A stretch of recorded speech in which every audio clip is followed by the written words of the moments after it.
Okay, we are live. All right, we are live. Hey, welcome everybody. Sorry I was late. I was downloading some videos and I was trying to stretch it out a little behind a little bit because Miss Anita has her live show going tonight. So I try not to interfere with that as much as I can. Um, but anyway, welcome to tonight's Wednesday night live. Uh, Finally got a little bit of time off, got a little bit of a break, just a small one. So figure I'll go live tonight. And Melanie too, good to see you. NW, good to see you. All right, good to see you, ladies. Um, just wait a few minutes for some people to come on. And CC, good to see you. Um, Good to see you. Feeling pretty good tonight. If you see my name, I put Captain Swirl 85 instead of Roadrunner 89 Investment Network, right? Captain Swirl, where I got that. Okay.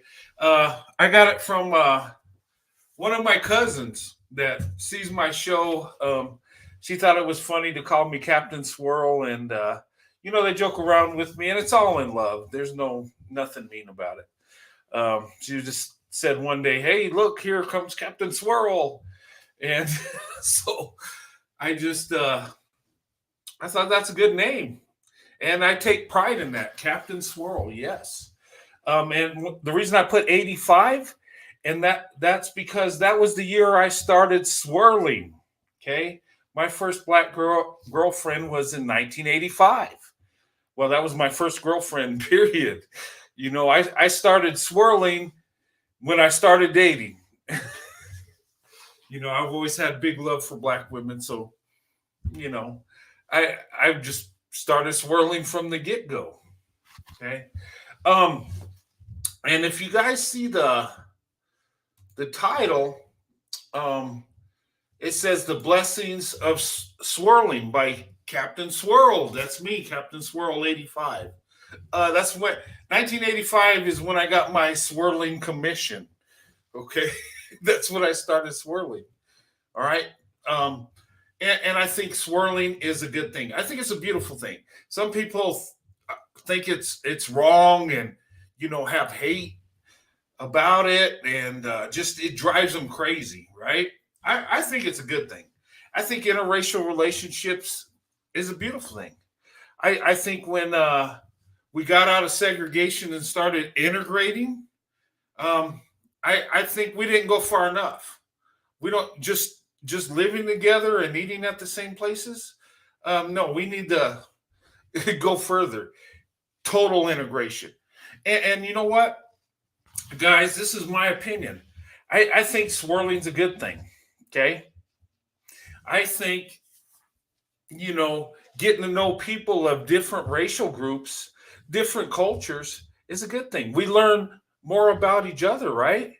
We learn about each other without the stereotypes and the generalizations and stuff we're told or what the media shows us, movies and all that. We actually get to know people, right? And that's a blessing. Hey, you really get to know that person, you know, and I really got to know black women, and I found the true beauty they have. And through the years, the stereotypes just don't match up. Um, there are some people that match up to the stereotype. There are. But from what I learned, most of them do not. Okay. And hey, D. Powell, Thelma, good to see you. Afro Puff Queen, CC again, good to see you. Um, but you get to know about each other. So swirling's not a bad thing. Interracial dating's not bad. Interracial marriage is not bad. It's a good thing. And I think the more we do it, the more we get to know each other. The more we come together as a family. And what more way to show love to someone that you marry? My wife is a black woman, you know, And I love her more than any woman on earth. Thus, I made her my wife, right? You can't get no more love than that. I married her. I provide for her. I share the resources I have with her. I've given her my name. And I want her to be in my life forever. And that's a good thing. Swirling's not bad. As long as you swirl the right way. Don't swirl for, just the excitement or an experience. Do it for the right reasons. Okay? I swirled to find a wife. I swirled because I have love for black women. And people might not like it, so what? I don't care. That's what I want. That's who I want to be with. And my wife accepted my hand in marriage, and voila, here I am. Okay? Um, Swirling is a blessing. There's blessings to it if you do it the right way. Um, we can knock down those stereotypes. And honestly, we learn more about each other. And don't be afraid of experiencing someone else's culture. It's not a bad thing. You might actually like it. And get to know these people, And I would say to white men, explore your options. Get to know black women. Get to know them. Get to see the true, get to see how amazing and beautiful they really are. You know, get inside, find out what she's thinking, how she acts, the feelings she has. Get to know her as a person. I found that black women to me are amazing. Black women to me are easy to talk to. Um, and they're beautiful inside and out. So open up that options. And I think swirling interracial relationships, I believe it will heal race relations. It's not going to cure it, okay? It's not going to fix it totally. But I think it would be a better world if we do this because we learn to love each other. We learn to accept each other for who they are, okay? And, the haters are going to throw everything at you. And I would say to white men, get to know black women. And don't be afraid. Yes, they're going to talk to you about slavery, about Jim Crow, and the evils of the past. Okay? But if you did not participate in that, that is not your sin. Okay? I would just say be respectful, listen. It's a shameful part of our history, but if you study world history, the whole world was doing evil stuff just like that. It wasn't just in America. And that don't excuse what we've done by no means. But what I'm saying is get to know each other. And ladies and gentlemen, us white people are not all evil and racist and fetishizers and all this other stuff. A lot of us are good people. A lot of us have good hearts. And we don't come in the world trying to see how we could hurt black people. We don't do that. And another thing, we are human beings just like you. The only difference is our features are a little different and our skin tone's lighter than yours. That's basically all it is. We're all human beings have sin. Okay? All through history. Okay? And we can't change the past, but you know what? We could be a better person in ourselves and we can make a better future if we do it the right way. Now, not everybody's going to do that. A lot of people are going to live in hate. But us as individuals, we can be the best person, the best human being that we are, right? And we can love each other. And, I was never taught racism, so I could see the true beauty in the black woman. And when you see the truth, you'll understand how beautiful and amazing black women are. And I have, and I'll tell you a little bit of history about myself. Okay. I gave my heart to the black woman back in 1974. I thought black women were amazing when I was 5. 1985, when I started dating, first girlfriend was a black girl. And I've dated black women exclusively. And that is a preference for me because I seen not just the beauty they have, but what's inside. I seen character of black women. That's amazing. And you know what? When you open up your options, you learn about other people. You might find people of different races you thought were evil actually have good character and have a good heart and actually love you. Um, don't listen to the propaganda. We're all human beings. Like I said, the difference is our features and skin tone. Bottom line is, at the end of the day, we all want to be loved. We're all trying to make it in this world. Let's come together. I mean, why not? You know, we're human beings like you are, black and white. We're just people. One is not better than the other. Us as white people, and you hear you hear the propaganda, and we weren't teleported, and we're not a different species, and no, we're not the reject albinos that were cast out, and all this all this craziness, right? I've heard it all. We're just human beings, okay? And the people of the past are not us. The white people back in the day are different groups of people, same as black people. We are different people. We're not the same. Yeah, DNA was passed down, but you're dealing with different people. So we got to understand each other, and we got to have forgiveness. Bottom line is we're stuck with each other. We got to live together. Either we can live in that segregated mindset, us against them, or we can learn to love each other as brothers and sisters as God would have us to do. Um, you know, and that's the bottom line. We're just people. I would ask people to judge me for my actions. Okay? The sin in my life is mine. Don't judge me for something I had no part of. Okay? And in my part, I'll try to be loving and understanding and, try to see things through a different lens than just my own. But enough said on that. Bottom line is, and this is my opinion, I think swirling's a beautiful thing. I think swirling's a good thing. I think swirling is something everybody should have the option to do. Okay? A lot of people hate that term, swirling. A lot of people get mad at it. Why? All it is interracial dating. Do some people do it the wrong way? Sure. Do some people swirl for the experience? Yes. Okay? And coming from me, Captain Swirl, that's the wrong way to swirl.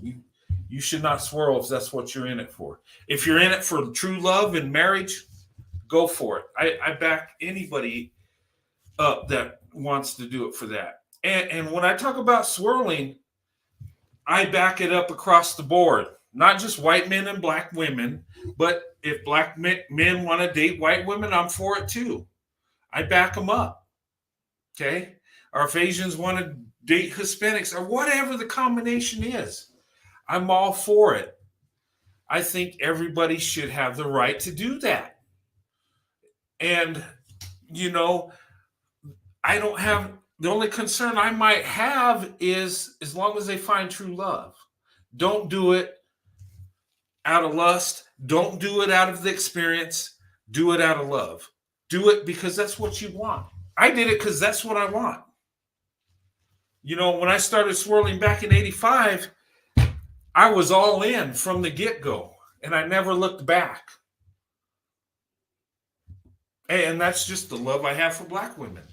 And my life has reflected everything that I'm saying. You can look, and I know some people have. You can look at my records. It's public knowledge how long I've been married. May 19th, 1994, I married my black wife. We are still married. This is my first marriage and her first marriage. All the kids we have are between me and my wife. Okay? And I'm not downing anybody that's been married, one or two times. I'm not. I'm just saying that when I started swirling, I was all in. And the agenda I had was finding a wife. Okay? And I had love for black women. That's who I wanted to be with. That's who I actually prayed that God would send me a black wife. I did. I prayed for that. as a teenager. Okay. So my heart's all in. And like I said, back in 1974, I gave my heart to the black woman. I really did as a 5-year-old boy because I thought they were awesome. And I grew up thinking that. I still think that. And black women are. Black women are beautiful. And, I just always had love for black women. And I've always felt comfortable being around black women. Have there been some that can't stand me? Yes. Have there been some that have rejected me? Yes. But you know what? They're still the best option. Okay. So swirling is a blessing. It is. If you're doing it the right way, and to me, I think the more people that do that, I think more marriages will happen because we find quality people in all groups instead of just our own group, right? Hey, Carolyn B. Howard, good to see you. LV, good to see you, young lady. Lady Bella Del Rey, good to see you also. But swirling is a blessing. It's not something that we should thumb our nose at or think, if people want to date interracially, let them do it. I never felt some kind of way because a black man dated a white woman. I never cared. I just felt that they just wanted to be together and they hooked up. And that's about the most thought I had about it. And with me opening up my options early, I'd be a hypocrite if I had a problem with that. So I believe swirling's a good thing. I believe swirling's a blessing. And you know what? I'm going to show you guys some commercials. And I'm going to show you the Star Trek First Kiss too. I just like that video. But I'm going to show you some interracial commercials. Okay. And some people think it's propaganda. Some people think that there's an agenda being pushed, that they want people to interracially marry and all this stuff for some off the wall reason. I don't believe that. I think they're just marketing to a group of people because the world's changing. Okay. There are more interracial marriages now than ever. Okay. More inter-ethnic marriages also. Okay. People are opening up their options. That's what's happening. Okay. And it's going to happen because we live together. We're going to have relationships together. You can't get away from white people. I can't get away from black people. And the best thing we should do is just love each other. I think that's the best option. And we find out, you know what? We're all just people. And truth be told, if you believe in the Bible, we are all one race. Okay?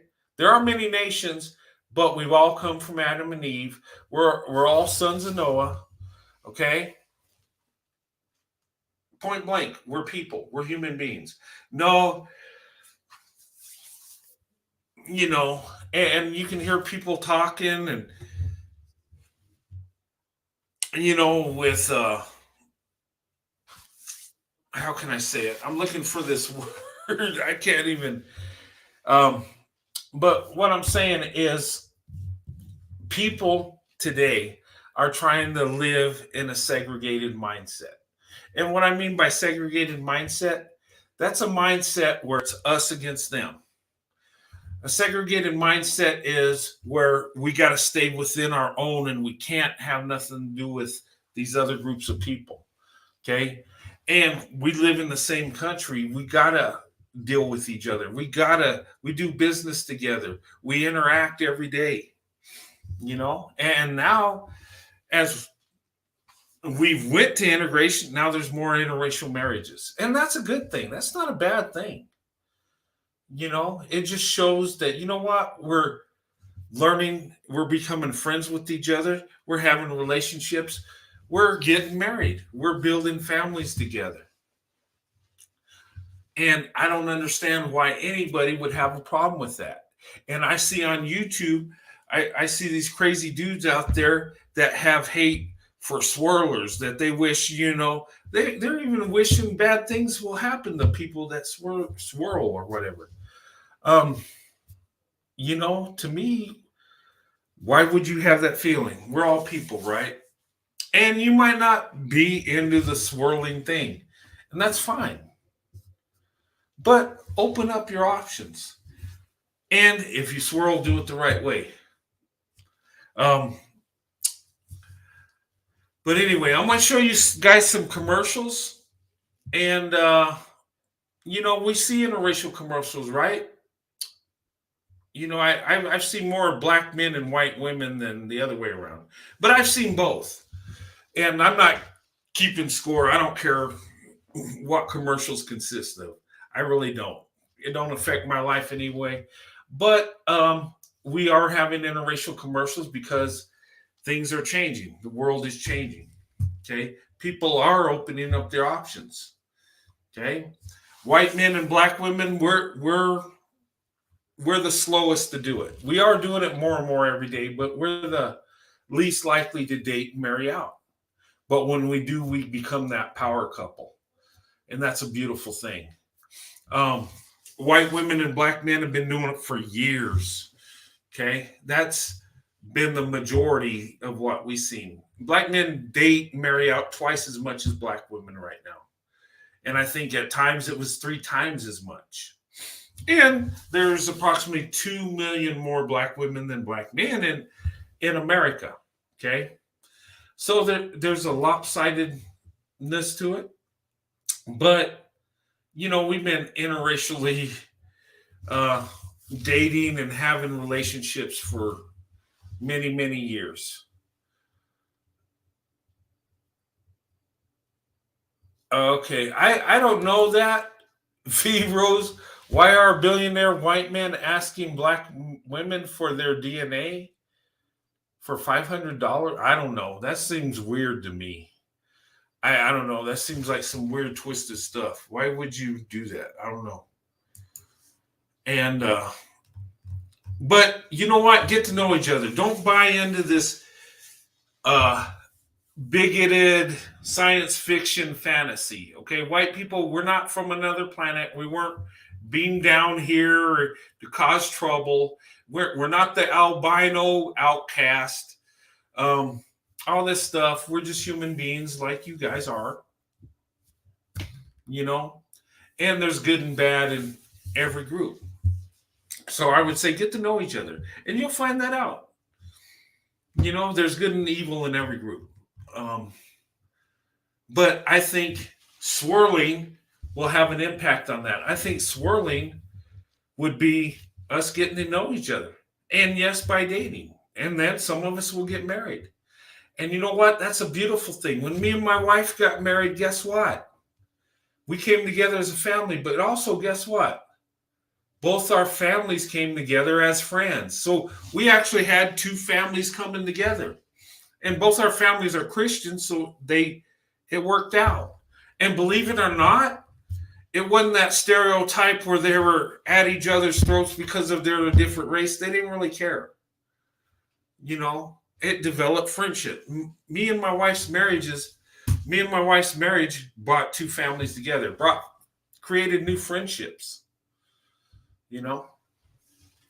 But anyway, I'm going to show you these videos. Right now, I'm going to show you the copyright disclaimer. All right. You see it up there? Go ahead and read it. I'll read it along with you. Okay. Copyright disclaimer under Section 107 of the Copyright Act of 1976. Copyright disclaimer under Section 107 of the Copyright Act of 1976. Allowance is made for fair use for a purpose such as criticism, comment, news reporting, teaching, scholarship, research. Fair use is permitted where the copyright statute might otherwise be infringing. Okay? We're going to use these videos. We're going to use them for learning. We're going to have some, of course, comments. People have their opinions. And we're going to learn a little something. Okay? That's what it's all about. Okay? So go ahead and read through that. And if you want to go back, you can rewind and read it again. But anyway, There it is. So I'm going to be using these videos from other content creators, okay? And whenever I do a reaction on people's videos, I do not go in on them negative. I stay away from that. If I use another content creator's material, it's usually a positive thing. It's because I like their material. It's because I like what they're saying. Okay, and I like to lift people up rather than tear them down. I'd rather be an uplifter than somebody that tears somebody down. Okay, but that's the copyright disclaimer. Okay, I'm going to show you some interracial commercials. Okay, this one I've shown before. I'm going to show it again. I just like this commercial. It's a Hyundai commercial. It's raining. Okay, this is a Hyundai commercial. It's an interracial commercial. White man, black woman, and biracial kids. This is what America looks like in today's world. It's starting to look like this a lot. Okay. Hey, Mom. It's raining. Mom, come go potty. Yum, yum, yum. Mommy, I spilled. Oh, no. When are we going to be there? We're here. You coming? I need 1 second.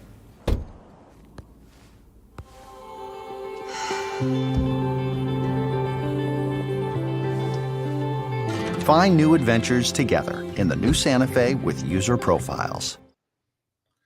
Okay, so go pick you up a Hyundai. Some free advertising from Hyundai. Okay, interracial couples love Hyundais. Okay. Next, I'm going to show you from one captain to another, Captain Swirl to Captain Kirk. Right.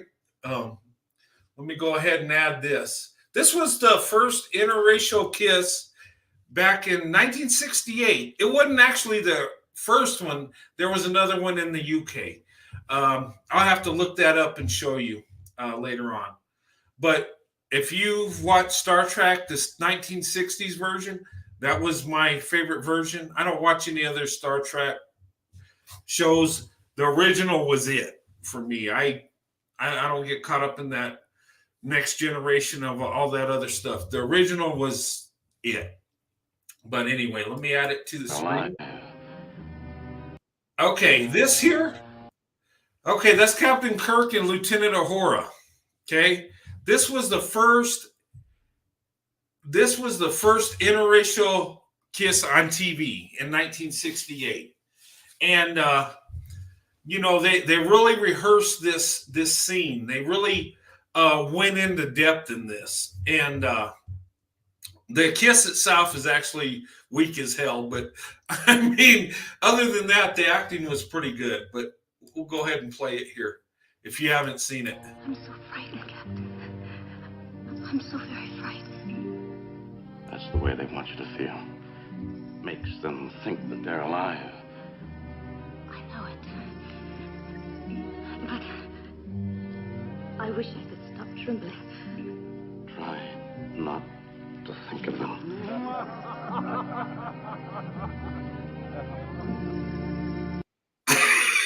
Spock, I thought he wasn't supposed to have emotions. What's he doing? I'm serious. Okay, but Captain Kirk got the best deal. Spock can have the Becky. Go ahead. Oh, Try.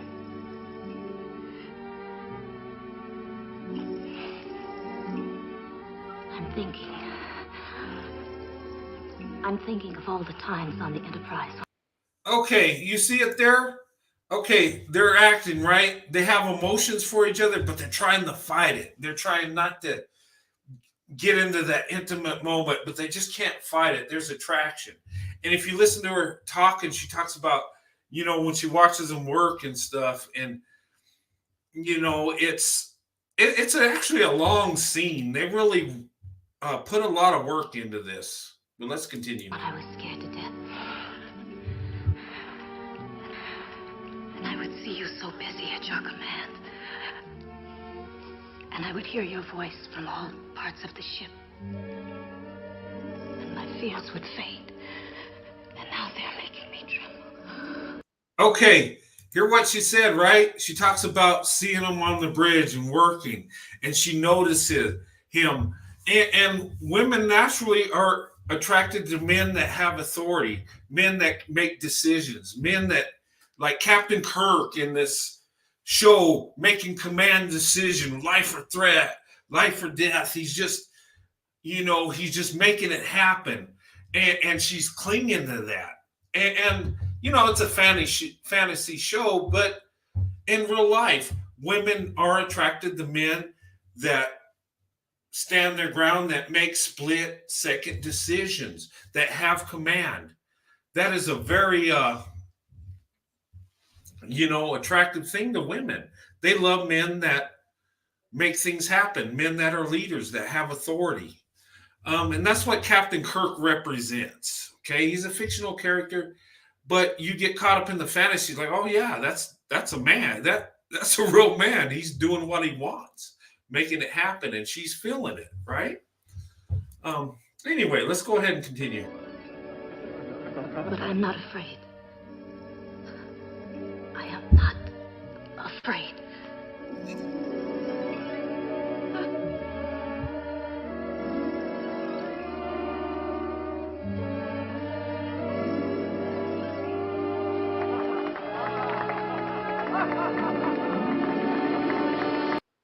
Okay, I might stop there. What do you guys think? That was the weakest kiss I've ever seen. And for that moment, they could have put more effort into that.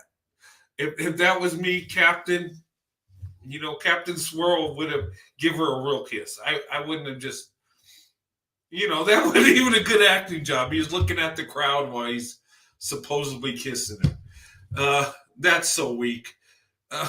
And you look at this woman like, oh man, that's so beautiful. Yeah, right. That was weak.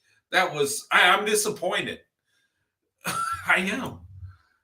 Captain Kirk, Captain Swirl is disappointed because you know what? I like your character, but I don't like that kid. Look at that.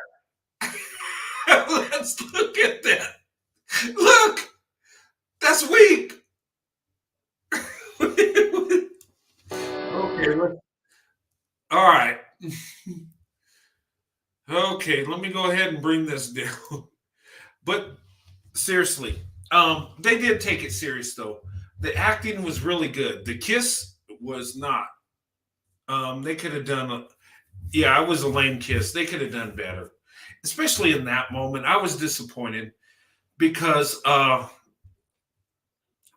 you got the captain, authority figure, he's on his game, good-looking guy, just macho. And then you got a beautiful black woman that's, very intelligent, his communications officer. That's a power couple. Dang it. They needed to get a better kiss than that. I'm sorry.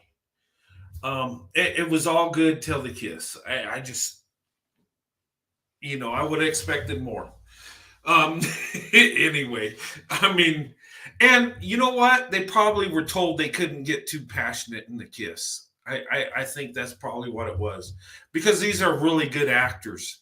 These ain't just anybody. These are, really good actors. They've done both. William Shatner and Michelle Nichols. They've been in other movies. They've been very successful. They're at the top. They were at the top of their game, but it was probably something political. They couldn't get too much into it. They were afraid how people's reaction would be back then. And but one thing about William Shatner, inside he was a true captain. He rehearsed the kiss with her several times, and she even talks about it in an interview. So in real life, Captain was being a captain. On the screen, the kiss was weak. Sorry. But anyway, let's go ahead and remove that. And I got another one of some interracial commercials. Okay. Uh-oh. No, that's the one I already showed. Okay, here we go.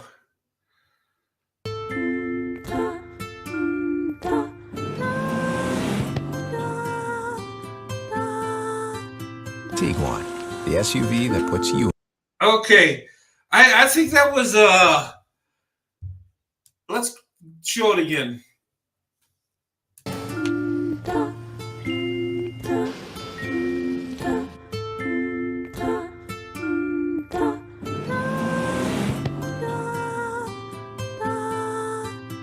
Okay, a dad chaperoning his black daughter with a white boyfriend. Okay. I never got that treatment back when I was trying to date black girls back in the day. In fact, they tried to give me the boot. They tried to get me out, show me the door. But anyway, some dads, they understand, I guess. Okay, let's continue. Tiguan, the SUV that puts you in control. From just $24,990. Volkswagen. Okay, go get a Volkswagen. Interracial couples like Volkswagen too. Okay. Das Auto. I really like pillows. Maybe too much. Go ahead, call me a hoarder. I've got these little enablers. Ziploc space bags. See? Way more space. For more pillows. SC Johnson. Okay, the other combination, all right? Now we're seeing Tyrone's and Becky's. And I support them too. Let's go ahead and watch. Hey, I really enjoyed our date. Yeah, this vibe is awesome. I was thinking the same thing. I don't know why I didn't do this sooner. So, dinner this weekend? It's just what I need. Perfect. I just applied for an auto loan. What? Only took 4 minutes. What about... Hey, we should celebrate. Dinner this weekend? Love takes time. An auto loan from Vibe, not so much. Apply in 4 minutes with 4-hour approval. Vibe Credit Union. Think different.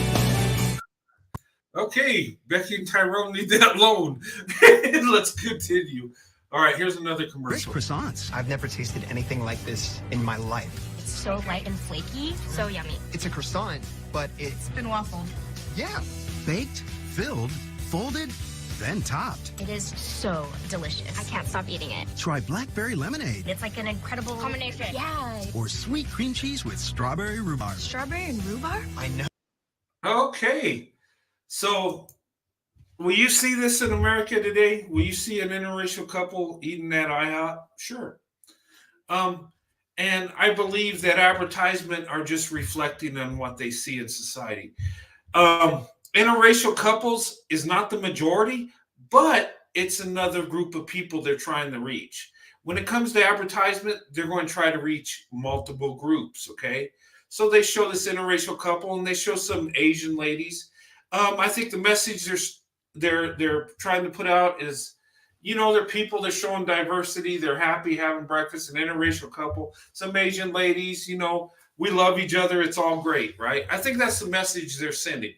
But this is what reality is. We're not all segregated in today's world. Actually, we're dating out and we're marrying out, and you're seeing that happening more and more. And that's why I want to show these commercials.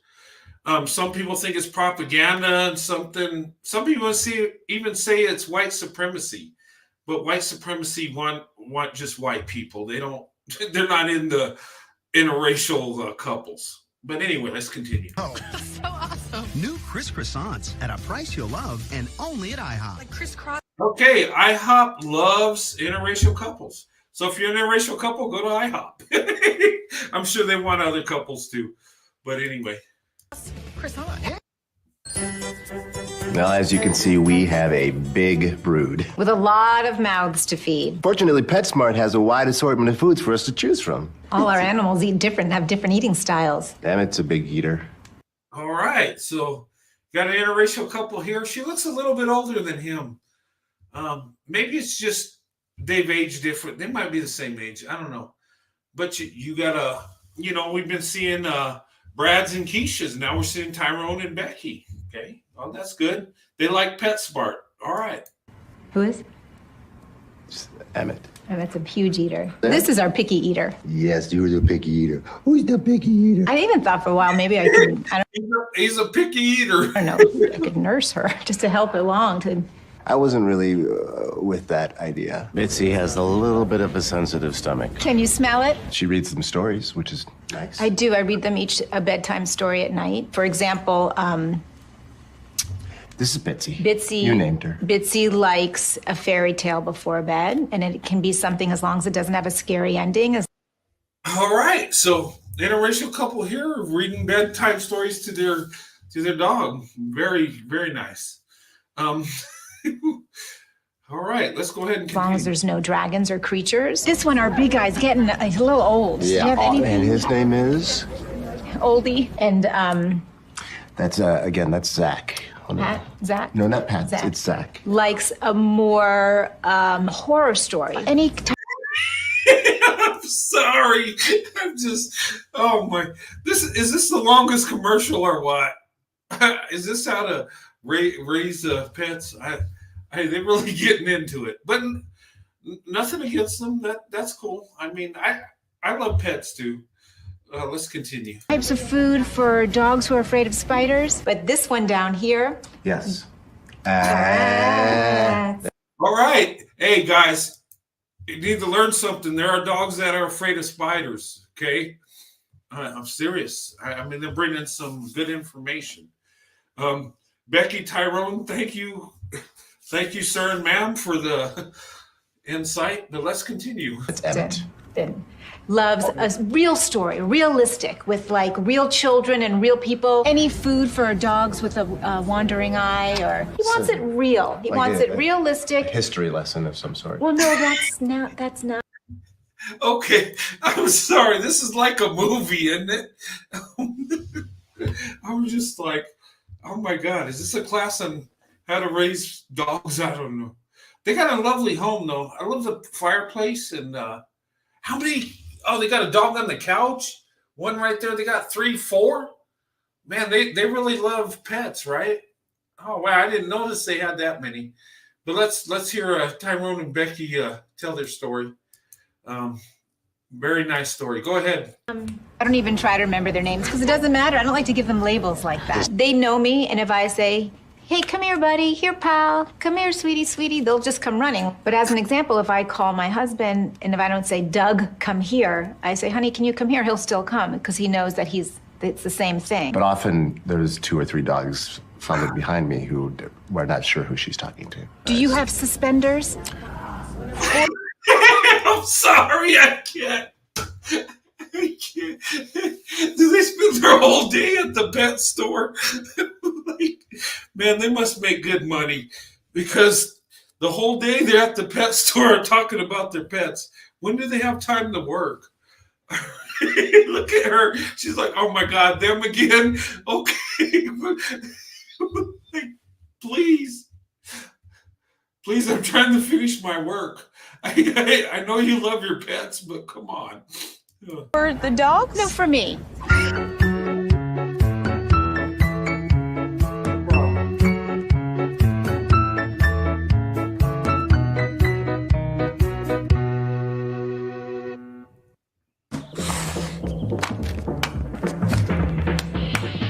Must be out of your mind.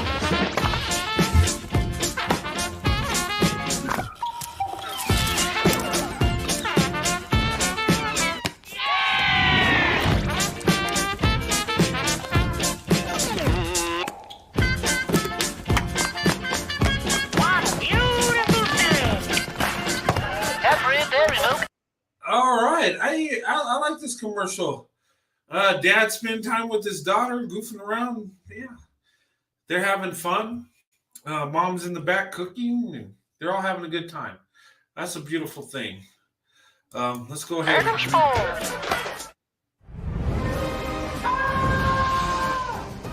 Hold it! Come with me. New Dannon Oikos Triple Zero is my go-to protein snack. Okay, what's Cam Newton got to do with interracial couples? Does he have a white wife or something?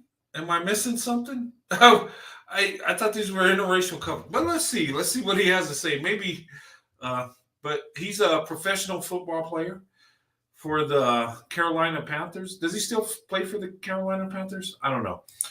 But let's continue. Protein from yogurt. Yep, this Greek non-fat yogurt packs 15 grams of protein punch. But what else? Unlike some other protein snacks, it has 0 added sugar, 0 artificial sweeteners, and 0 fat. And will it up my game? Nah, man. New Dannon Oikos 000, official yogurt of the NFL. Worked for Jimmy John's for 6 years. I'm an opening/training manager. I hired this joke in January. And she never regretted it. I taught this guy everything he knows. Yeah, but I'm still faster. Faster, my butt. Every now and again, I like to think that people... Okay, this is... All right, let's rewind it a bit. I missed something. Hold on. Sorry. God. I'm an opening/training manager. I hired this joke in January. And she never regretted it. I taught this guy everything he knows. Yeah, but I'm still faster. Faster, my butt. Every now... Faster, my butt. Well, Becky's down with the lingo a little bit. Yeah, okay. She probably got him his job there, and they're having a good time.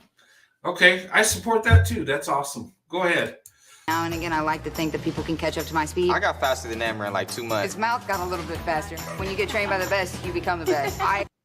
But is this really a couple, or are they just... Is that her employee, or is she dating him, or... I don't know. It's like she's making fun of him, but it's like they got a relationship. I don't know. Or is it just he's one of her employees? I don't know. I don't get it. You tell me what's going on here. Well, we'll watch it. Maybe we'll figure it out. Absolutely love making sandwiches, and I love working with people. Just getting to do that every day is by far the best part of my job. Okay, so that commercial, I mean, that could have gone either way, right? And you know, I'm not hating on these people. I'm just joking around. But this could have gone either way. Maybe they have a relationship, or maybe he's just an employee and they're good friends. They joke around. That could have been that too. I didn't see no boyfriend and girlfriend thing, but it could have been. It's like up in the open, right? Maybe they're just friends that work together. Maybe she's the manager and, you know, they're just good friends. I don't know. But that could have been an interracial couple, or it might not have been. I don't know. They left that open. Maybe they're playing it safe, right? They don't want to offend nobody. So let's make it look like they could be dating, but they're friends. I don't know. Okay, let's continue. So here I am in the middle of nowhere with my customer, and I turn around and there's 3 rattlesnakes. Oh, right at the good part. Hey, Dave. I got it. I got it.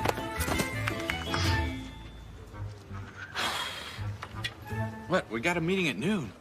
Like a good neighbor, State Farm is there. Don't worry, Rob. You're covered. Okay, sorry. Where was I? State Farm agents are there whenever. Okay, what do you think about that commercial? Was there a relationship, or was it just showing interracial reaction, interracial friends? Maybe that's what that's showing. Diversity within State Farm. I think that was the message there. I didn't see, but there were black and white people that could have been couples too. Interesting. Some people play it safe that way. Some companies don't want to go into the boyfriend, girlfriend, husband, wife, black and white. It's controversial, right? So some of these advertisers play it safe. This is what I call playing it safe. Like the Jimmy John's commercial. Were they in a relationship? Who knows? Maybe, maybe not. State Farm, were these interracial couples? Maybe, maybe not. Maybe they're just friends. Maybe they're just part of the community they live in. Who knows? That's playing it safe. Whenever you need them. You've got to make better choices, Jane. Farewell, cookie dough ice cream. What's that you're drinking? It's Trop 50 with calcium. It has a delicious new taste and has 50% less calories. With this taste? No way. Give me 50 squats. It can't taste this good. Read the label. And have 50% less calories? Exactly.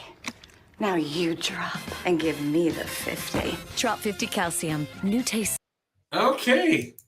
Looks like Becky's doing a little fetishization with her man there, and but they're in shape, I guess. So promoting orange juice. All right. Well, interracial couples like orange juice, right? Especially the black men, white women combo.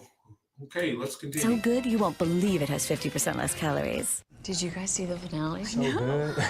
I know, it was so good. Clever. He's killing, like, what? I mean, like, the way that he, like, strangled but did other things. We're building a better world at Time Warner Cable, and we know sometimes you need to catch up quick. I missed it. So we invented this.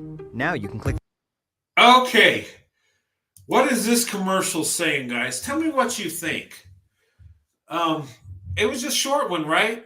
You seen the white guy, he looked kind of awkward, kind of corny. You know, the cool black guy with two Beckys beside him. What message is that saying? White man's kind of awkward, square, and this guy's cool with the two Beckys beside him. I that's what I picked up as that. I don't know. What do you think? Or was it just an innocent commercial? Just people doing a commercial? Workplace diversity. Yeah. But it just seemed like the white guy was just kind of goofy. And he was like cool and they're just, I don't know. Maybe I'm just reading into it. Let's continue. The on-demand button to watch the latest episodes and full seasons of your favorite primetime shows whenever you want at no extra cost. Whatever you're passionate about, Time Warner Cable invents better ways to love it even more. Visit TWC.com to learn more. Time Warner Cable. Enjoy better. What up, peeps? It's Gabe. And Babe. And today we're talking about mobile plans the real way. Why? I'm at the coffee shop. Oh, wow. This is that YouTube couple, Gabe and Babe, right? You guys have seen this. They're really famous. Okay, they got a huge following. Two very attractive people, right? Interracial couple, and they have kids and they're a family. They do commercials all the time, and they have a YouTube channel. But they're doing it for Walmart. Wow, so they're moving up. And they're really married. They're really an interracial couple. Really nice. So I guess, yeah. Let's go ahead and watch this. But you guys have seen them on YouTube, right? On my Walmart Family Mobile Unlimited plan, it's unlimited talk, text, and data. We could do this all day with 4G LTE speed. Hey, baby. Because we move fast. You want to go to the park, buddy? And at $29.88, it's the lowest price unlimited plan that includes 4G LTE. It's the real plan for real people with real savings. Save money. Live better. Walmart. When we Okay, shout out to Walmart and Gabe and Babe. Hey, wow. You know you're moving up when Walmart has you doing commercials. That's awesome. I didn't think we would see this on that. Okay. Oh, here we go. Let's move on. You first considered a family. When you fell in love. When you got married. When you had kids. Okay, hold the phone. When did you first... Hold the phone. There's no interracial couple. What the heck? We were cheated in this commercial. This is a same race commercial. Let's move on. Fight to be considered a family. When you fell in love. When you got married. Oh, wait. There's one. There was one. Okay. They look like two white people. They adopted. Okay. All right, that's a good thing too. Adopting children of different races. Every child needs a home, so that's a beautiful thing. Okay. When you had kids, family isn't defined by who you love, but how. Tylenol. All right, Tylenol. Okay. Imagine for a moment that you could see through anything. Would you use your powers for good? Or for something else? We can't all have X-ray vision. That's why we're so transparent about what goes into our products and what doesn't. Honest ingredients, honest results. The Honest Company. Start your free trial. Okay, another commercial. Interracial couple. Okay, that's what we see in today's world. Do we not? Okay, the majority ain't interracial, but it's growing at a fast pace. So this is what we see. They're trying to market certain groups. They do that. Even if it's a minority group, they'll focus on that because they want to make money with everybody. I mean, let's face it. That's what corporations do, right? Let's continue. Trial now at honest.com. So, what do you think? Adorable. The house, I mean. Since you got your car loan at Vibe Credit Union, I thought I would apply for a home loan. They made it easy, right? Got pre-approved right away, and the service was amazing. Vibe is awesome. So are you. For introducing me to Vibe. You know what I think? Yes? Buy the house. Everyone's looking for approval. Get fast pre-approval on a home loan with Vibe Credit Union. Think different. I like it. Did we just start looking for a house? It looks pretty good. Yeah. All right. Oh, did you see that listing on Zillow I sent you? Yep. You see that bathroom? Oh, I think that's the Me too. Okay. Okay, sorry about that. Let me get back to the camera here. Sorry about that. I had to step out a minute. All right, we're starting to see less Brad and Keisha commercials. I'm kind of getting depressed. No, I'm just joking. But anyway, let's go ahead and continue. The man with all the Beckys. Yeah, we're seeing a lot of Becky Tyrone, and I'm not against that. Hey, but let's even it out. I'll act like Godfrey the comedian. All right, Walter. What about the other way? Okay, let's continue. Did we just decide to buy a house? I think so. Find your way home. Zillow. Zillow, brought to you by Tyrone and Becky and friends. Okay. Well, that's hot. Take it off, amore. Take it off. No. You took off my paper. Okay. Now we got some pizza fetishization going on. Okay. So he's not fetishizing her, it's the pizza. Okay. What? Okay.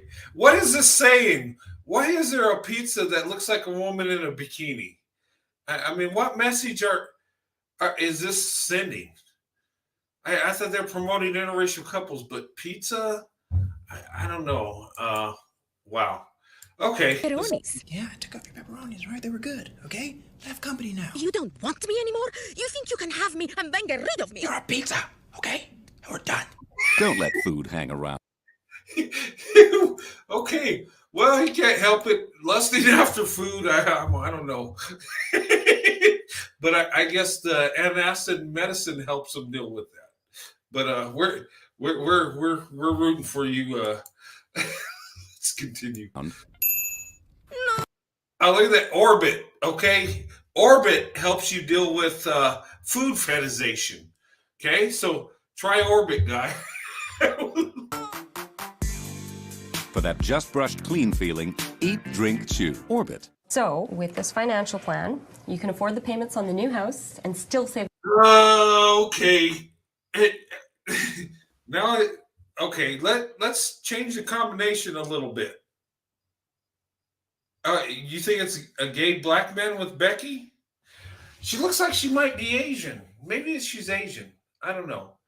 But we can't say he's that way just because how he looks. So, sometimes men act feminine, but they're not into men. They're actually straight. They're into, but we'll see. Let's continue. A bit each month. It's like you're financially new and improved. I can't believe that in 2 weeks, that house will be ours. Really? A yellow house? Come on, man. Oh, okay. That's not a manly color. Yellow? Okay. She don't even like it. She's like, oh, I don't want that house. What the heck? She's not feeling it. But he's thinking about his yogurt and that yellow house he's in love with. But okay. Let's continue. Don't you think it's a little creepy though that we're spying on our house to be? Nah. Get down! Whoa. Why is the roof opening? I don't know. The financially new and improved you. Available at Scotiabank. You're richer than you think. Hello? Mommy's home! Come here. Bringing home something from your trip is nice. Uh-oh, looks like we're getting a new neighbor. What's it gonna be this time, I wonder? I hope it's another spoon. The kids cried for an hour when you showed up, Georgia. Not gonna happen. But now, every time you stay at an IHG hotel, you can earn bonus points and free nights for yourself and more to share with the people you love. Be a spoon, be a spoon. Shh. Which means you can bring home something better than what you grabbed from the gift shop. You can bring home a trip you'll share forever. With family, with friends, with excitable nieces. Register for the Share Forever promotion now, and IHG Rewards Club and Coca-Cola will help you bring home rewards worth sharing. Okay, nice commercial. All right. Let's see what other ones we got going. Is anyone else cold? Nope. Free pizza from Domino's is just a game Okay. night, late night, bro time, dance off, pizza, cake, and a hot date away. You can earn a free pizza after just 6 online orders of $10 or more with Domino's new Piece of the Pie rewards. 1, 2, 3, 4. Can I have a little more? 5, 6, 7, 8, 9, 10. I love you. Oh, oh, oh, oh, oh. Sail the ship. Oh, oh, oh. Chop the tree. Oh, oh, oh. Skip the rope. Oh. Okay, you see in that commercial, it looks like a regular white family, right? But there was a black guy in there, and I think an older black man. So it's showing some diversity, some interracial. But you got to really watch it because they just show little bits and pieces. Maybe they're trying to play it safe too, but appeal to the interracial couple. If you look really closely, I don't know if you noticed that. They just shown it just briefly. All right, pizza am I buying? How am I going to give it to you? Through the internet? That would be expensive if I had to provide pizza night. I'd have to, oh man, I'd have to send it to where all you guys live. I don't know, maybe we can do a contest though. Maybe I could send you pizza coupons. Hey, that's an idea. Okay, let's Look at me. All together. Everything for entertaining everyone. Kohl's. Together now. What was that? Did we put away all the food? Define all.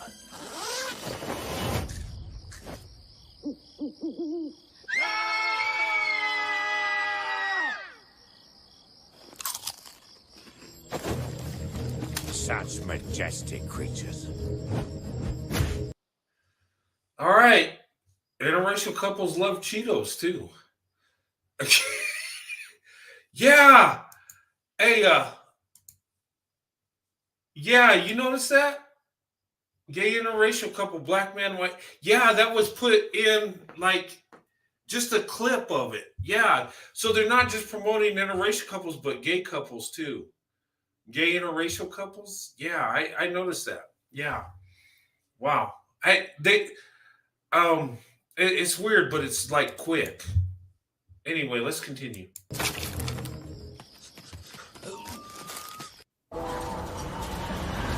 Winter storm warnings are in effect all along the eastern seaboard. Flights are canceled. Looks like it's just you and me. Rolling power outages have...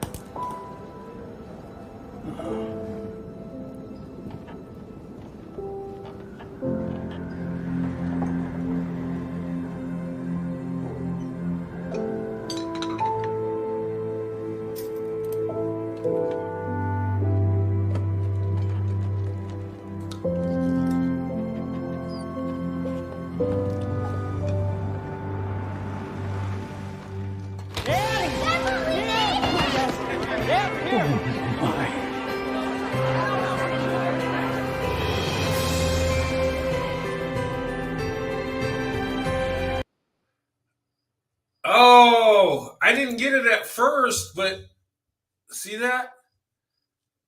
Looks like some biracial kids. Okay. So an interracial couple came to see Grandpa. Okay. Let's just do it. Where there's a will, there's a way, Dad. Plus we have... Oh, there it is. There it is.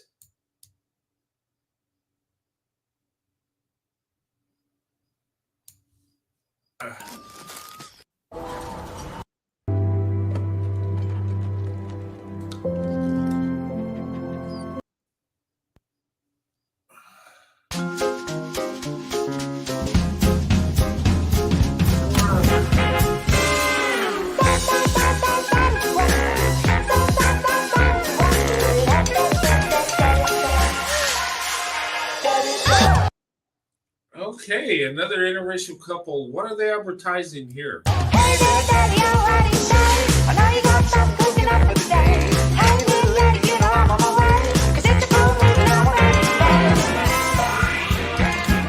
Don't just eat. Bertoli. Beautiful technique. Before long, you'll make something he can actually wear. Okay, are you guys noticing something? We're seeing more Becky and Tyrone than Brad and Keisha commercials. But that's fine. I don't care. But these commercials I'm showing you guys is what these companies are marketing towards these people. And you probably will see more Becky and Tyrone combination commercials because that's, to be all fair, that's the majority of interracial couples. Black and white and the black and white combination. Actually, I think the biggest group is white men and Asian women. I think so right now. But we're seeing more of this, but I think it's because there's more of that combination, to be fair to these companies. So it kind of makes sense, right? But numbers are shifting. In public. A little goodness is the beginning of greatness. Whole nuts, real fruit, with dark chocolate. Introducing Goodness Knows. Feeling cold? Try Hot Hands. Simply open the package, and they heat up quickly.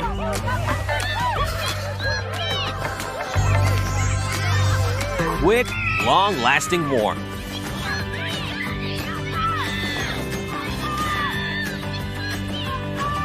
Go get your... He's making his move. Look at that. Look at that. He's looking at that Becky. Oh, yeah, let me put my hand in your pocket. She's like, okay. What is this message saying? Does he want to get his hands warmed, or is he trying to put his hands on Becky? I don't know. I'm just saying. Bro. Hot Hands. Bring the heat. Being a mom has changed my whole life.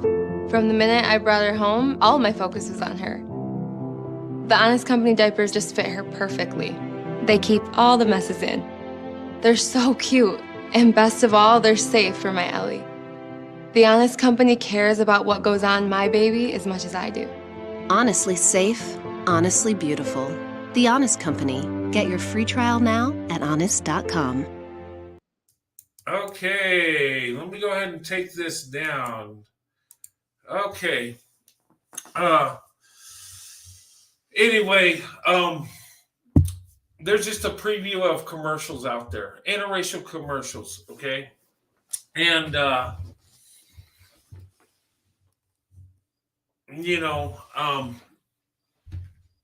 that's a part of society right now. That's what we're seeing, okay? No black husband in that, okay. But this is what we see today in our country and worldwide. We're seeing more interracial couples, right? There's more of the Becky Tyrone combination than the Keisha Brad, and that I think that's just because of they interracially date more and marry more. But the other way is more successful. We're more strategic in the collective, in the if you do the stats. But that's what we're seeing, right? And to me, guys, I don't find this a problem at all. I don't find a problem with people in different races dating and marrying each other. And why would I? I'm in an interracial marriage, so I couldn't have no negative opinion on it, or I'd be a hypocrite. And if people find true love, regardless of the combination that they are, God bless them for it. Okay? We should be able to lift up all interracial couples. Okay? And when I say that, we should. Now, one group does better than the other. I get it.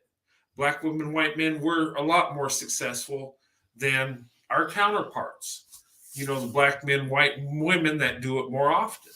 We are, you know, statistically. And I'm not throwing no hate towards them. This is just stats, okay? I wish all of us to be successful. You know, I pray that marriage grows in America, okay? Whether it's black love, white love, Asian love, or interracial love, okay? All marriages we need to promote. We need to show love and respect for it. We need to uplift people, okay?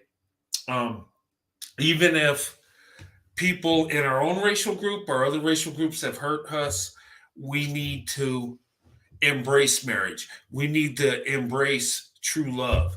We need to embrace what God wants for us, okay? You know, and here's the thing. God don't care if what your skin tone is, as long as you're doing things as God would intend us to do as men and women. Come together in marriage, raise our children, and have the traditional family that God would want us to have, regardless of the color. You know, your skin tone has nothing to do with the person that's inside you, point blank, okay? I mean, it's your decisions and choices in life that define you as a person, okay? And, you know, I like watching these commercials. They're fun, you know, and I'll make fun of Tyrone and Becky, but that's not because I don't have nothing against them. I'm just being funny, okay? You know, but I do stand up for their relationship like I do mine, because it's only right. Whether they're more successful or not, or whether they're caught up in it for whatever reason, you know, we gotta respect people and their choices. And I really do believe that interracial love is the key to healing our nation. Now, will we completely heal? No. But it is something that I believe brings us closer together, that brings us, you know, integration in the real aspect. Not just living together, but loving each other, creating families together. Because at the end of the day, we're just people. We're men and women. You know, the only difference between me and you is my skin tone's real light. Yours is dark. Oh, well, we're people. And I can find character in other groups of people. I can find love for other groups of people. And I have so much love for black women, not because they're black and they're beautiful, but because they have character, because they have a big heart. They're nurturing. They put you above themselves. And I've experienced this. And I'm speaking from the heart and I'm speaking truth. Okay? Not to say other women ain't like that, but black women have impacted my life to such a degree. And I've fallen head over heels in love with black women. I just have. And that's not a problem. That should not be a problem. People should embrace what me and my wife, Sandy, have. 28 years of marriage. You know, that's what counts. Not how we look. That's cosmetic. That's superficial. Your DNA does not make you the person you are. It's what's in your heart and your choices in life that defines you as a person. Okay? And that's it in a nutshell. But swirling, nothing's wrong with that. Go out and swirl. I would say, white man, go out and talk to these black ladies. Go out and talk to these black women and learn about them. Find out what they're like. I guarantee once you tap into them and get to know them, and once you feel the love of a black woman, you're not going to want nothing else. You're not. Black women are amazing and beautiful. And I tell you, I seen it at 5 years old, and I never looked back. Like I said, 1974, I gave my heart to black women as a 5-year-old boy. And you know what? They've had it ever since, and they still have it. And I've dated exclusively black women and married a black wife. And you know what? I'm blessed. Now, am I telling you, you got to do the same route I do? No. Find who is the best fit for you. But do not close that door on other groups of people. Do not close that door on other racial groups. Do not do it. Get beyond the outer appearance. Dig deep. See what's in the heart. See what's in the soul. Telling you. If we all did that and we loved each other like brothers and sisters, like God would intend us to do, and we can forgive each other, not live in the past, but live in the here and now and make a better future, we'd be better off as a nation. We'd be better off as, as people. I'm all for swirling. I'm all for interracial marriage, interracial dating. I'm all for it. I think that's the key where we can actually get to know each other, where we can actually learn to love each other as people. And let me tell you, there's nothing wrong with having a preference. You're attracted to what you're attracted to. Nothing wrong with that. But do it the right way. Do it with love and go all in with your heart. And you know what? You'll be better off. You'll be happy. And I'm telling you, all the stuff in society when it comes to interracial relationships, all the crap me and my wife had to go through, we're successful. And in fact, all the crap we went through made our love stronger, made our bond stronger, made us cling to each other that much more, made us love each other more and more.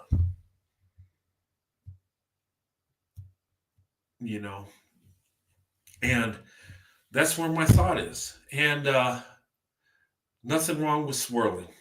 Do it if that's what you want to do. Do it the right way.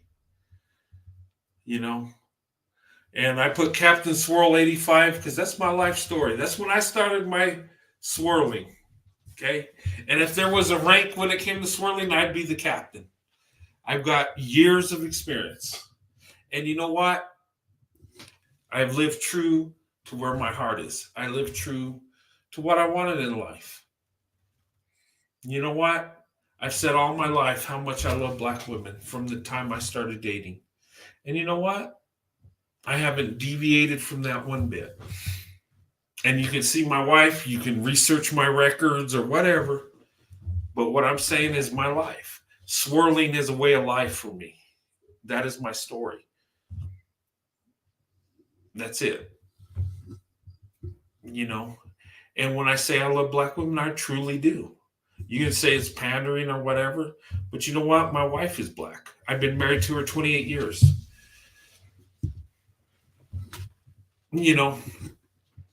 And everybody should have the right to do what I chose to do. And they should not be shamed for it. They should not be called names for it. And we should respect everybody's choices. And, and Black women, I'm sorry that, when you open up your options, people go in on you. And I'm sorry for that. I don't know why they do that. But just know, I think the reason they do that, because and deep down inside, they know your true value. Black women, you are first class. Black women, people are competing for you right now. Both Black and white men, they are. There's a fight for you right now, and you don't even see it. And you know what? As a white man, I'm going to compete for Black women all day and night. That's where my heart is. That's where I seen a true treasure. I seen something in Black women that moved my heart. I seen true love through a Black woman. And you know what? That carved my path. And I've had to compete for Black women. At a disadvantage, of course, because I'm a white guy. And it makes sense. They don't know about me. They don't know if I'm racist or a fetishizer or if I, addicted to mayonnaise. I don't know. But it is what it is. But you know what? I'll compete. Well, I'm not going to compete now. I'm married. But, if I had to do it all over again, I would still choose the Black woman. And thank God I wasn't born in in the past where it was illegal. I would have been in jail. I would have been, God only knows what would have happened to me, because that's where my heart is. But seriously, guys, open up your options. Find the best option. And I'm not telling you the white man's the best option, because he might not be. You know, it might be the black man's the best option. It might be the Asian man that's the best option. It depends on the man's character that makes him the better option. And same thing with women. And going through my life and what I've seen, black women many times is the best option. I married the best option. I went first class. I did. And you know what? You know, I'm proud to say that. And I want people to know out there, young people that are going to date and get married, that, you know what? Open up your options. And and some guys say, well, there ain't no white men telling white men to look for black women. Well, I'm telling you, white men look at black women. See what black women, you know, get to know them. See what kind of people they are. You'll find out that they're amazing. They're beautiful inside and out. And you can find true love and happiness. And in that way, our marriages last the longest. And you know what? I know several white men that get with black women, even if they're in a relationship that ends, even if they're in a divorce, you know what they do? They look for another black woman. There's something special about you black women that you have. And I think it's just something spiritual that comes from God. I really do. And not to say other women don't have that, but black women, you really got something amazing. And, you know, to take a 5-year-old boy that can fall in love with black women that don't even understand men and women at that point, that just shows the love that radiates from within you. And you know what? Children pick it up real easy. Yeah. Addicted to mayonnaise. Yeah, we're addicted to mayonnaise. You know what? You know, I had to go to rehab because we went in the aisle to do grocery shopping, and there was a mayonnaise display, and I just lost it. But I've been dealing with it, and no, I'm just joking. Addicted to mayonnaise. No, that's a joke. That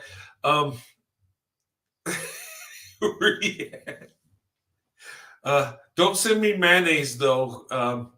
I might have a reaction to it. I can't help it. You know, sometimes I'll get withdrawals. You know, I'll eat a sandwich and there's no mayonnaise and I don't know what to do.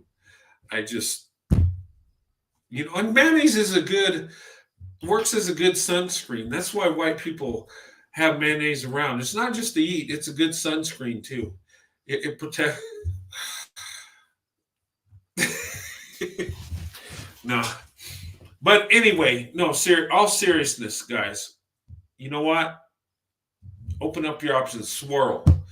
Talk about swirling. Do it. I'm going to. I changed my name to Captain Swirl. I'm still Roadrunner 89, but you know, you can call me whatever. My name's Brent. You can call me that. You can call me Roadrunner 89 or Captain Swirl 85. I go by all that. Okay. And all those names represent me in my life. Captain Swirl, I started swirling in 1985. Okay. Roadrunner 89, that's the year I graduated. That's when my life began. But not mayo, spicy mayo. Oh, yeah. Hey, and you know what? We get together and add hot sauce to mayo. We'll get the stereotypes together, right? Okay, I better stop. But anyway, the message tonight, guys, was, you know what? Open up your options. You know what? Swirling, nothing wrong with it. Get to know that black woman. Get to know that white guy. You know what? You might find out he's not a racist. You might find out he's not a fetishizer. You might find out he loves you with all his heart. I mean, you know, at the end of the day, we're just people like you. We're all people. We just got different skin tones. Okay? Don't focus on the past. We got to know about it so we don't repeat it. But let's move forward. Let's live in the here and now and make a better future. Let's come together as brother and sister and not segregate ourselves by race. Segregation's stupid. Segregation's evil. You know what? And we're all the same race. We just got different features. That's all. That's all it is. You know, you as a person, what defines you as a person is what's in your heart and your choices in life. That's it in a nutshell. Really is. I'm going to put the link up there if you guys want to come on. I'll give you a few minutes. You know, I would, you know, I'll put up the link. Sorry, took it down. But if you guys want to come up, you can. You know, I'll give it a few minutes. But my point tonight is don't get caught up in the propaganda. Don't get caught up in all the things, okay? We're all people. We live in the same nation. We need to love each other. We're stuck with each other. Why not love each other? You know, you might find somebody of a different race that you have so much in common, it's not even funny.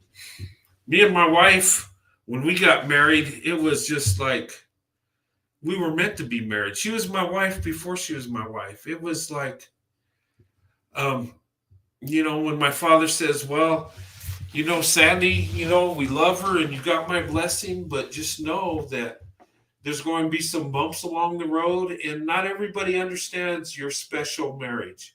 Nobody understands that you guys just love each other, even though you're different colors. People won't understand that. So you got to stand up with your wife throughout life. You got to protect her. You got to be with her. My father told me that. And what I told him is too easy. That was my reaction. And my dad was kind of taken back at it. Like, what do you mean too easy? Like he thought I was talking arrogant. And it wasn't that at all. It was that when I said too easy, my love covers all that. Of course I'll stand with my wife. Of course I'll love my wife. She's the woman I chose above all women on earth. She's the one I put on that pedestal. You know, so they say white men put white women on a pedestal and all this stuff. That is true. We do that. My grandfather did that. My father did that. And I do that.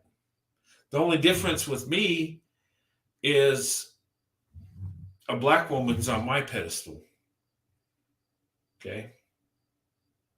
Same culture, same thing. It just, there's a black woman there instead of a white woman like it has been. And things are changing. We're opening up our options. And thus we should. I think it would be great for race relations if we dated and married each other more often. Will it cure it? No. Will there still be racism and hate? Sure will be. But we can make this world better just by us as individuals, you know, living our life, accepting each other as brother and sister instead of foes. Instead of us against them, we come together. And don't hate somebody because they date out of their race. And I would say to men, don't hate the women in your community that choose a man that don't look like you. That's stupid.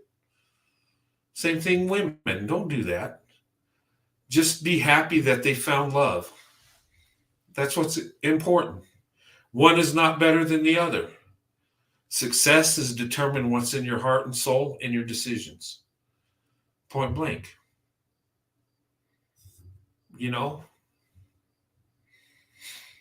We're stuck together. We live together. Let's make the best of it. You know what? Swirl. Get to date each other. Open up those options.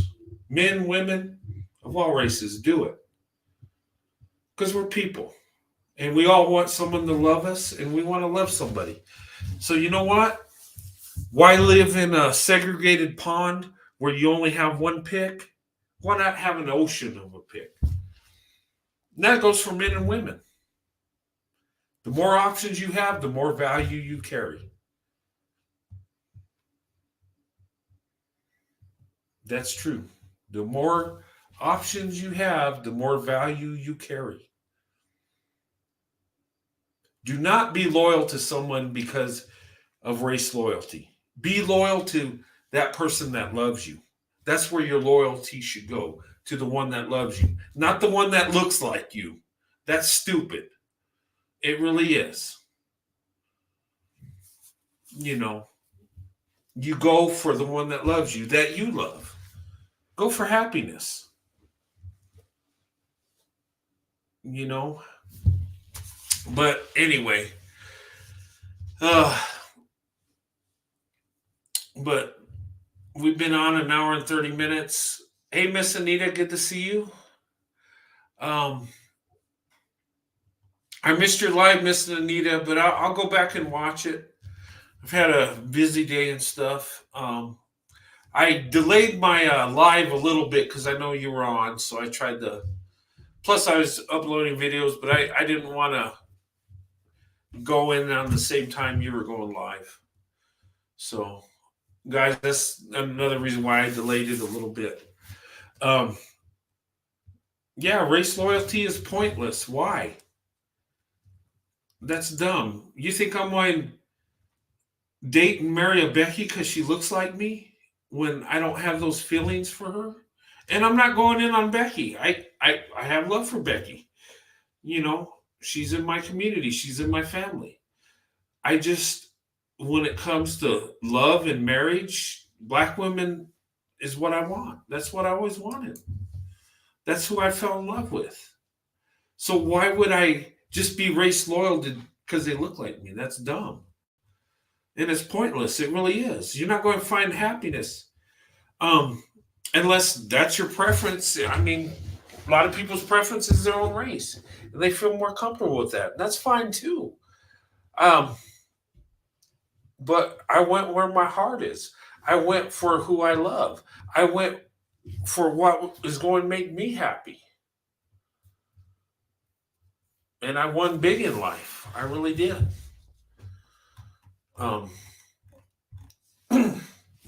You know, but guys, go where your heart is. Open up your, and I would say to you guys, I want you guys to do something. Ladies, gentlemen, if you're thinking of being in an interracial relationship, what I want you to do is make friends. White men, make a friend with a black woman. Talk to a black woman. Just be nice. Talk to her. Become friends with her. Get to know her a little bit. Can you do that at work? You know, is there black women you work with? Is there someone in your neighborhood? Just say hi. Have a conversation. And ladies, the same thing. Get to know that white guy. You might find out, wow. You know? I have a friend at work she's a black woman married to a white guy. And she told me when she was younger, she thought white people were the most evil people on the planet.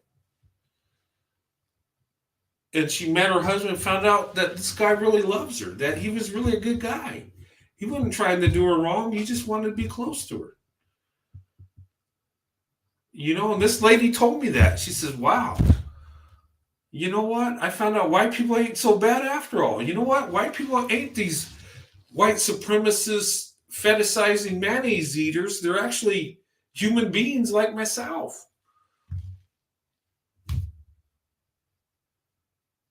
You know, is there evil white people? Almost definitely there is.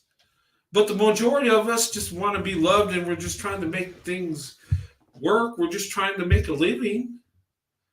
And quite a few of us love black women, but we don't think we have a chance. Quite a few white men love black women, but we don't think black women like us. A lot of white people love black women, but we think that you won't give us the time or day. When we see social media, when we see talk shows, there's always that black woman that says, it's white men, it's black men only. And we hear that and we think generally speaking, that black women won't even give us a chance. We see stereotypes where we see black women like Tiffany Haddish in a movie acting crazy, and we think that, man, we approach her, she's going to kick us through the curb and just dig into us. And you know what? None of that's true. We create a barrier that's not even there. Most black women I know are pretty reasonable. Most of them will hear you out or talk to you. They're pretty reasonable. Even if they think you're a racist weirdo, they'll still, you be nice to them, then you get it back usually. And you know what? You develop a friendship, she finds out you're a good guy. Where can that lead to? Who knows?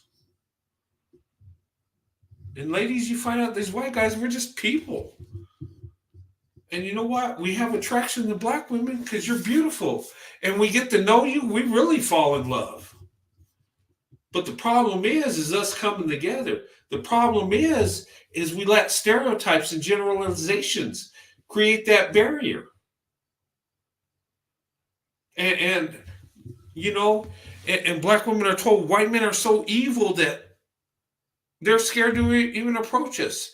And us as white men, we got so much white guilt in us, we won't even stand up for ourselves and say, you know what? You're wrong. You know what, Umar? We're not cave dwellers. You know what? You pro-black guys, we're not weirdos. We're not aliens. We're human beings. Yes, our ancestors did evil crap. Yes. But we're people. We're just trying to make it like you. We're just a human being like you. You can defend yourself. But the problem is we got so much guilt. Seriously. And these people use that. Those Umar Johnsons can say what he wants about white people. No one's going to stand up to him. I will. I think he's an idiot, to be honest. I think he's a divider. I think he's doing damage to America by separating it in racial groups. I think that's wrong. I do. I think we need to love each other as human beings.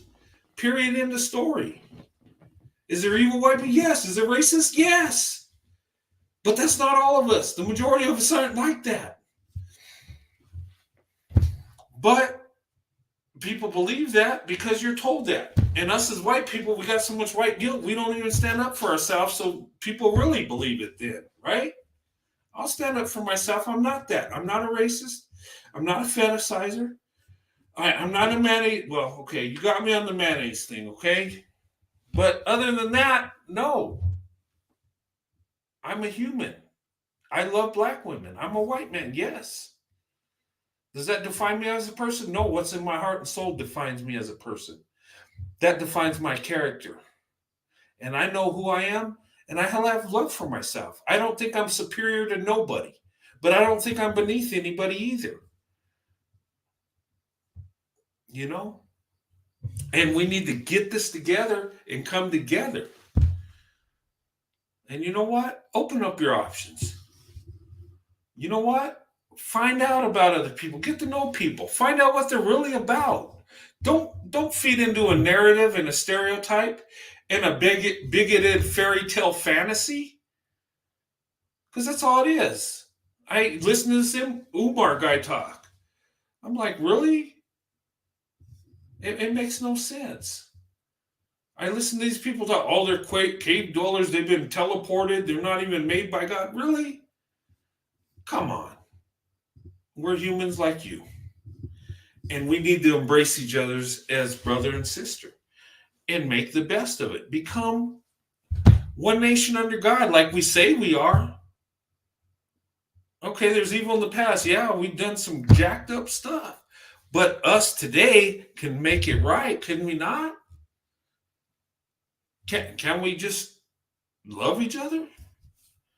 Can I have love for a black woman? Can I see that she's beautiful and I just want to love her and marry her and embrace her and have a family with her? Can I do that? Or am I stuck with a Becky and Karen? That's all I got. Because I tell you, when you have a connection, an emotional connection, a spiritual connection, it might not be with someone of the same race. It didn't happen that way with me. And you know what? I think it's going to happen more like my story. I think my story is growing. There's going to be more white men that are going to seek black women because we're opening up our eyes. We're seeing the truth. And you know what? God wants us to be married as people, men and women. And if it takes us of different races coming together to achieve that goal, we're going to have to do it. Because the bottom line, God wants us to have families. He wants a husband, wife, and children. He don't want us just sleeping together with random people.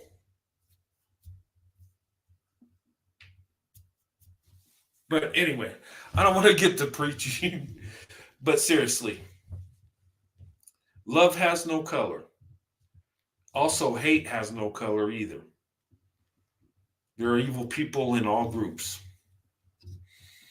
And do not judge a group for one sick, twisted individual. Don't do it. You know, I have a friend that I grew up with, and his brother, he's a Mexican guy, right? His brother was killed as a teenager. A black teenager sent his brother to meet his maker. And you know what? He dates and is married a black woman. But you know what? What he came to the realization is it wasn't the group that killed his brother. It was that individual. And that's true. Judge the person as an individual. Judge them for their deeds. Judge them for their sin. Don't judge them for what somebody that is in their group that did. You know. But anyway, I'm getting off on a tangent here. But seriously, guys, I believe if we just learn to love each other and just, you know, come together and just look at each other as brother and sister, you know, don't live that segregated mindset. Don't get caught up in us against them, because that'll get you nowhere. That'll create emotions. That'll create hurt, pain, hate. That'll get you thinking that the other group is something that's less than you. And it's not true. You know, people have come together as individuals and found love, even in segregated times. The problem is you have idiots that write our laws because of what they want. That's why we got segregation, because some people, you know, in colonial times, they had interracial marriages. Did you know that? Did you know that? They did. But somehow our government thought it was wrong, so they put it in laws that we couldn't interracially marry. Did you know that? And that created problems. That destroyed our nation. That led us to a civil war where we had to drink our own blood in reality for the sins that we committed. And you know what? God never lets anybody get away with nothing. And you know what? Unless we come together with love, we're going to destroy ourselves. And nobody's going to be a winner. You can't win on revenge. You can't win in hate. You only win with love. You know, and swirling's a good thing. Interracial marriages is a good thing. And you know what? When I see a black woman with a white guy, I'm happy. And even when I see a black guy with a white woman, I'm happy too, because you know what? They're coming together and they're accepting each other. Now, I don't know how strategic they were with their relationship, but at least they came together and they're seeing each other as equals in that instance, right? That's what we need to do. What is that, J10? Why are black women more sexualized in public, I don't know. It's society. It's the way people generalize and stereotype more so than any other women. Yeah, I don't know why. I mean, in my opinion, when it comes to morals and stuff, from what I've seen, I think black women have it more together. I don't. I think society has sexualized black women. I think the media has stereotypes, generalizations. Um, you know, I don't know. I mean, you don't really see Girls Gone Wild with black women, do you? And I'm not going in on white women, but you remember those videos, Girls Gone Wild? You seen the commercials, right? Girls on spring break acting crazy and stuff. I mean, that I didn't see too many black women acting like that. I don't know. But I think that was quickly taken down because they didn't want to put an image out there. I don't know. I wish people would. But here's the thing, though. You know, the image of black women's changing. If you really look at things that's going on, you will see, like in movies, and you will see, like in the media, every now and then they'll show a professional black woman. They'll show a black woman on a movie as becoming a board member, being professional, successful. You'll see that. You'll see that image. That's a beautiful thing. You know, we see the image of the crazy black woman like Tiffany Haddish plays, and I'm not going in on Tiffany Haddish.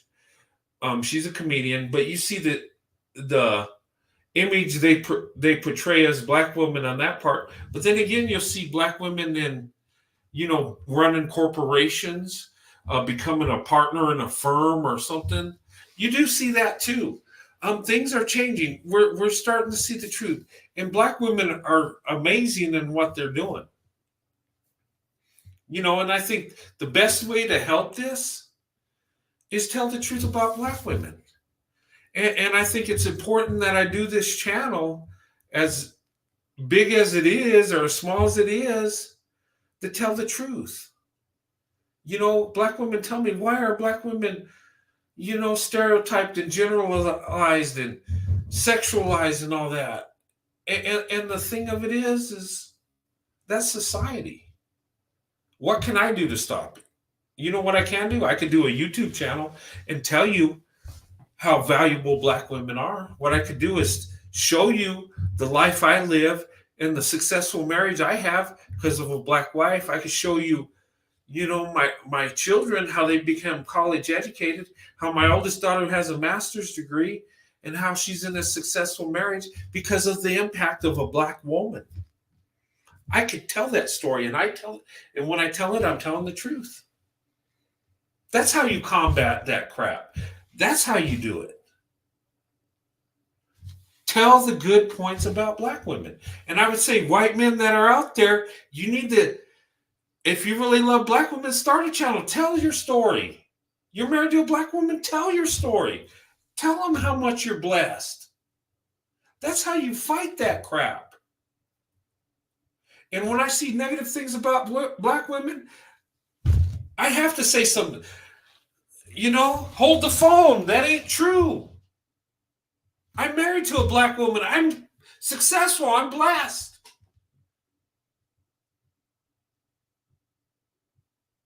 My marriage is successful because of the black woman I'm married to. Our kids are successful because of the impact of a black woman. My life is a blessing because of black women. Period. In the story. That's how you fight that crap. You just tell the truth. Black women are amazing. And you know what? And if people can go and pick out black women that aren't doing the right thing, they can find some somewhere and try to paint a picture on you, but that's not the truth. My story is the truth.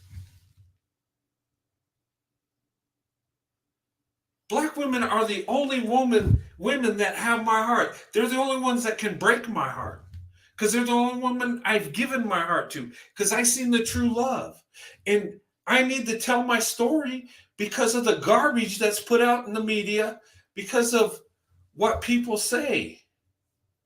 And yeah, black women do get a bad rap. They don't get the credit they deserve. They don't. And it's disgusting. And what's sad is there's black men trashing black women. There's even other black women trashing black women. I hate it. It needs to stop. I'm going to tell my truth. I'm going to tell the truth. My truth is the real truth.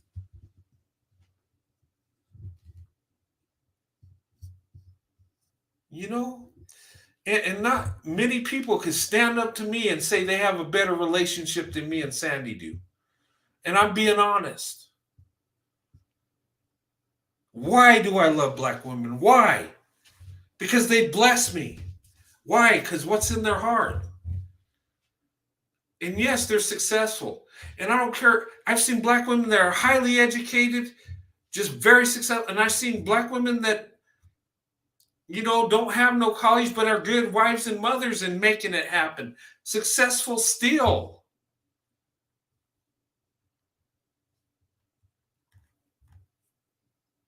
You know, that's how you fight that crap.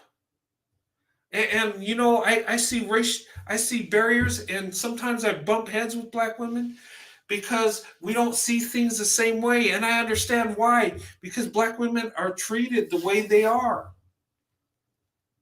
And it's disgusting. And I hate it. And I'm going to tell the truth.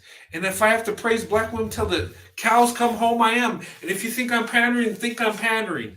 But you know what? I'd rather be pandered to than slandered. And that's what black women are getting from these clowns out there. They're slandering them. You know, I heard some clown sent me a comment, said, oh, well, black women are the most single mothers. Well, idiot, you're the one doing it. It's the men's fault. But you know what? When they open up their options, guess what? They get with a Brad, and it works out pretty good in a lot of cases. And I'm not saying that that's what they have to do, but you know what? Go for what's best for you, where you're loved and celebrated the most. And I'm telling you, black women, you don't get the praise you deserve. You don't. And when I send you love, when I praise you, just embrace it. Just take it. It's yours. You know, don't buy into it if someone ain't criticizing you and throwing you in the dirt, that it ain't real.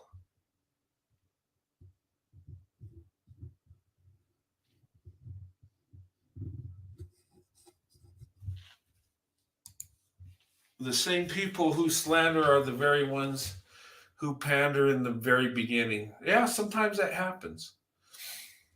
But I don't see praising black women as pandering. I'm just telling the truth.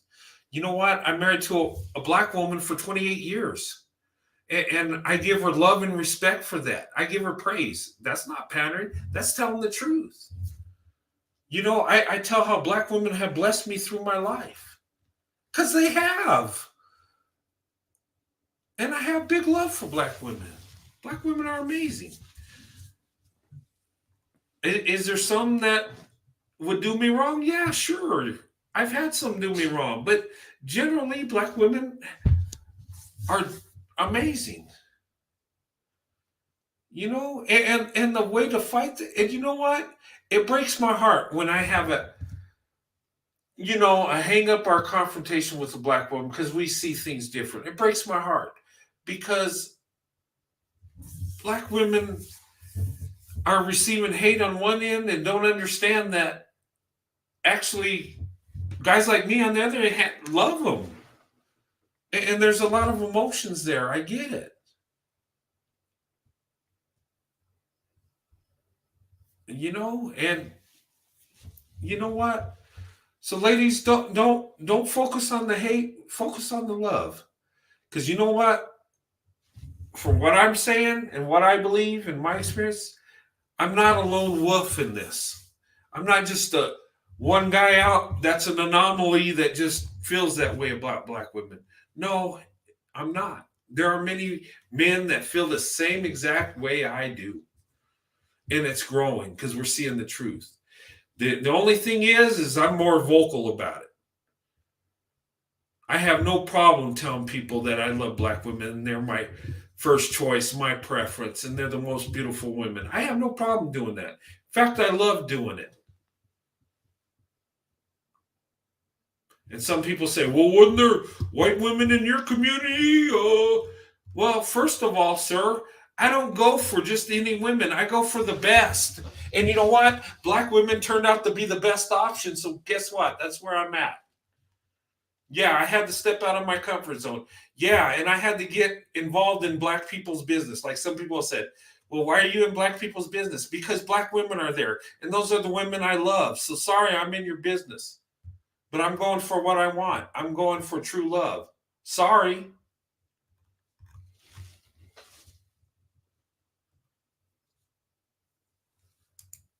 And that's the truth.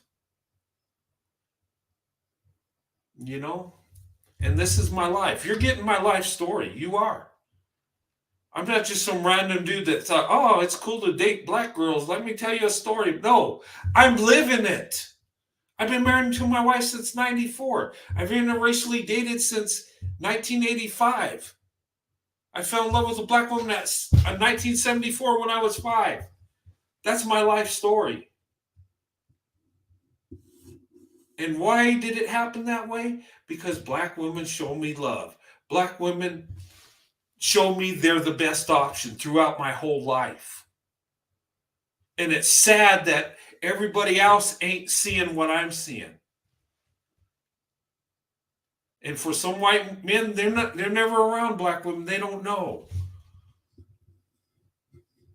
But I tell you what, a lot of them that start dating black women end up marrying black women. And that is a fact. I've seen it happen. I've seen this guy at work married a black woman. Never dated black women his whole life and finally dated one and married her.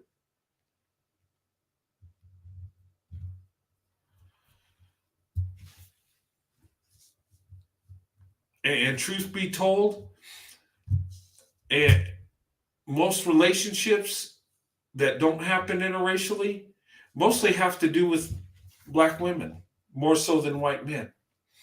That's true. And I don't blame black women for it. It's not their fault. You know, they've been told what they're told through life. They don't know. And it's scary to step out of that comfort zone. I get it. You know, and for a black woman to give her heart to you as a white man has to go through hell and back. She gets run through the ringer. She's shamed. She's, you know, put through it. So when you find that black woman that's got your back through all that, you know you found true love. And black women are doing that. You show them love, you're going to get it back more than you give.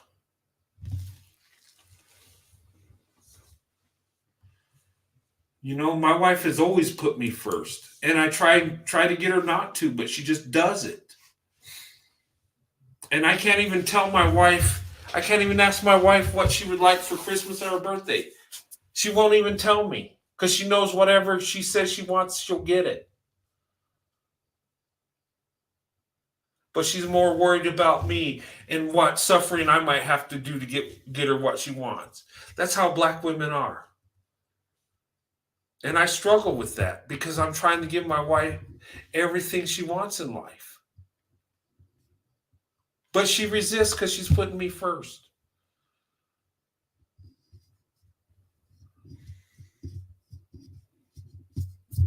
Seriously. So, I'm passionate on this. But yes, black women ain't getting the credit they deserve. They're not. And why? I can't, I don't know. Maybe because black women are so successful, they're moving up. Maybe a lot of men are jealous of you because you're more successful. Me as a white guy, I've seen black women more successful than me. But actually, that don't upset me. That actually motivates me. That makes me want to move up so I can be with them. But I'm thinking strategic. You know, I think, wow, she's above my level, but what if I get to her level? Man, we can do amazing things. I mean,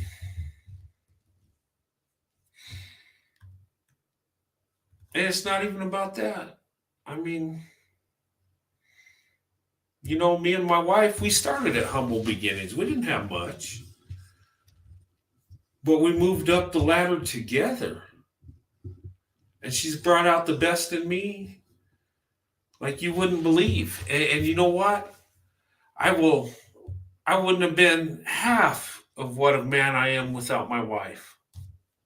And that's the truth. I'm not just saying it to praise my wife, it's true. Tell me, where else can you go where you spend 20 years in the Army, 3 deployments to Iraq, 1 to Bosnia, Kosovo, Korea,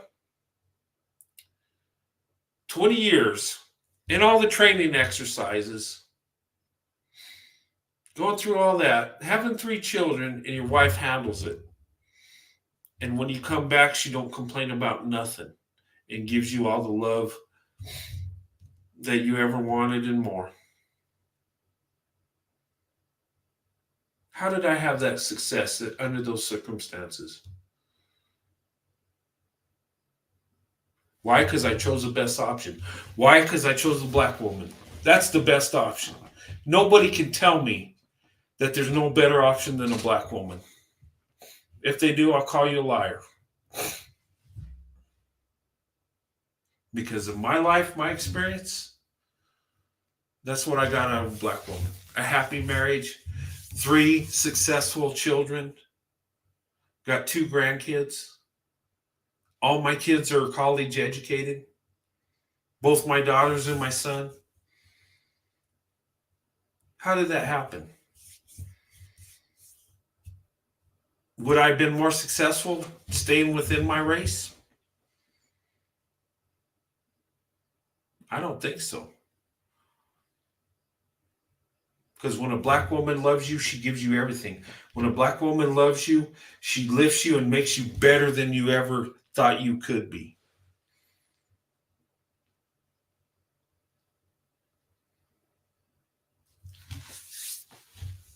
And my life proves it. My life reflects it.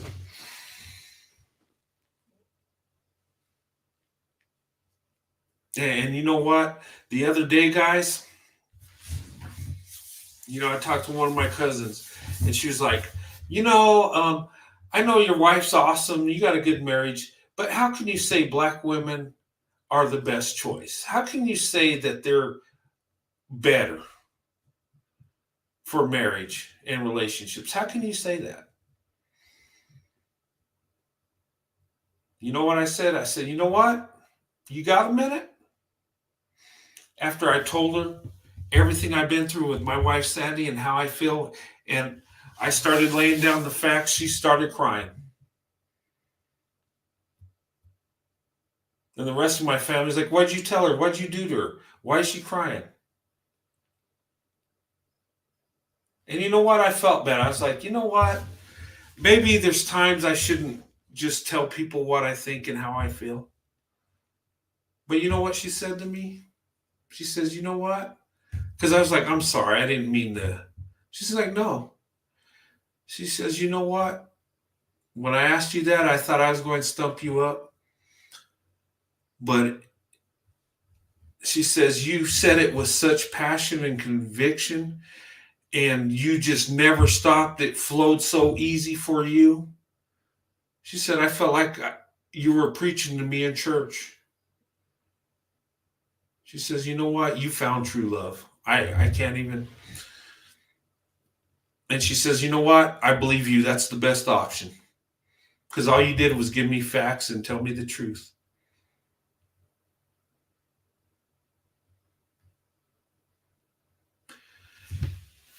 And then she said to me, you know what? Maybe I ought to look at an interracial relationship. And I said, well, hold on. I'm talking about black women. So anyway. But yeah, that's how I feel. That's where my heart is. When I say I love black women, it ain't no lie. It ain't no pandering episode. It ain't something I'm just randomly coming up with. I'm speaking the truth, and I'm speaking my life, and I'm speaking what's in my heart and my soul. And I am eternally grateful for what black women have done for me in my life, starting out with the babysitter when I was 5 years old. And when I think about it and I reflect, I break down and I thank God. And these women didn't have to show me love. These women didn't have to do that. These women didn't have to care for me.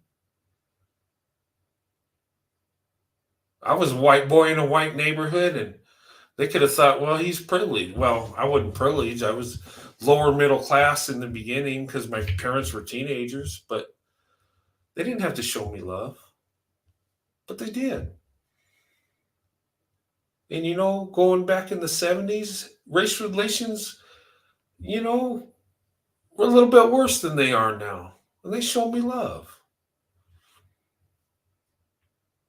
You know, and when I ever got in a serious relationship with a black woman that cared for me, I was treated with the utmost love and respect.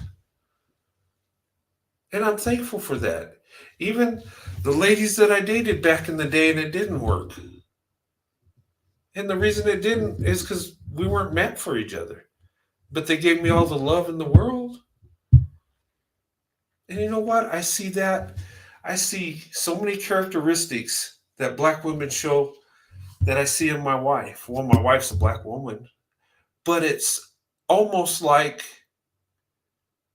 so many of these women have these characteristics. It's amazing. And I tell people, I say, look at black women, see what they got to offer, see what's in their heart, really get to know them. I told my son, I said, he was talking about how Asian women are submissive. I said, son, you can date and marry who you want. That's your choice. But look at black women. Look at your mother. I mean, don't close the door. Because you have black women are such a blessing.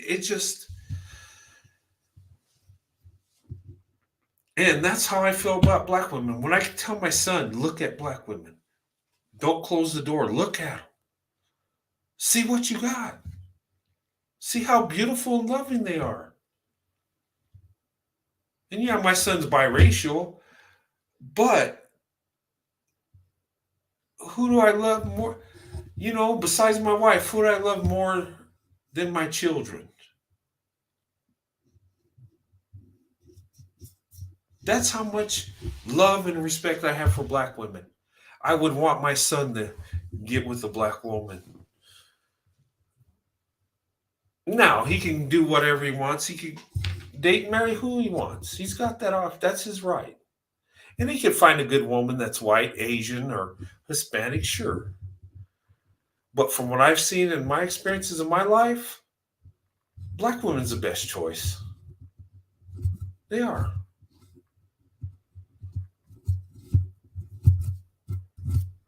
And people say, well, where's the proof? Where's the stats? 28 years of marriage. A wife that still loves me after 28 years. 20 years in the Army, with all the uncertainty, with all the training and the deployments, having to put up with it, having to raise our kids while I'm not there, alone, and still shows me the utmost love and respect and never complained once. Oh, yeah. You don't even know. So when I promote swirling, that's why. And there's too many black women out there that aren't married, that are single mothers, not by their fault, that men need to open up their options and Look at black women. As I'm telling you, a black woman that you love like you're supposed to as a husband will be so successful, it's not even funny.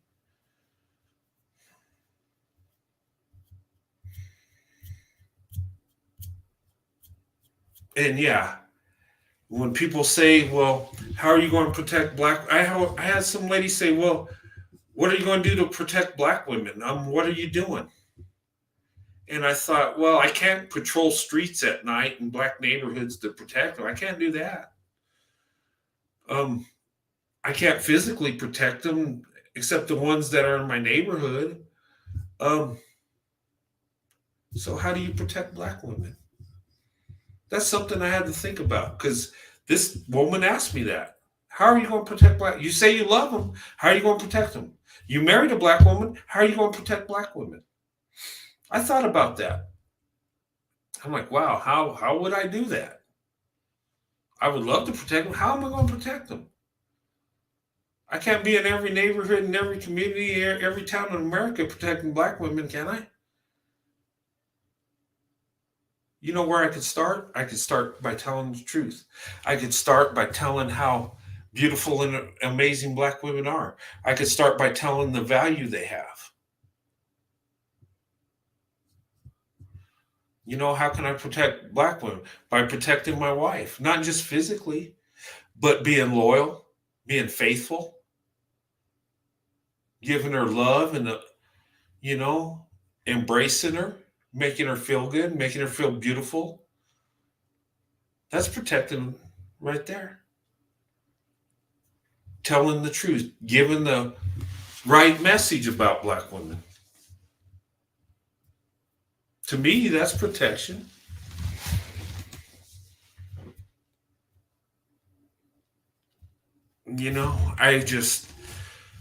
That's the only way I can think. But I thought about that. And really, I would love to have a solution. My wife's protected. I mean, of course, but other black women, how could I protect them? I really took that in deep thought.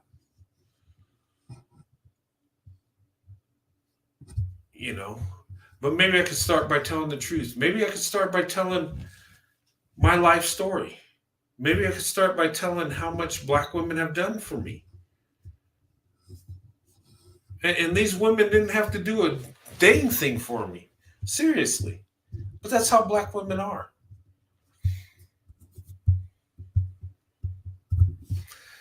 But anyway, I could talk all night about this.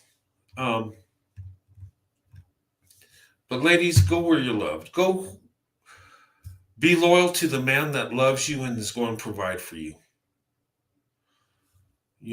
Guys like Umar would say be loyal because he's black, but no solution. Go to the man that's loyal, that loves you. And it might, and good men come in different colors. I'm not telling you what the best man is. I can't. You have to find out the one that's got the best character and the one that loves you the most that's going to be there for you. Always.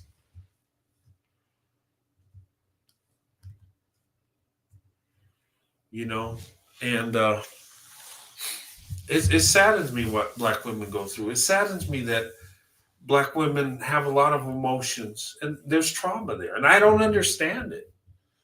And it breaks my heart because some women I've offended because I don't understand what they're talking about or what they're going through. All I know is I've been blessed by black women. Maybe that's why it breaks my heart so much because I can't fix it. I can't help. This YouTube is an emotional roller coaster for me. It really is. I get a uplifting high to the highest and I get a low to the lowest. And maybe it's because I feed on you ladies' emotions and what you go through and what you tell me. And some things I can't fix. Some things, I make mistakes and do something wrong and offend somebody and I don't mean to. But it breaks my heart because I have love for you. I have love for black women. I think black women are amazing. Black women are a blessing from God.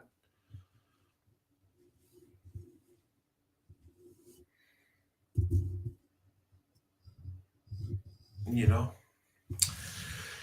But anyway, I'm going to go ahead and I'll put the link up for a few minutes, then I'm going to close it out. Um, um, but anyway, guys, it is a blessing and a privilege to do this YouTube thing. It really is. And I love connecting with you, you ladies, and you guys out there too. And those of us that interracially date and are interracially married, you understand what we go through. You understand what I went through. I understand what you go through. And for the white men married to black women, you understand how I feel. You get it. And the white men listening, they know exactly what I'm saying. They know exactly where I'm coming from. Because those of us that prefer to be with black women, there's a reason. It's because we found true love. We found the most beautiful woman inside and out. And we know it. And it don't matter what we have to go through to get that. That's what we want. It don't matter what society thinks of me. It don't matter what anybody thinks. I found true love. Oh, hey, Afro Angelique, how are you doing? Fine. Hi, Brent. How are you doing? I'm doing okay. I'm just kind of going on a little rant, a little bit. You know, I just. I appreciate your rant. Oh, thanks. But I just see so much nonsense, and you know, from what my experience with black women, I've been blessed, and I don't understand. Maybe I'm one of the lucky guys that have met such amazing black women, but I don't think so. I think black women generally are loving and caring people. And a lot of times, you know, we'll show people love. And if you give them love, you get it back and then some. True. You know, and but see, you don't have your blinders on. I don't. Well, I'm yeah. Because the amazing thing about black women is that a lot of us, we're not recognized, people don't understand, and then they take the stereotype and apply it to everyone, and that's not necessarily the truth. But we can be beaten down, we can be misled, we can be discouraged, but we always seem to bounce back and come back even better. Yeah. Yeah, black women are very resilient. I've seen, yeah. And it's amazing how I've seen black women go from single mothers on welfare to making six figures by themselves. I've seen it. I know 3 black women that have done this. And it's amazing how, you know, when black women get their mind made up and they feel like there's a little bit of hope, it's like they make it happen like bam. And it's amazing. And I think that's why a lot of our interracial marriages work so well when we choose to be with black women, because black women put their heart and soul into it. You know, it's not like they just try and see what happens. No, they go all out. And that's I haven't seen no other women like that. And I'm serious. I mean, I've seen successful women in all races, don't get me wrong. But black women seem to have that little extra kick, that little extra boost of nitrous at the end of the race that's just going to carry you to the finish line. Serious. I mean, that's that extra spice. Yeah, that little extra is like, wow. But Yeah, I and yeah, go thank ahead. you. I thank you because when you said something about protection, and the thing about it is that it may not seem like it to you, but your Mhm. channel is a point of protection because it can it has created a space of safety and created a space of love and open ideas so that you feel like you have a place to express yourself as well as know that you are appreciated because and that there are options out there because so many black women have been raised to just stay loyal, Mhm. and it's not worth staying loyal anymore if you're not getting what you need someone to feed your soul. Yeah, and you know what? I like I said, I seen what black women have done and amazing things. I don't want to be with no other woman. I never have. And I'm not a biased person that thinks one group's better than I just found that black women are the best choice when it comes to love, when it comes to marriage, when it comes to family. And and I think that is kind of sort of protection, just telling the truth. Why do we need to go on stereotypes? Let's tell the truth for one. Let's talk about what black women are doing. And if you look in the stats and stuff, it's pretty amazing. I mean, I looked at stats when it comes to education, when it comes to businesses. They're doing amazing things. And Goldman Sachs ain't going to give billions of dollars to just for a PR thing.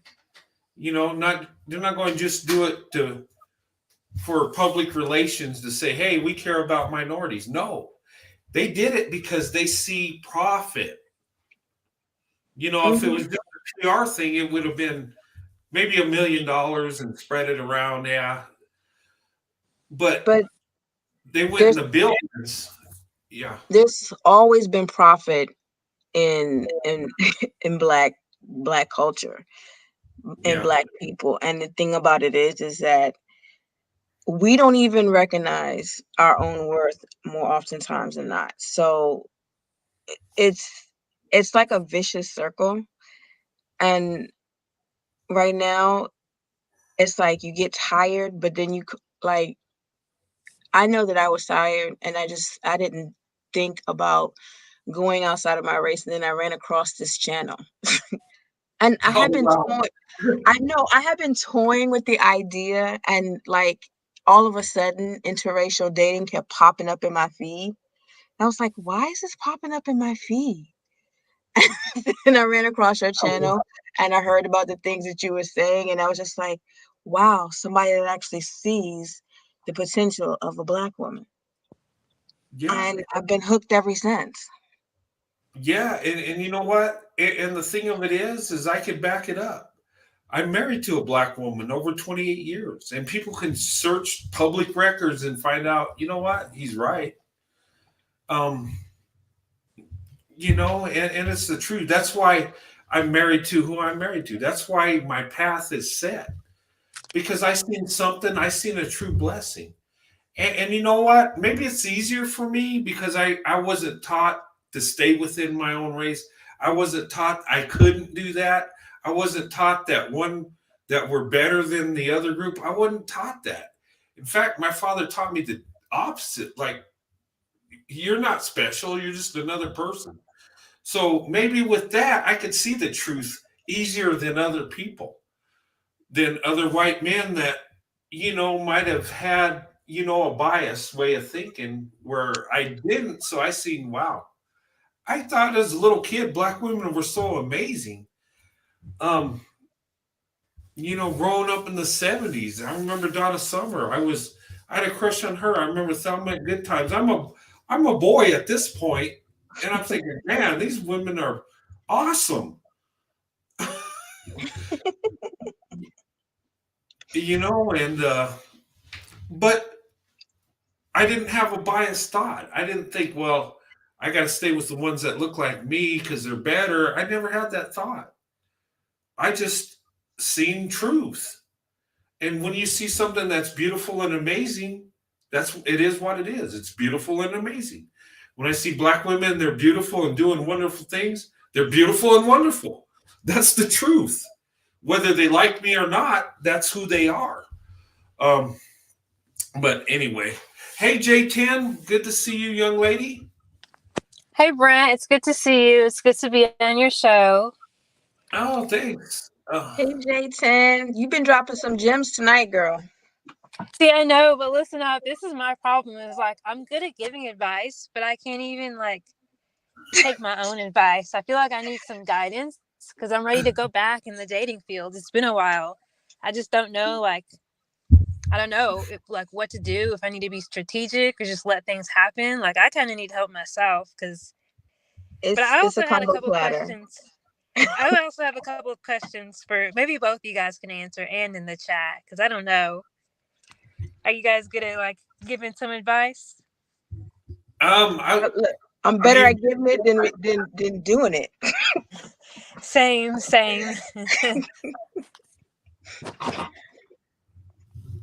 But no, I mean, because with it's kind of it's kind of a combo platter because you have to be open and you have to have the vibes of your openness and your willingness to date whatever, but you also have to be kind of strategic into how you go about it because like everybody is good at giving like advice, but sometimes it just doesn't work until it does, if that makes any kind of sense. What do you mean by that? Like that's like when you're exercising, you can try many, like exercising is a chore until you find the one that clicks for you. And then once you find the one that clicks for you, it's like, I want to do this all the time. So you have to find a method that works for you. But my thing is like, should I have like I want to go back in the dating field, but I don't know if it's something I should actively do because I don't believe in women chasing men or going after men or doing all these strategies. But at the same time, I'm very open to inviting somebody in my life. I feel like I'm not all the way, but I feel like I'm pretty much at a good place, better than I've ever been in my life. And I'm ready to, have someone there, but I don't know if there's something I need to be doing different or just keep doing what I'm doing because I'm around people all day, every day. I'm in law enforcement, so I meet all kinds of people, but I don't know if I should be like presenting myself a different type of way or, you know what I mean? Like I'm ready to be out and about and mingling. I just don't know how to do it. Okay. You sound like I was like a couple weeks ago. Because I was at this point where it's like, I'm ready, but I'm not ready, but I'm ready. But I'm just gonna marinate on it a little bit. So I marinated on it a little bit, and the universe sent something to me. But you, go ahead. Oh no, I'm sorry. Go ahead and finish. But it's kind of like everything in life is kind of a combo platter. I'm sure as a with law enforcement, you have pretty good instincts. So you kind of you're probably gonna have to kind of have your feelers out to see maybe this is a good time to have good vibes or smile or drop that handkerchief, and find like the right venues to do that in. Yeah. What I would say, J10, there's no real secret formula to make it work. I think what you got to do is just be yourself, and whoever you're dating, get to know them, and try to feel where they want to go with the relationship. I would say whoever you're dating, listen to them, have them talk about themselves and what they do, and kind of let them talk, because sometimes they will tell you their true intentions without even knowing they are. You know, you might, because men can lie. Well, anybody can lie, but sometimes you ask them, "What do you think about marriage and family?" They might say, "Well, yeah, I want to do that, but I need to figure it out, and I need to, I need to date a while and see if that's what I really want to do." And something like that, that's not really their intention. They just want to date. You got to kind of fill it out, but I mean, but go on dates, have fun, get to know him, and if he's patient and loves being around you and don't try to push you into an intimate relationship, that could be the right guy. Mm-hmm. Then again, men want to date just to date. Even like, but even when you're in that friend phase, he has to show you that you are a priority. Yeah. Yeah. Because I met somebody at a wedding, and we have had contact with each other every day. Like, I wake up every day to a good morning text. Oh, nice. Yeah. So and tonight we had our first date. Oh, did you? Oh, nice. How'd it go? It went okay. Like, today, like, was best friends day, and so Mo's had a buy one get one, and so we split. We had a good time. We had a good conversation.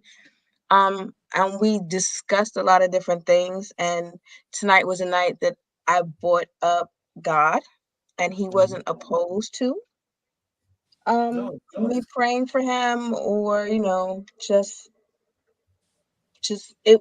A lot of things came to the fore, so we're still working. Hopefully, we've decided that we're gonna see each other at least once a week. Oh, okay. So it sounds like he's being patient with it. He's not trying to push you into anything or nothing like that, or. Oh, I told him there's a I'm affectionate and I'm a touchy feely, but there will be nothing beyond that. Oh, okay. I made that clear. I made that clear before we even exchanged phone numbers. Oh, okay. So you know what? With that, and he's still around, that should that should say something. Like, because some men are like, okay, if we don't go this far, I'm out. A lot of guys are like that, because in our culture today, it seems like dating means going to bed together too. And if he's willing to be patient with you and don't have to go there and just likes being with you, and his time's consumed with you, that could mean he loves you.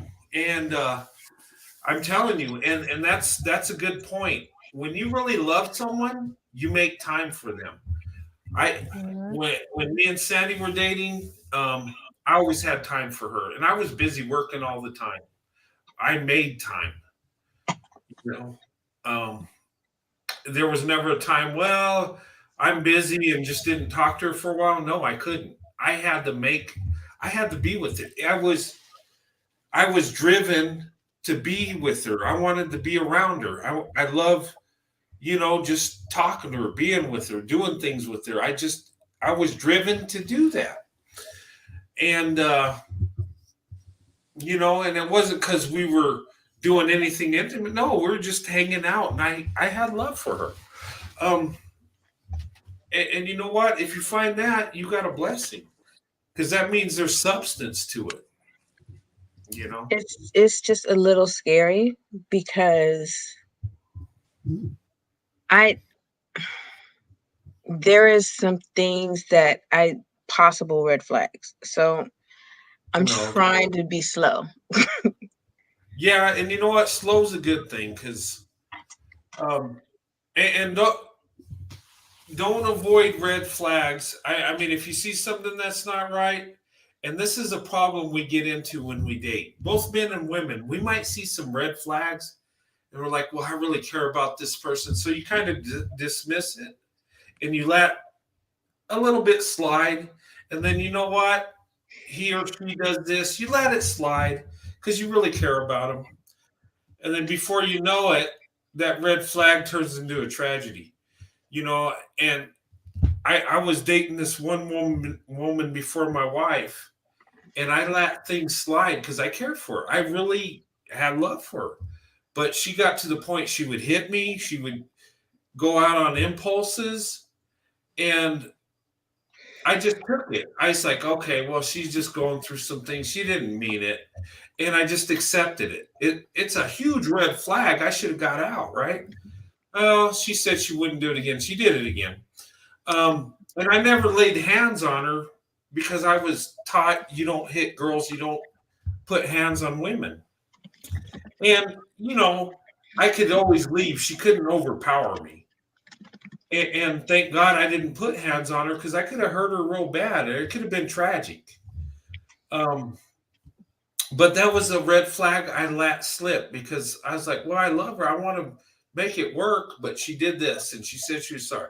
Well, I really want to make it work. Then she did it again. Well, you got to be careful of that.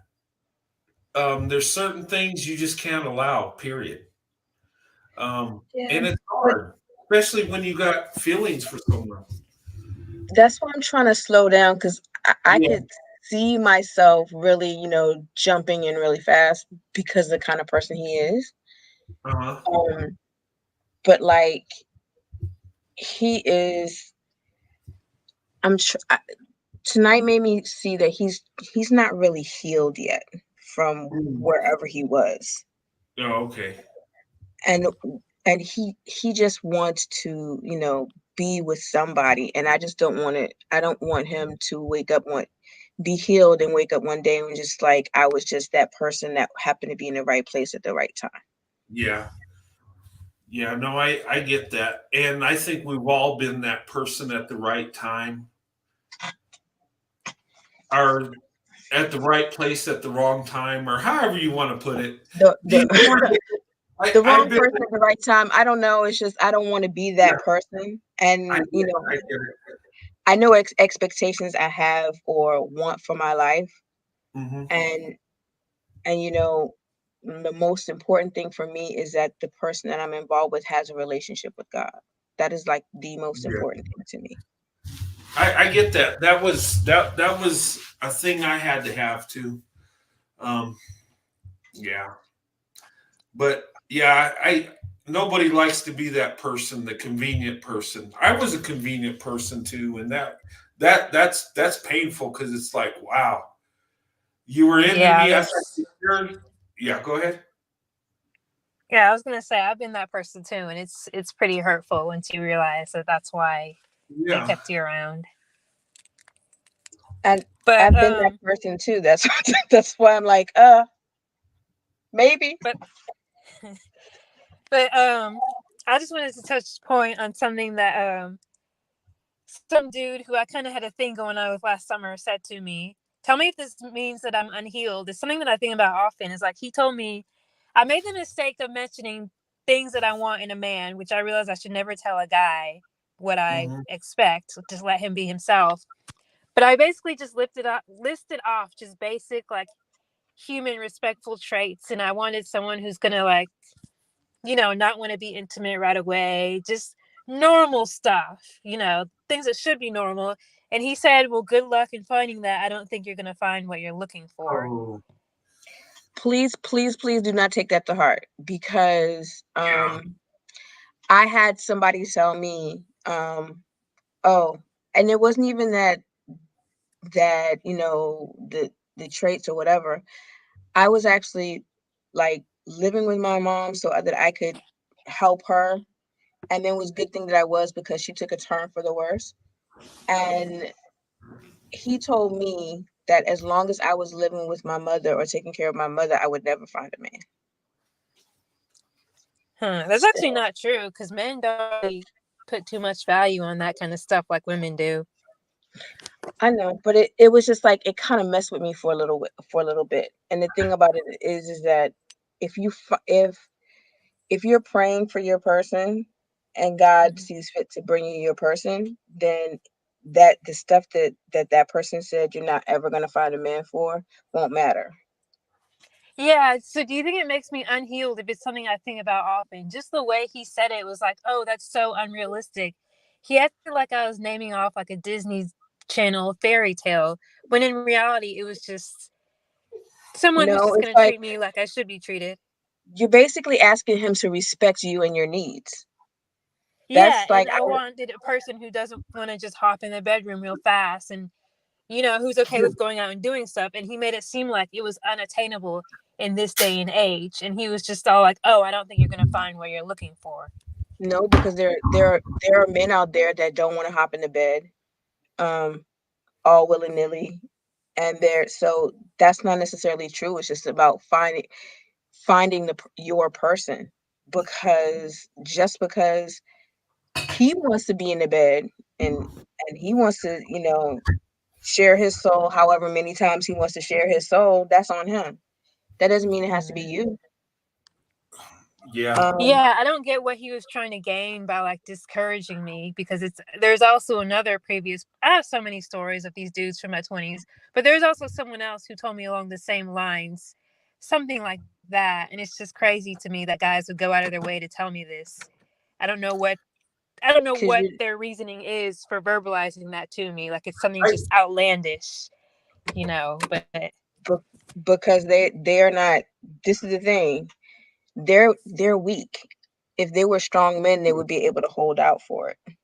Mm-hmm. Yeah, and I think it's like a lash out at you, because they're looking at it not in the long term. They're looking at it at the here and now, and there's lust involved. And he probably wanted to get you in that intimate moment right away, and you didn't go there. So his feelings are hurt. He hurt his ego, and it's a lash out to you. Well, good luck in finding. I mean, a true man that loves you don't have to get you in the bed. I just. Men will lash out when you don't give them what they want. Yeah. That's Yeah. the number one. You have to remember that. So Yes. anytime that somebody says something to you after you've set an expectation, that you just have to let that roll off, because that's not going to be anywhere near the truth. Because the right person will do, because there are men out there that are actually not sleeping with everything in a skirt, because they want to be in the right mindset to be with the woman that they want to be with, that is for them.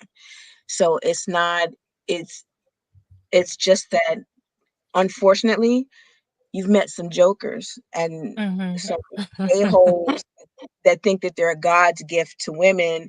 And so they feel like they can tell you these things and know that they're an authority when there's only one authority.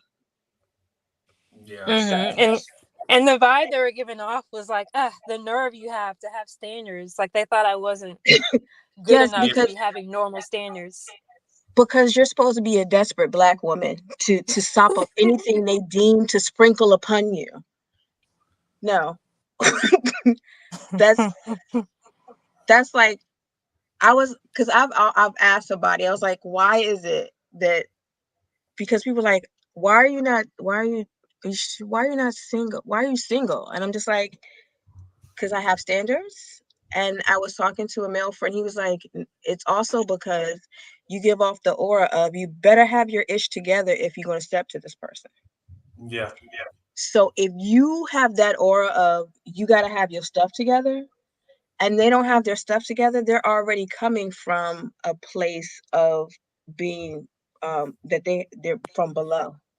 So they're just taking their shot. And when they take their shot and they get shot down, they figure they're going to kick at you and try to put a kink in your armor before they leave, because they were not worthy. Yeah. Oh, okay. I like the way you worded that. Yeah. Yeah. Don't take it to heart. It's not you, it's them. And the thing of it is because you didn't give in to that, he went to the next woman and tried the same thing. And they'll do it till they find one woman that'll give them what they want. Yeah. And it's tragic because usually that's all they want, and then they bounce. It's you know, they're sad to say that there's so many men in this world that don't want to get married and have families. So you gotta find the one that does. Um, and I don't understand it. I mean, I've been blessed with my wife so much. I can't see myself being out there dating, especially at my age. It don't make sense being 52 and trying to date. Um, I mean, and things happen. There are people my age that are trying to find someone to love them. I get it. But I was planning to get married in my 20s. I knew, and maybe it's a cultural thing. I just knew I was going to get married. That's what we do. That's how I've been raised to do. You go and you find you a wife, and and it's a lot of it's how you're brought up. A lot of it's how you see other people, and you got. And the good thing about this guy is he showed you his hand right away. And that's the good thing about taking it slow, ladies, because these guys that want to, go to the bedroom right away and you're taking it slow, they'll usually leave because they don't want to wait. And they'll Yeah, go and they look have for someone. Yeah. yeah, and they have nothing else to offer. The funny thing is, he'll still show Yeah. up in my inbox every now and then. So it's like they 'Cause leave, but they don't actually leave. They're always lurking around. because he Yeah. planted a seed and he's trying to see if it germinated. Yeah. Hmm. So because he planted that seed, he wants it to make you pick at you, pick at you, pick at you. So eventually that you'll break down and give him what he wants.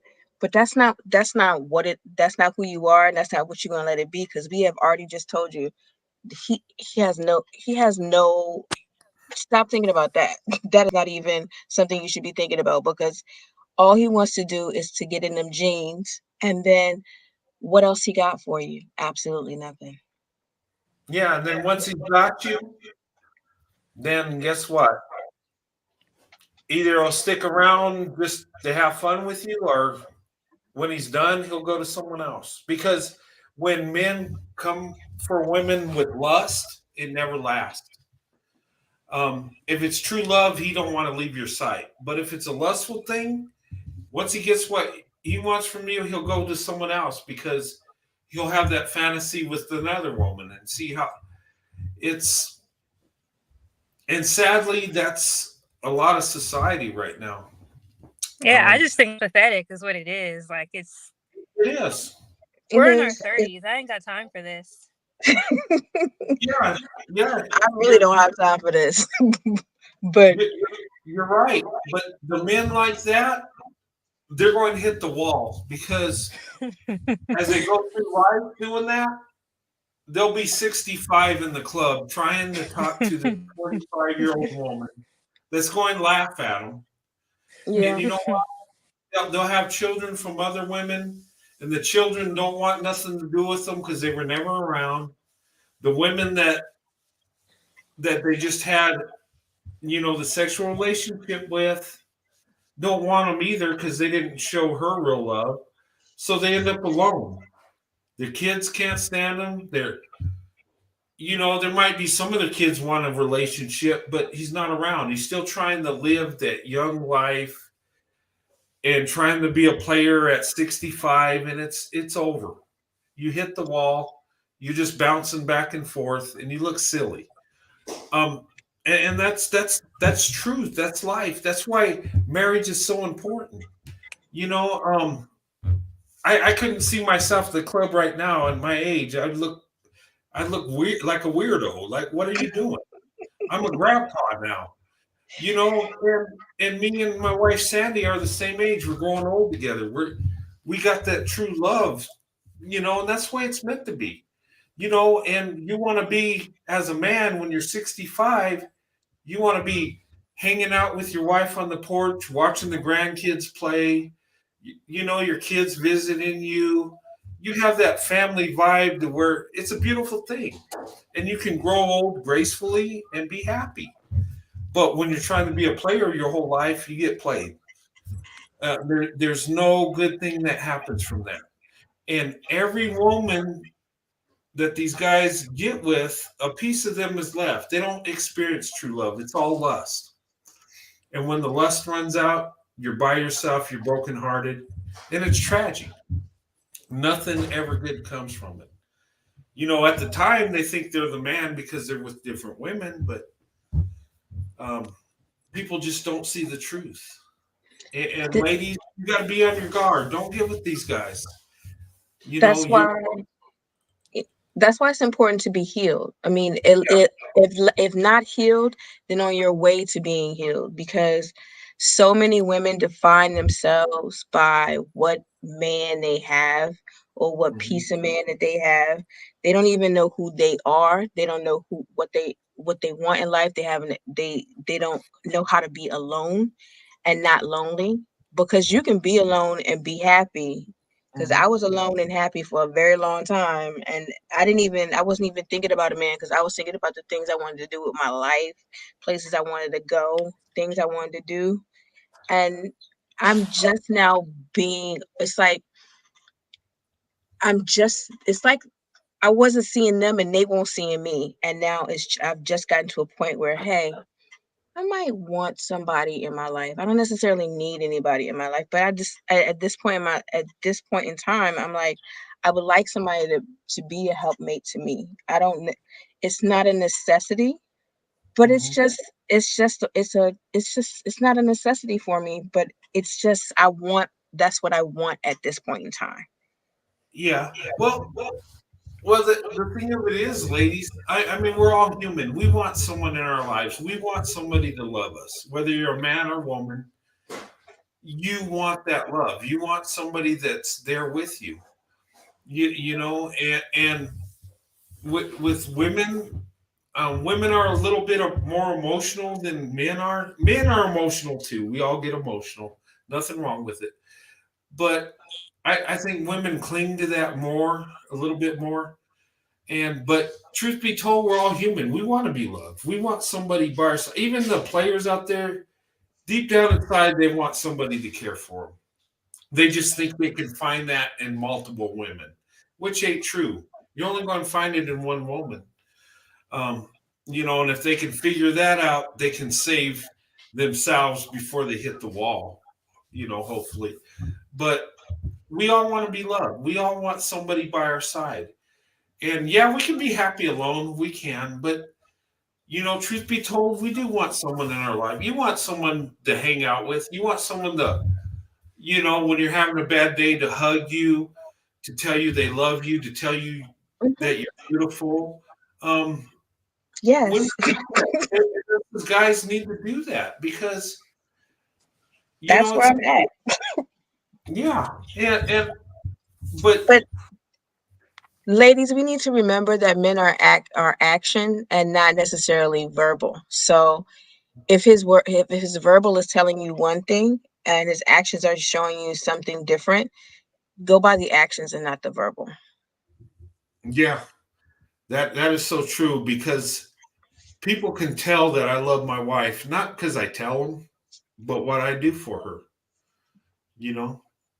How I'm always around her, how I am around my wife. And I hug my wife all the time. I hold her hand, I hug her. In public, I don't just hug her like crazy and get all, no, but I just, when I'm at home, we're watching TV, I have my arm around her. When we're sleeping, I'm hugging her. When I wake up, I hug her. I give her a kiss. I tell her I love her. I cling to that interaction, to that touch. And as humans, we need that. Even as infants, they've done studies where babies that were held and picked up are happier, healthier. And, back in the day, they were taking care of with multiple babies, but nobody was holding it up. And some of them passed on because they weren't getting that human connection, that love. That as humans, we need that, seriously. And it lifts us. It even makes us happier. It makes us healthier. Um, we need love. We do, men and women. But we need true love. We don't need lust. Okay, the bedroom. If we did it God's way, the bedroom wouldn't come until we're married. I'm serious. And the reason is because once you go there, it's not just a physical act, it's a spiritual act. It really is. When you get to the lovemaking part, you need to be truly in love when you go there. Because if you're not, it's going to create so many problems. It's destructive. It's a blessing from God, but it's meant for a man and his wife. It's meant for marriage. It really is. And that's why we're messed up in society, because we don't do it that way. We jump in bed together because it feels good, but it has a destructive impact on us because there's not real love there. But when there's real love there, then it's great. It's wonderful. It's a blessing from God, but it's got to be true love. There's a time and place for everything. And intimacy needs to be with marriage. It really does. Now, I know that ain't the popular thing, and most people don't do it that way. I get it. But that is the true right way. It really is. Yeah.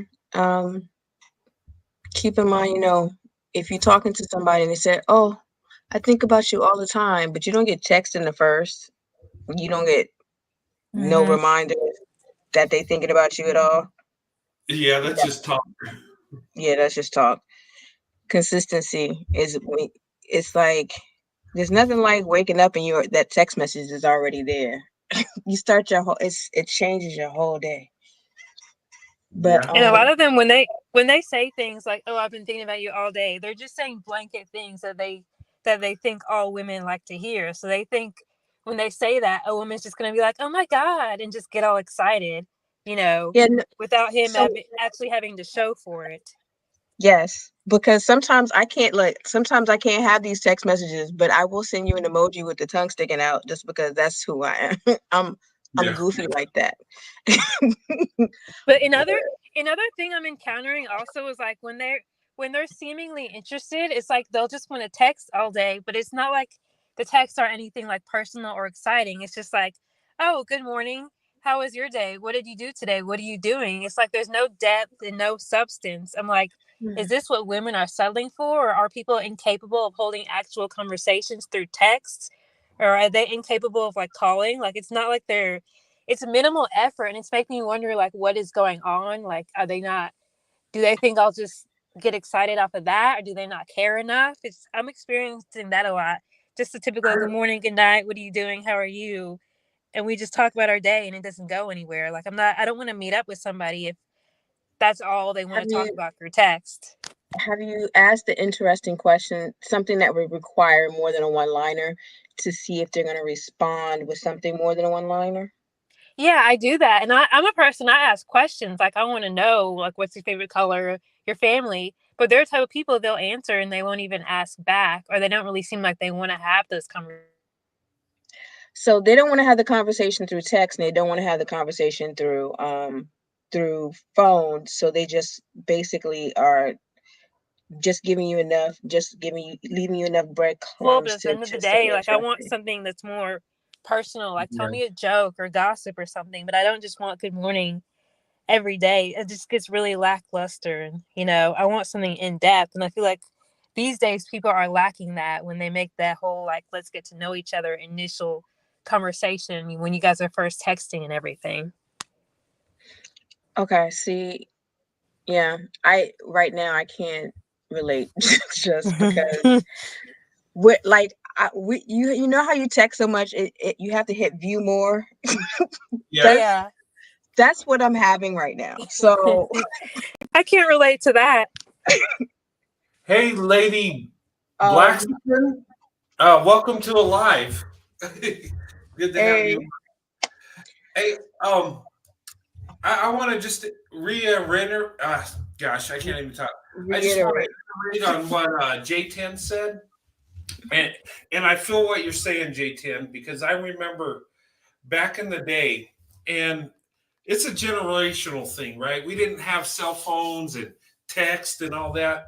And I hate texting. I'm old school. If you want to talk to me, call me. I I hate that texting thing.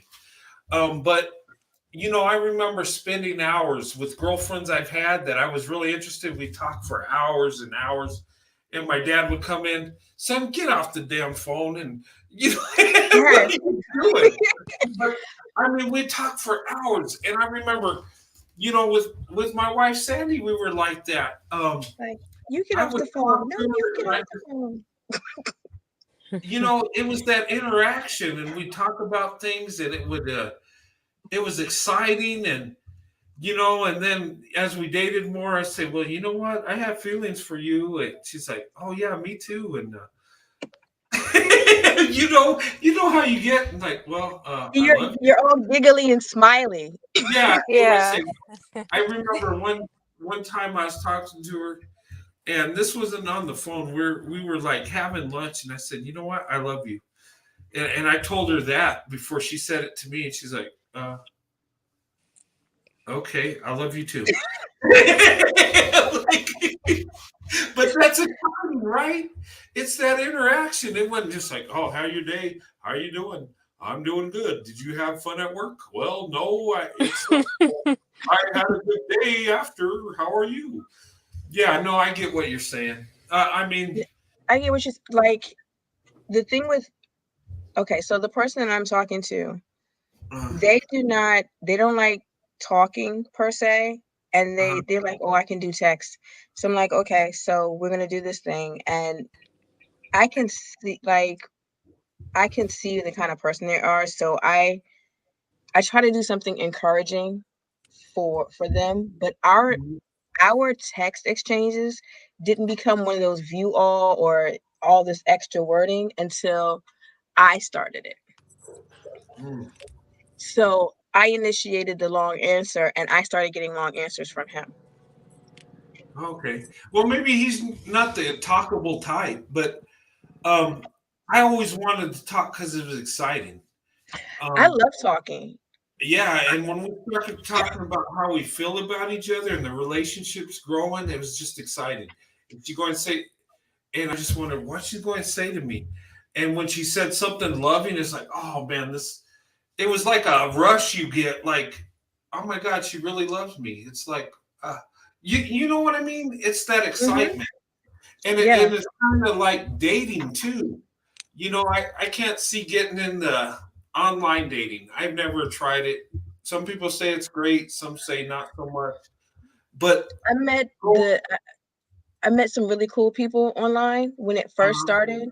And then the further it got away from that initial stuff, the more foolishness came into play. Yeah. Because I started talking to someone, and when we started talking, he was divorced. And the more we started talking, then he was separated. And the more that we started having all these good conversations, and then he was illegally separated. And by the time I was done with him, he was still married. Oh, yeah, you don't want to get involved in that. So I just and we would have in-depth conversations. We would email each other every day. He's like, I talk to you more than I talk to my mama. And I'm just like, I was like, I can't help that. I'm a good conversationalist. But but it's like, for me, the more I talk with someone, the more I draw stuff out. And then the more I can get I get the what I need. Yeah. Yeah, I I'm not need them. Yeah, I'm not even much of a talker at all, but when I do talk, like, there needs to be substance and value. I'm not just gonna sit there like, "Oh, have a good day." So, like, I'll talk about my dog, my job, the gym, family, and all that stuff. But I feel like it's just, "Oh, okay, that's cool." As a response, I'm wondering, like, do people these days not know how to keep a conversation going? Are they expecting No. me to put in all the weight, or they just don't care?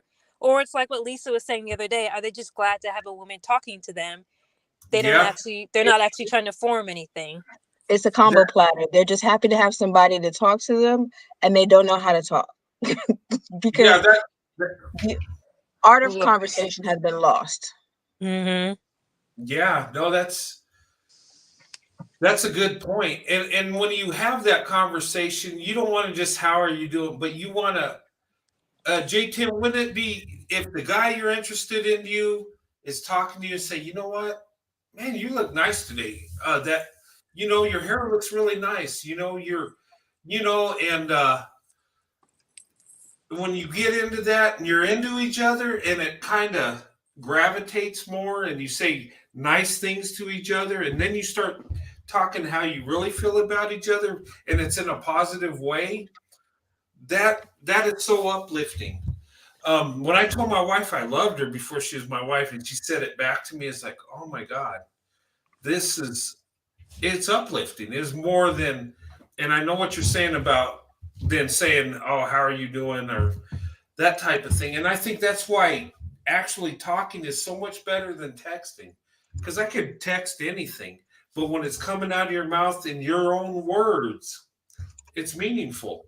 And if they let out that they really care about you and they're telling you, it has more meaning than texting, oh, I love you. Okay. But if you say it there's more meaning. Yeah. And there's so many things that can be taken out of context when you're texting. Yeah, true. Yeah. And my sarcasm does not come through very well on text messages. Yeah, when I text, like I don't put a lot of like emojis or emotions into it because I'm more of a say what we need to say and then, either end the conversation or say essential things. I'm not one to just keep putting smiley faces and keep talking. So, but when I say like, okay, pick up the phone and call me, it's all like, oh, I'm busy or oh, I'm at work or I don't feel like talking. And I'm just like, what is going on here? Yeah. If that person can never find a time to actually speak to you, it might mean that they have something else going on other than because you can hide a text, you can't hide a conversation all the time. No. And you know what? When you speak to someone, you can't really hide your emotions too. If you really care about somebody, they'll know it. If there's really emotion there where there's actually some love there, you can feel it. But a text is just typed words. It really is. But I think that's why actually talking is so much more important. And especially on a date face to face and you're actually telling, it goes a long ways. And when it gets to where, you develop from a friendship to actually having feelings for each other, it's more meaningful in words than because I don't know. Texting is just like J10 said, it's like business. Say what you got to say, and that's it. But when you're talking, you want to go further. There's more to it. Yeah, definitely, because I can sometimes have a big personality, and so I have a lot of different accents I like to flex. So I like transition into a lot of different things. So talking on the phone always works better for me. yeah. No, it does. And you know what? And two, you could find out what someone's like by talking to them than a text. The text, I don't know. I hate text. What I mean, yeah, it just seems so like juvenile, just sitting there texting back and forth all day. Like I don't gain anything from it. No, and you can't actually gain any kind of attraction until you start speaking voice to voice. Mm-hmm. Yep. And then when you see them face to face and you see their reaction, Yeah, that's where it's meaningful. And you look in their eyes and you can kind of feel how they feel about you. That's meaningful. Yeah. I mean, like one of the best dates I ever had, it shocked me because when we sat down, when we received our food, he reached out to me and grabbed my hand so we could say a prayer to say grace. And that never happened. So it kind of shocked me. But it was something I appreciated. It gave me insight into the person that he was. So you can only do so much over email and over text message. You have to have some type of voice to voice, eye to eye, touch to touch to get through all that. Yeah. And you know what? That's the human aspect when you're actually communicating. Because you know what? We could put on paper or type it in, what our interests are, what we want in life, and all this. And they can have a computer match you up like, hey, this is your perfect match because you guys want the same things in life. But, it's not real. It's, yeah, How long have you been texting? uh, J10, how long have you been texting with this person? Oh, this isn't like one specific person I'm speaking of. I'm Oh. talking about like just in general, because I'll meet people like at the gym and on my job, things like that, because I'm out a lot, and we'll just like it's not like I'm trying to date them, but I'm just trying to like befriend them. I don't know if the guys are trying to date. I don't really know their intentions, but either way, like we'll message back and forth, and it seems like they're trying to form something, but it's not really. It just kind of drops off, or there's not much effort there. So it's not one person. It's just like a trend I've noticed throughout the past few months. Whenever these people do, like when we exchange information and they show up in my messenger, it's like I don't know. I don't know if they're trying to see what I'm all about, but there's just to me it just comes off as minimal effort. And I don't know if Yeah. the bar has just been set so low. So it's not one person. Like I haven't actually been in a relationship in a while. It's just a trend I see and I've heard other women talk about it as well. The I bar think, is low. The bar is very low. yeah, I think it's low, and I think a lot of these guys, um, yeah, there's no effort. He's just throwing you a text and see if you'll bite into it. You'll get excited. When the guy could just call you and say, "Hey, you know what? We talked earlier. What about going out and having lunch sometime? Can we talk? Can we?" Yeah, like Um, something like that. Like the sweetest thing, the best date I've ever been on, the best first date was like saw him at the gym. We added each other on Facebook, and then he was like, I guess he looked through my profile and he saw that I like fishing, so he invited me to go fishing in his backyard, and that was just like the sweetest thing ever. Is like he took the time to figure out what I like and cater to that, as opposed to let's just go out to eat in a movie, something generic. So I really Yes. appreciate that effort. So that stands out to me. No money was spent. All I did was drive out to his place, nice little country, and we just fished for hours and hours, and that was just perfect to me. Yes. It it's something about when you go on a date and the person has done something that's outside of the ordinary just based off of, say, the conversation that you've had. They know that you like to do certain things, and so they've set up a date to that, Yeah. Yeah, like they shooting figured to out that. something that's working around what you like as opposed to just going out to some nice fancy restaurant. Because not all women actually like that. Like, especially these days, yeah. like you have to do something to stand out. And that person did that for me. So that just like left a mark in my head. Even though it didn't work out for other reasons, I'm always going to remember that. Yeah, because it shows that you actually took the time to get to know something about me and was gearing the date towards me and not towards yourself. Hmm. Yeah. Yeah, and guys, if you're listening, listen to what J10. He went out of his way to see what she's into. So that goes a long way. And you know what? A lot of men would have missed that, J10. A lot of men would have said, well, hey, let's go have lunch together. And that's okay. But he actually took the time to see what you're interested in and then do what you like doing. And and that's what built so much attraction. Like he knew what he was doing, or even if he Yeah. didn't know what he was doing, like it worked. So Yeah. it wasn't just that. It wasn't just that I'm just gonna show up and give her flowers because all women like that. It was like he went through my pictures, he saw what groups I was in on Facebook. He even told me that, and then he was like, "Hey, let's do this," and it was just so natural, and it's just I loved Wow. it. That's awesome. That is truly awesome because I was like, wow. You yeah. know what? And most of us guys would have missed that, Mark. I'm being honest. And probably I would have too. And that is really good. And that's something good to learn because you know what? If you have that special lady, guys, that you're interested, find out her interest. because you know what? She's the prize, and what she likes, focus on that. Yeah, that's really good. And well, I'm sad.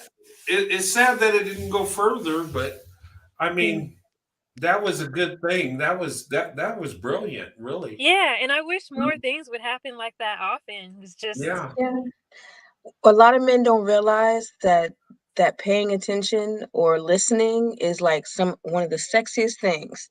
oh my God, It's yes. Like you can build so much attraction off of that.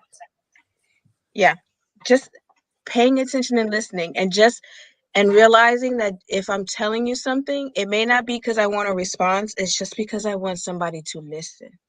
Yeah. And ladies, answer me this. Do you find it that men, I don't know how dating is because I haven't dated since 1993. I mean, Sandy was my last date, and that was several years ago. I hope you're But still dating Sandy. oh yeah, yeah. We have date night, Yes. and Yeah. we have special times, special moments, and dates, and yeah, we do that. Yeah, of course. But when you're dating, gosh, I'm losing my train of thought here. Um, God, I was going to ask a question, and this was a good one. I'm sorry. Oh yeah, ladies, when you're out on a date, do you find some guys that tell you about themselves and get hung up on what they're doing, what they accomplished, what you know what I mean? Or even Yes. how much money they make, or what Yes, business yes. they got, or Yeah. All the yeses.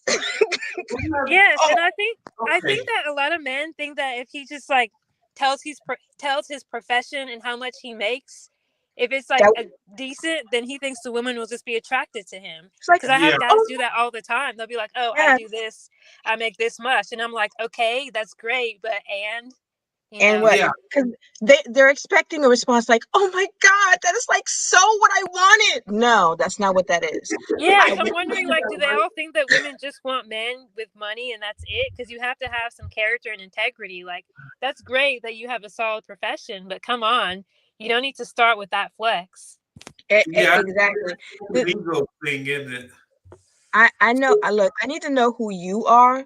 So telling me what you do, that's all well and good. But what is your character like? If I need you, are you going to be there? Mm-hmm. Can you provide a point of safety for me? Can I trust you? And Yeah. if all you're talking about is you, then I know that that's all you care about is you. Yeah. So ladies, for the guys that are listening, so that's a good thing. So actually, guys, so what the ladies want is to tell about yourself, but tell them, things you like to do, maybe your hobbies, your faith, um, having a family one day. I think that would be attractive, right? Or Yeah. things you like to do. And Mhm. don't even tell her about your career. She'll find out. Mm-hmm. And then keep it short about yourself and have her explain what she does. Be interested in what, wouldn't you say, ladies, if he's more interested in what you're doing and focused on you? Well, if he can listening is I can tell you right now, for me, listening is the sexiest trait a man can have. There you go, guys. Yeah. You know what they say, that like being interested in someone else's life makes you an interesting person in their eyes. Yes. Yes, So yes.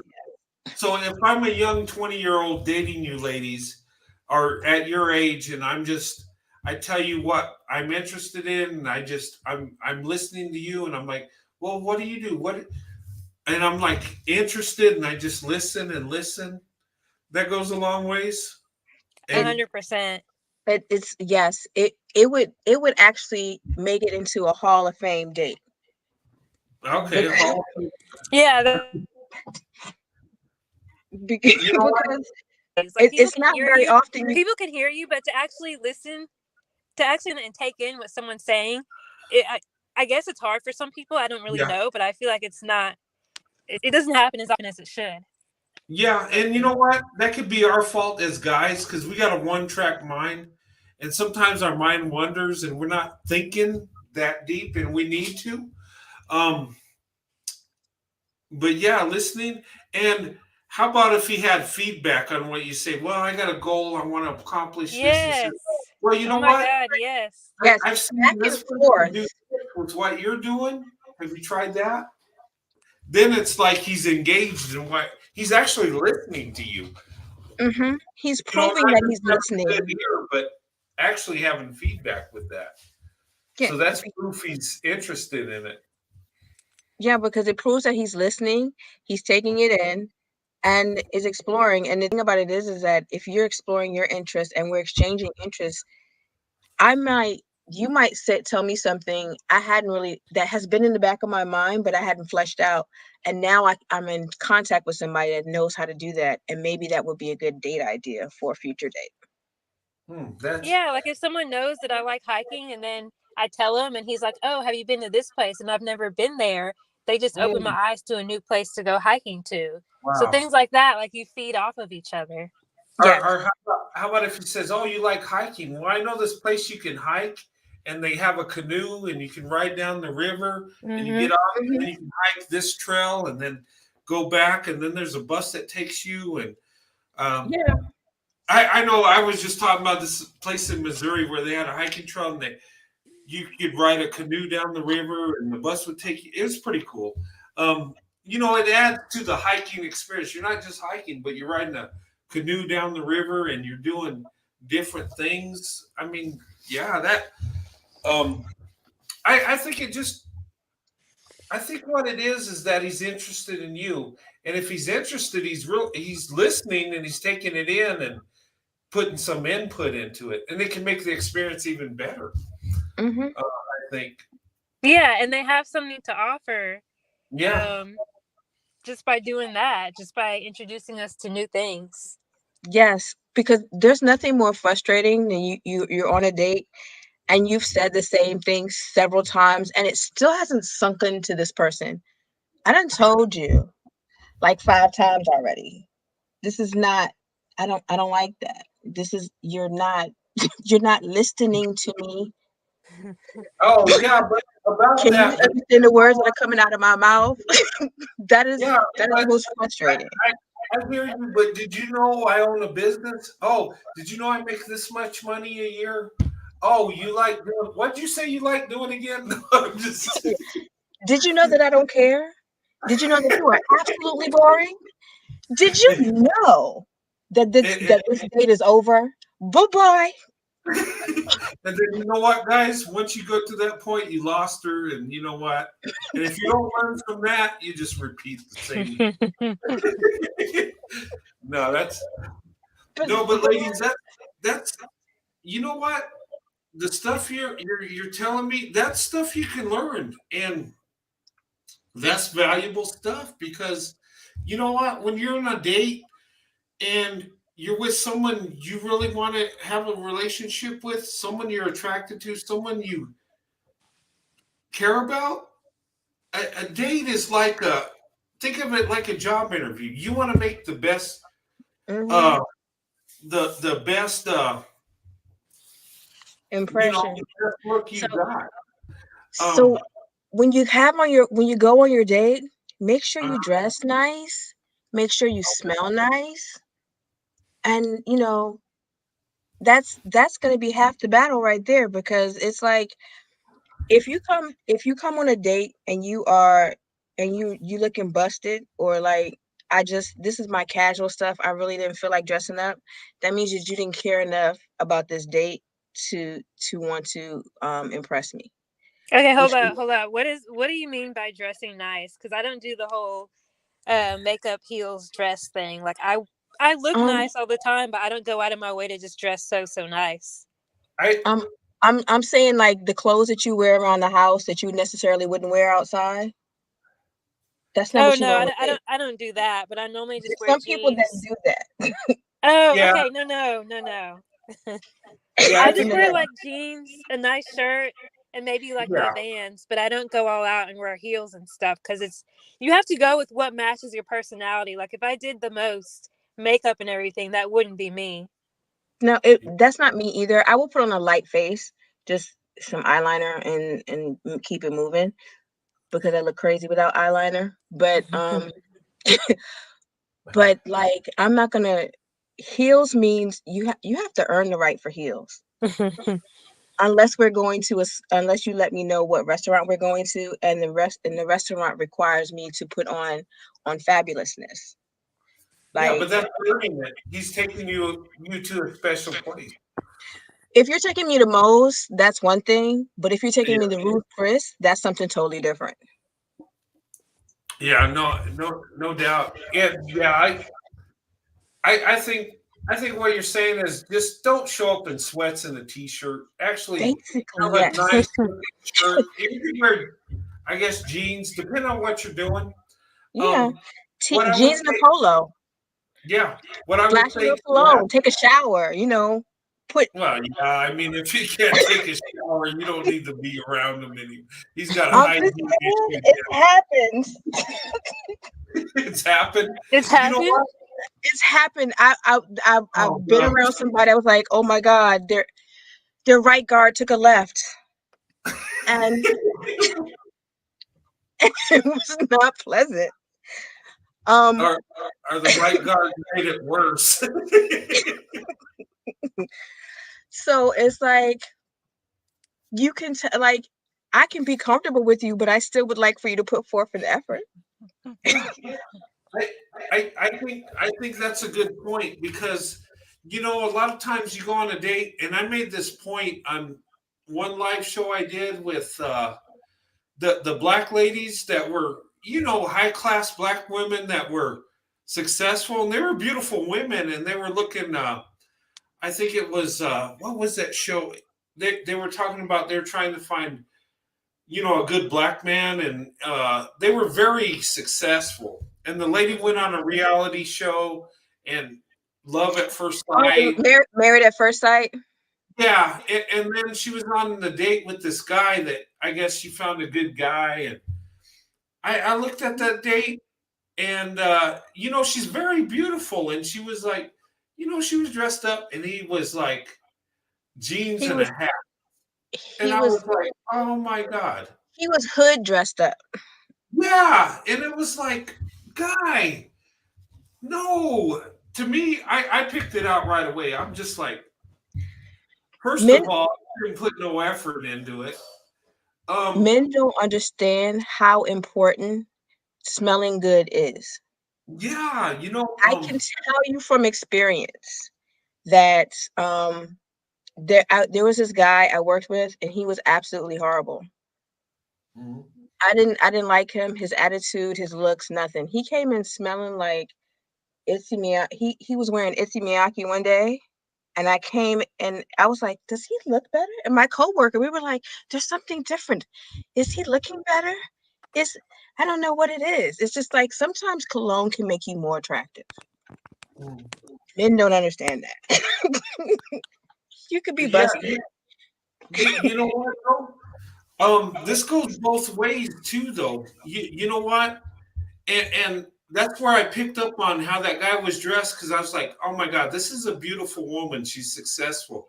You should have dressed, you should have gave her your best image because and I tell you, ladies, when I dated, and I don't know, maybe black women accept it more, but back in the day, when you dress, the better you dress, the better chance you had with black women. I'm being Yes, serious. They wanted absolutely. women that look good, and you didn't have to be the most attractive, but you dress nice. It goes a long ways. I 'Cause never every went on a girl, date where I didn't dress my best. the If we song dated is a true.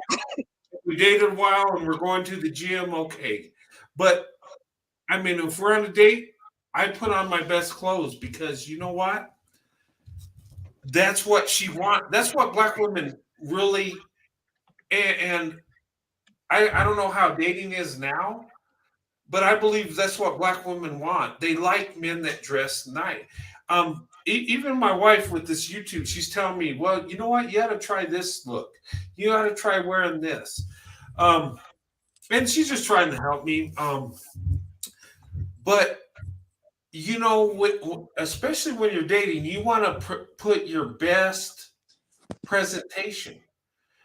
Because if you care about this person and you want it to go further, don't you want to look your best? Don't you want to, and let me tell you, have you guys heard the story about when, where I live, we have an Air Force base, right? And I had a friend that lived on base, and we went through the gate, and there was this black woman, right? And I was like 16 or 17. I was so in love with her because she had it together. The uniform she was wearing looked nice.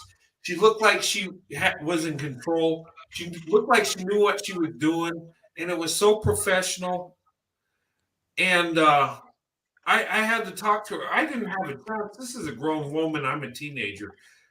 But I was so in love because of how she presented herself. And my friend was like, she don't really look that good. I don't know why you're acting like this. I don't know why you're acting right. She don't look that good, man. I mean, she's okay, but she don't. And you know what? Looking back, yeah, she wasn't a knockout, but how she carried herself, how she was dressed, how she had it together was so attractive that in my mind, she's fine, right? And I think that goes both ways. And guys, if you're dating a woman, look your best because you might not be the best looking guy. And you know what? I'm not the best looking guy, so I had to dress up because I'm just saying, I'm being honest. But seriously, it goes a long way how you look. And it tells her that you took the time to look nice for her. That means she's important to you. Because if she puts on that dress, does her nails, and has her outfit and her bag and shoes matching, which us guys don't really pay attention to that. But if she's doing all that, she's putting an effort for you. And if you don't return it, what's that say about you? Because look, every girl's crazy for a sharp dressed man. Yeah. And you know what? Hey, and they were on point because they had a white guy and a black woman. That was, yeah. Thumbs up to that video. And it's what Lady Blackskin was saying in the comments. Have good mouth hygiene. If there's one thing I can tell about people, I can tell who brushes their teeth more than once a day and who doesn't.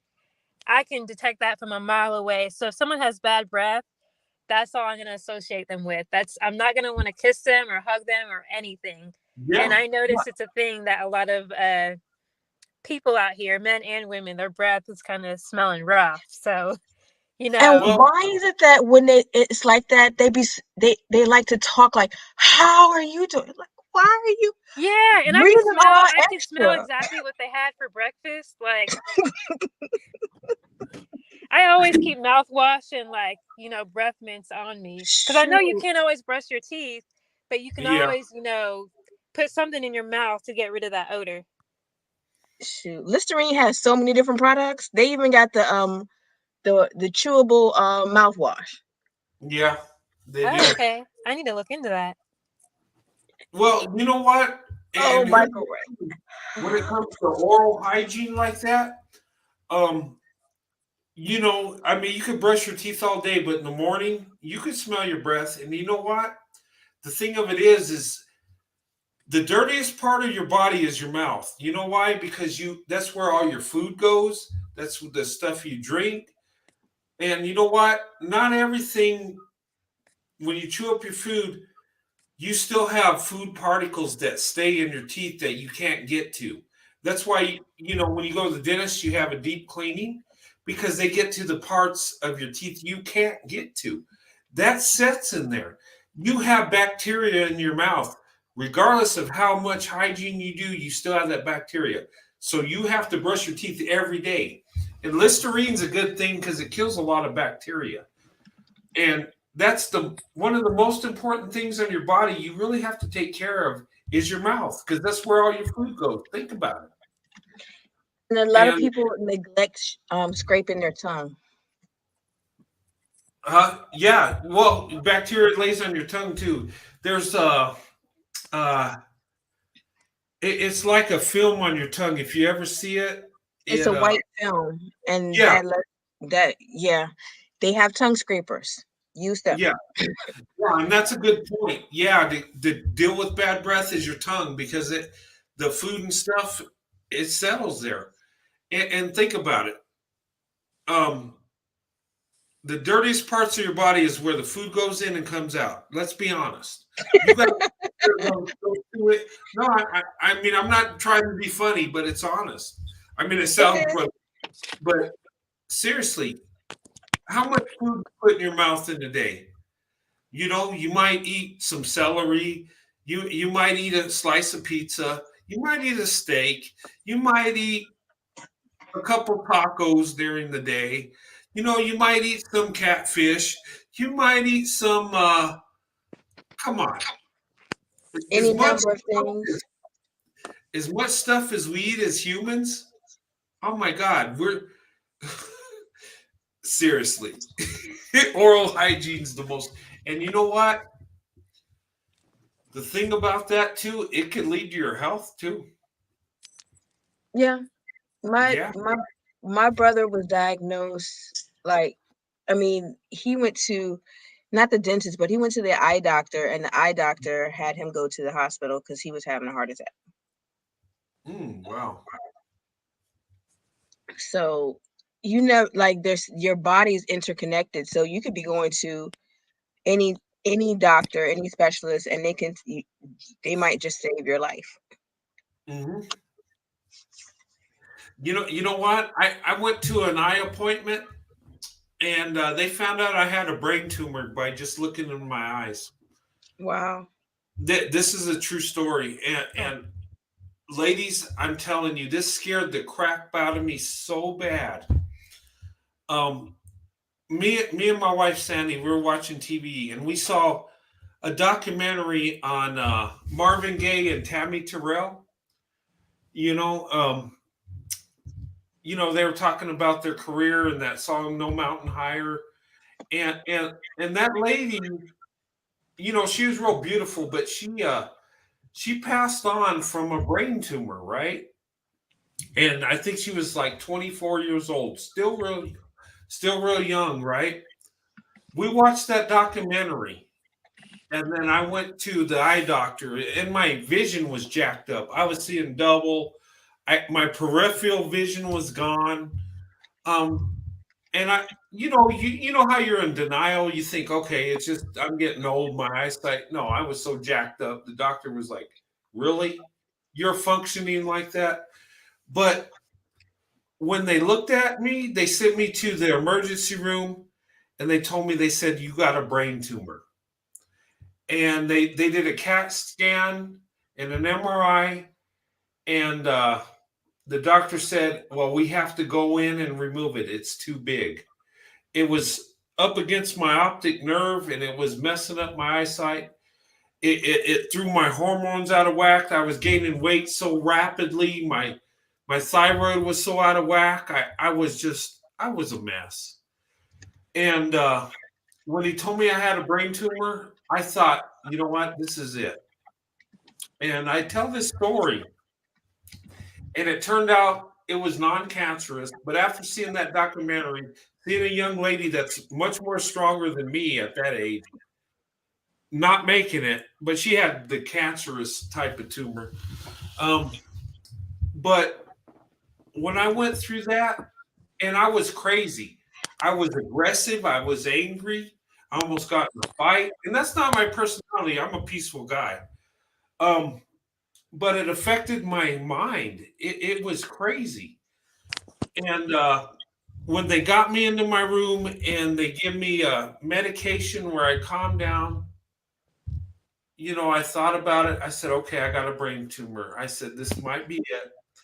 I told my wife, and my wife was, she had tears running down. She's like, it's going to be okay. I said, you know what? I says, and I didn't know if it's cancerous or not. And I told her, I said, you know what? I love you, and no matter what happens, we've had an awesome life, and just tell my kids I love them. Hopefully it's nothing serious. And she just and I talk about that look she gives me when it's like a smile, but with some pain, with a lot of love and hope, and but you know what? I wasn't mad at God at that point. I wasn't upset. I was like, well, if God's taking me now, you know what? He give me the best life I could have. I have a good wife, good family. I'm blessed. I wasn't angry. That was one point in my time I wasn't angry at God. I wasn't upset because, why does it have to happen to me? Yeah, Cece, I had a lot of headaches. Yeah, it was awful. But I was content and I was okay with it. I accepted it and I wasn't angry. I was angry before because my head was messed up, but I wasn't angry at God. I was like, okay, I understand. It's my time. But fortunately, it was non-cancerous. They did remove it. They had to go through my nose and make an incision. And it's neat how technology is awesome these days.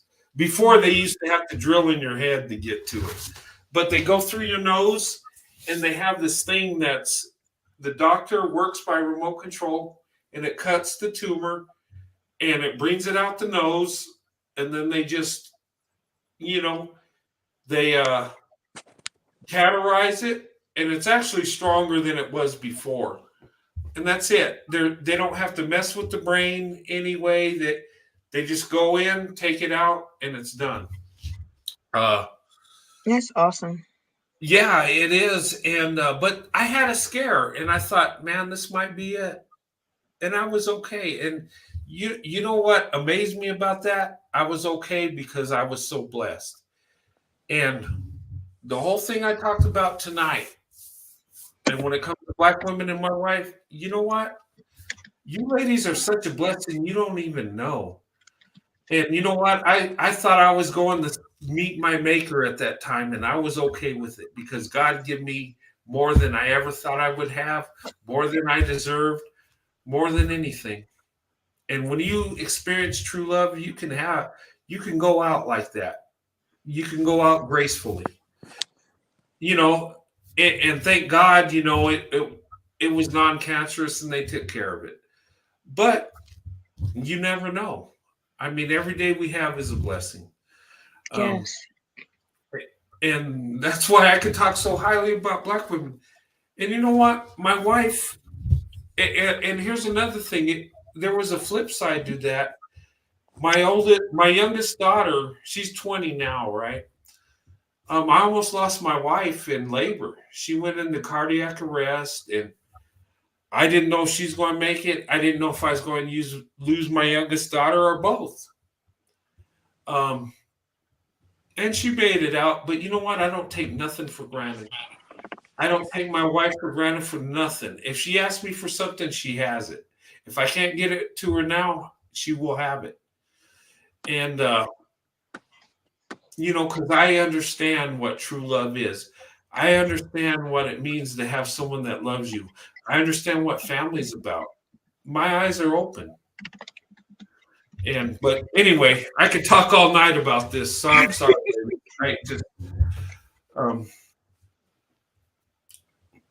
But yeah, I mean. Thank you for sharing. Oh yeah, no problem.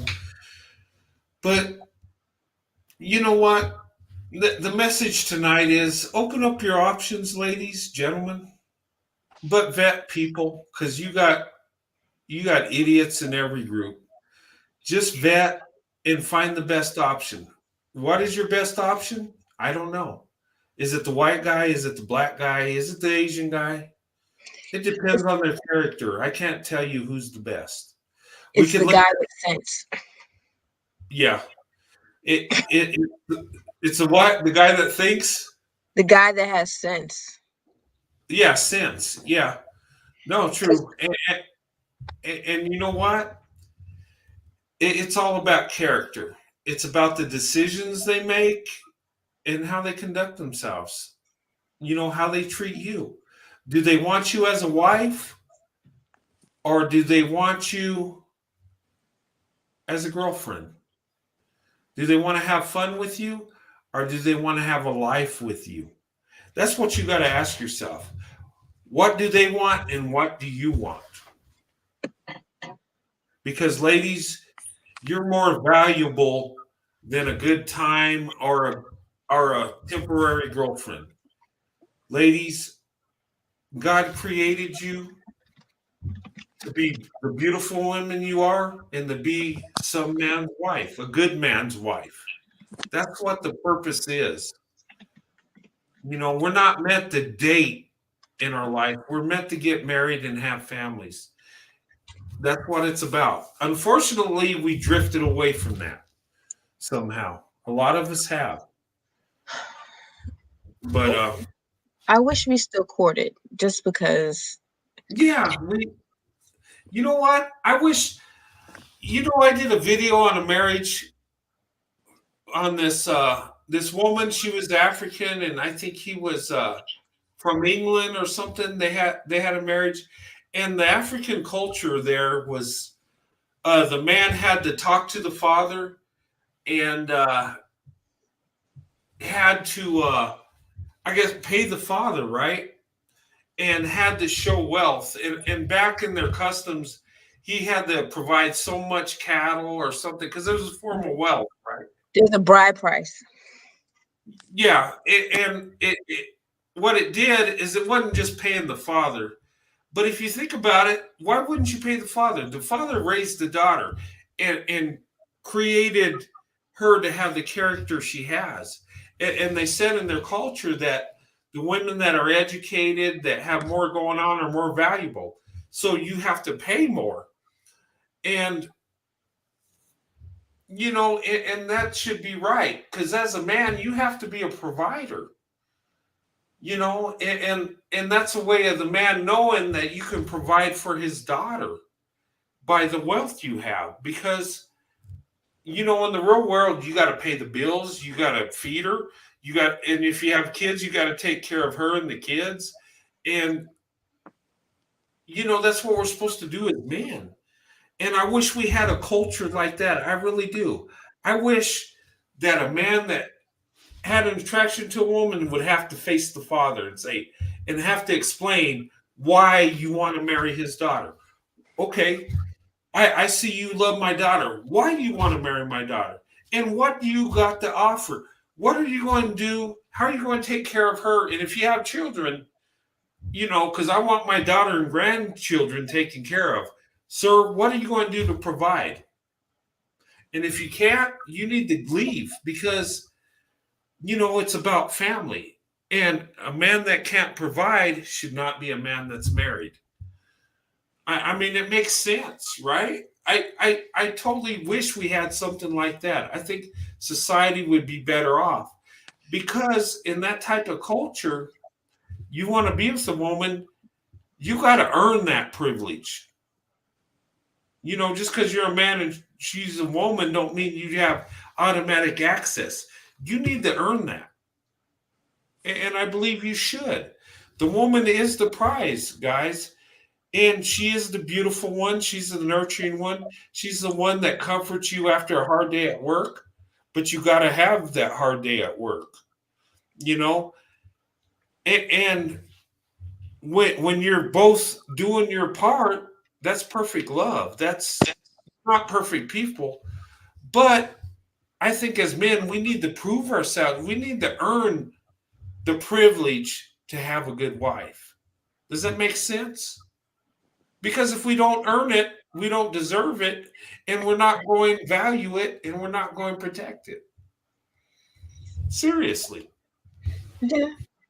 Yeah, You and appreciate also things you have to work for. Yeah, and you appreciate it more when you work for it. If you had to, work hard and break your back to get with that young lady that you love, you appreciate her. And she appreciates you because you put in the work to be with her. See, it goes both ways. It's a win-win. It really is. You prove to her that you love her. And what I always stress also, I'll say this over and over, is make sure for men and women, make sure you're in a good mental state, a good mental place in your life to be dating. If you walk around with your shoulders all slumped, looking depressed, you hate your job, overall you're just not a happy person, then you can't be out there dating because no one's gonna want you. You're just gonna want that person to be like your band-aid, you know. If you're unhealed, if you're still talking about your ex, if you have all these things in your life that you're unhappy about and you need to work on, then just focus on that. Don't just jump from person to person because you'll be seeking validation from them and you'll be putting a lot of weight on them. So I feel like because mental health goes hand in hand with physical health, so it's just going to cause a tornado all around if you're not in a good place in your life, but you're still looking for someone to date. You're going to attract the wrong people and expect the wrong things from people as well. Exactly. I mean, because that's something that I'm trying to deal with now, because the thing about it is that if you're not in a good space, you shouldn't be trying to date anybody. You should be trying to fix you. And you shouldn't expect anybody that you want to date to try to help you get to your healthy space, because that's unfair. And it's just like, I understand people have bad days or hard periods in their life, as long as you're working to overcome it. But if you're just consistently like, oh, I hate my job, I had a long day, I don't enjoy it, I just like the money, you don't have any hobbies, you don't really do much, then that's not really attractive, and you're just not going to get someone of quality if you're not doing much for yourself. And add on to that. Yeah, hold on. Michael Ray, my dog is a fox terrier. By the way, hey Michael, hey Corey, hey everyone in the comments. I can't really type. I don't know how to write in the comments while I'm on here, but hey everybody, but go ahead. You have to have two windows open in order to do that. And one on one. And one muted. And you know what? When you do that, I've tried that, and a lot of times I kick myself off when I go on other people's shows because I try to get in the comments, and I've tried that by cell phone, and it's like, oh my God, I keep kicking myself off. It's harder to do on the cell phone, but if you have your laptop, you can have one tab on the show on YouTube, and then you can have one in StreamYard, and I have the one on YouTube muted. Oh, okay. Okay, that's how you do it. All right. Yeah, no, you're absolutely right, J10. Seriously. You gotta heal before you get in a relationship, because the person you're dating is not a therapist. The person you're dating might not see things like you do. And you gotta have patience, and you gotta, you want to come with a loving attitude, a loving vibe about you, both men and women. You gotta show that you're fun to be around. And I'm not saying be like happy everything. I mean, you could be real, but come with positivity, because when you're negative, it's not attractive.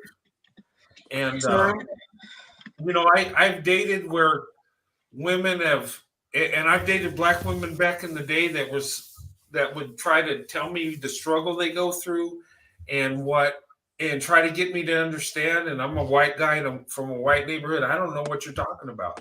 And I'm not being mean. I just don't. I don't understand. Maybe I can relate if you really explain it to me. But then it creates tension, because she's trying to drill it into my head what she's going through.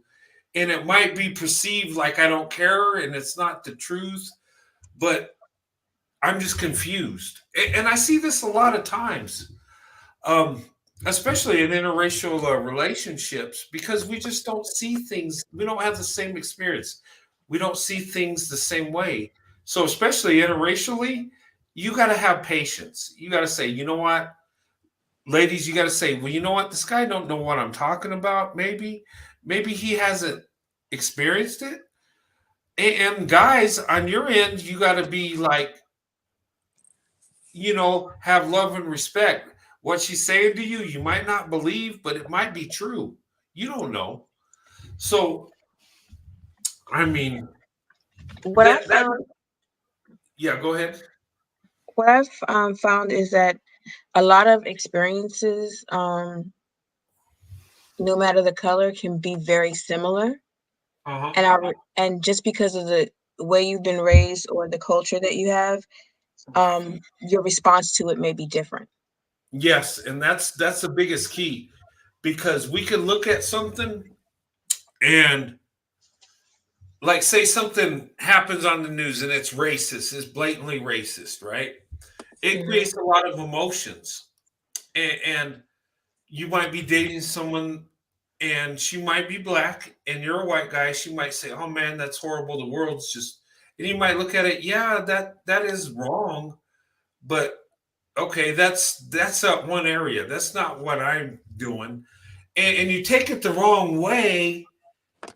And it's like you both agree it's wrong, but then you're in a confrontation because of how you're looking at it. Like, I might say, okay, yeah, it's wrong, but where I live, it's not like that. So it might seem dismissive. And then again, the young lady might think, okay, you really don't care because you're not really, I don't know. Does that make sense? I mean, it makes sense because I've had situations like that, and I'm thinking, wow, how do I show I really care and understand when I don't understand? I mean, being inquisitive. But I would just say, just be loving, respectful, and listen. You don't have to believe it. Just listen. Listen. And you know what? You might find out, you know what? If you really listen, you might say, okay, I get it. I understand where you're coming from. I didn't see it that way, but now I do. Because just because we have experiences, it doesn't mean that we all have the same kind of experiences, because the color of my skin will give me different perspectives than you do. And it's just, it's unfortunately, it's a necessary evil that we go through. But as long as we are kind and open-hearted and we listen, we can learn and grow and change in better ways together. Yeah. And once you get deeper in the relationship, you could talk about these things and you know where you're coming from, and there's no issue. There really isn't, because now you understand each other. But I think the hardest time is in the beginning when you're getting in that relationship, especially interracially, because, and it's tough. And I remember dating back in the day. I didn't want to talk about racism and all the evils, but you know what? You're going to have to, because in the real world, it's there. And you know what? There's history. And you know what? If you're going to be with that young black lady, you're just going to have to go through it. But the best thing to do is say, you know what? Listen, come with love and respect, and just know the evil, that's not you. And don't get caught up in the emotion on your end either. Just listen. She ain't talking about you. She's just talking about a group of people that look like you, and just leave it at that. Just, that's them, that's not me. Okay, I get it. And I think that's the key. If we could do it like that, and just have mutual love and respect for each other, I think that's the best way to handle it. But it's going to be uncomfortable. There's going to be emotions. Some people are going to misinterpret things. It's the cold, hard truth of it. I wish we could just say, you know what? You're a man. I'm a man. You're a woman. And you know what? We love each other, and just go. But unfortunately, the world we live in today, it is what it is. But you could get through it. Your love if you got true love, it'll get you through anything. And yeah. Yeah, it just J10, thank you for your insight. I appreciate you. Yeah, no, thank you guys also. It's always good to be on this platform with you guys and hear what you have to say. Yeah, thank you, ladies. And you know what? This was a good learning experience. And guys, when you're dating, listen to what these young ladies say, because that is so much knowledge, and how you carry yourself when you're on a date. And this don't just apply interracially with any young lady. When you come in and brag about what you do as a man and you have that ego, that's such a turnoff. And I've heard so many ladies say that because, if they're into you, they're into you.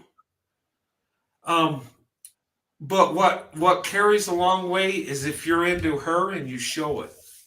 You want to hear what she has to say.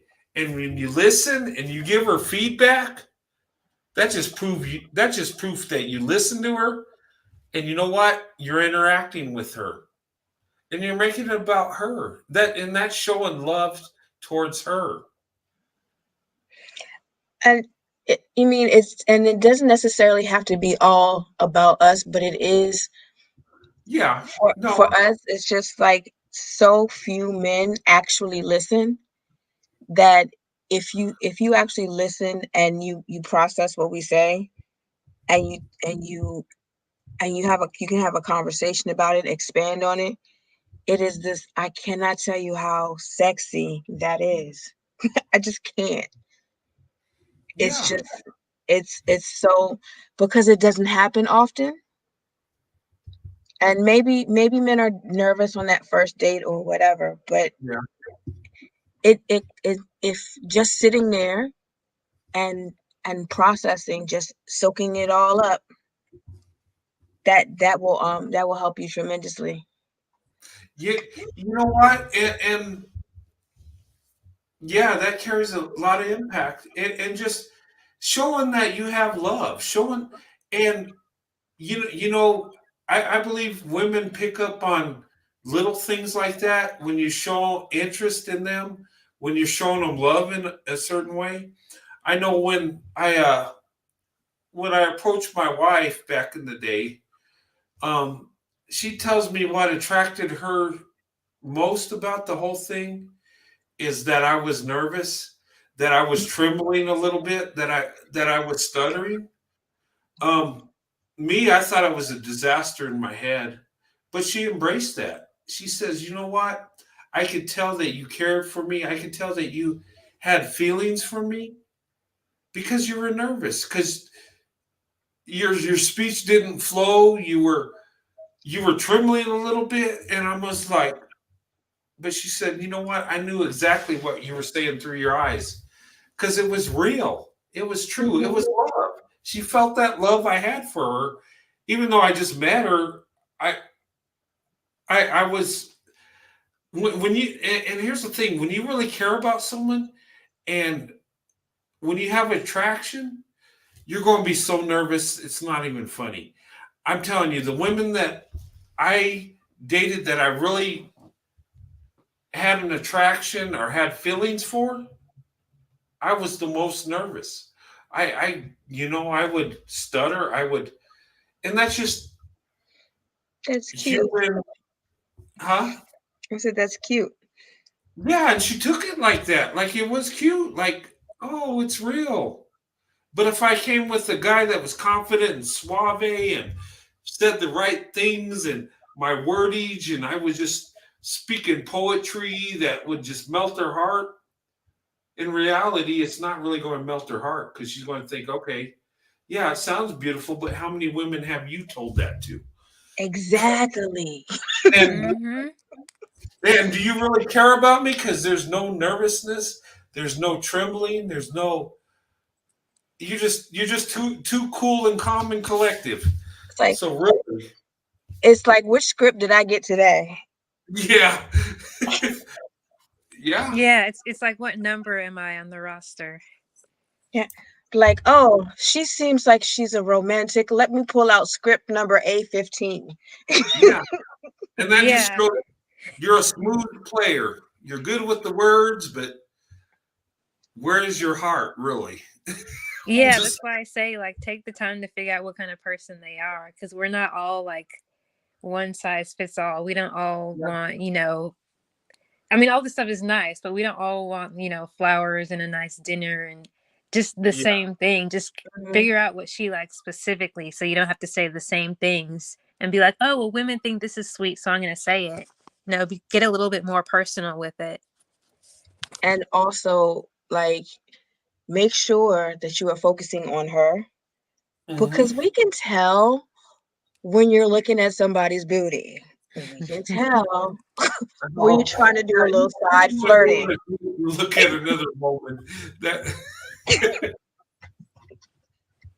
We can tell when you're trying to do a little side flirting. I'm supposed to be your focus if I'm on a date with you. Don't be flirting with nobody else. yeah. Don't, Oh yeah. Don't If let your eyes stray. Yeah, if you're on a date with her, the focus is on her. You better not notice no other woman, because then it's done.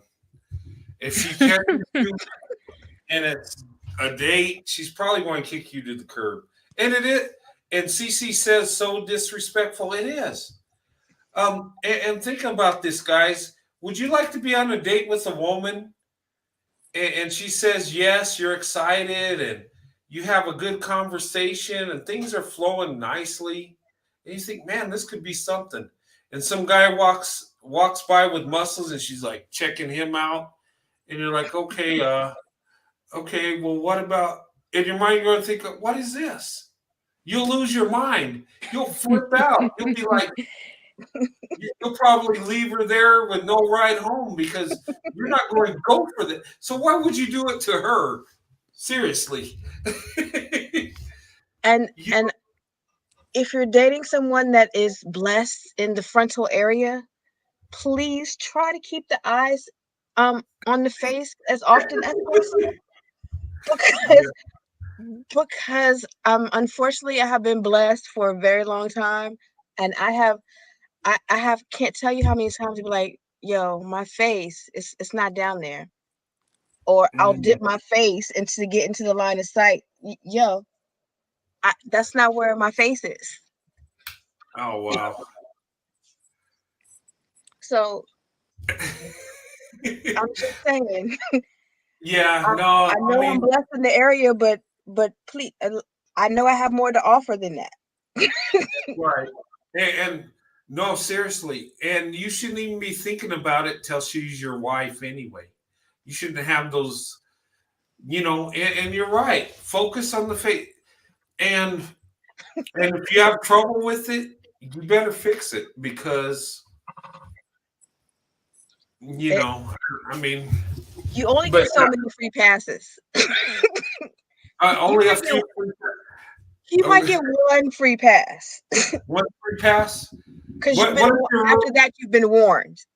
Once you've been warned, that's it. That's it. What if you're really into the guy and he is really nice, and he's really good looking, and he says all the right things, and maybe he just had 2 slip ups.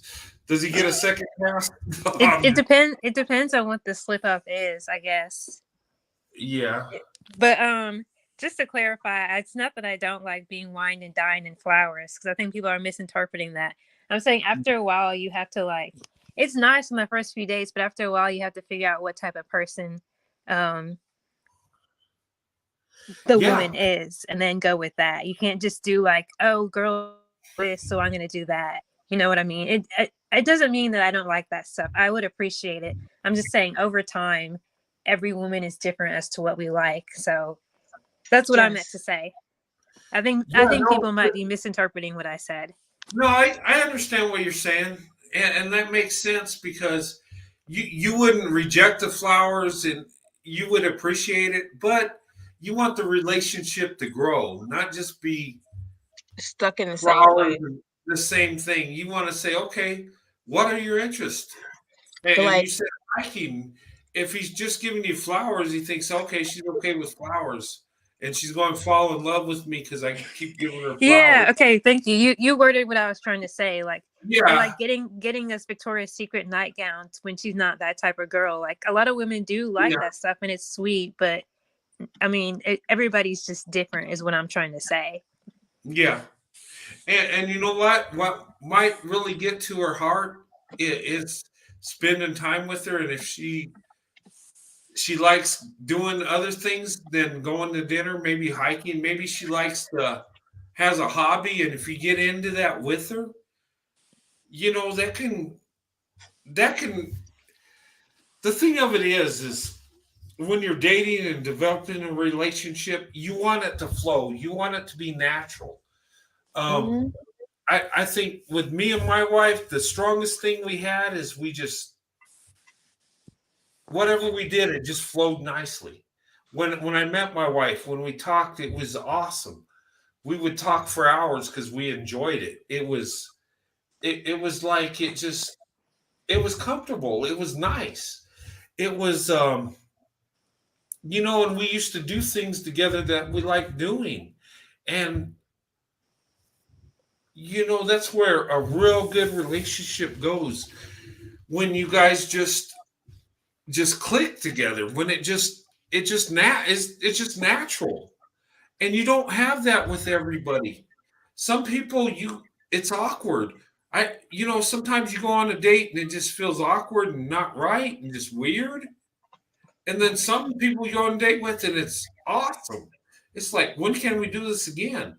And it's like you can't leave their sight. It's like it's meant to be.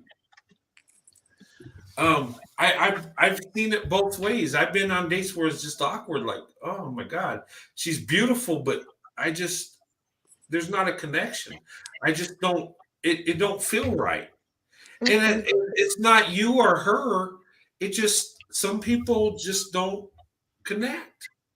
But then again, some people connect really nice. And it's just, you know, when I married my wife, I tell you, my wife was my wife before she was my wife.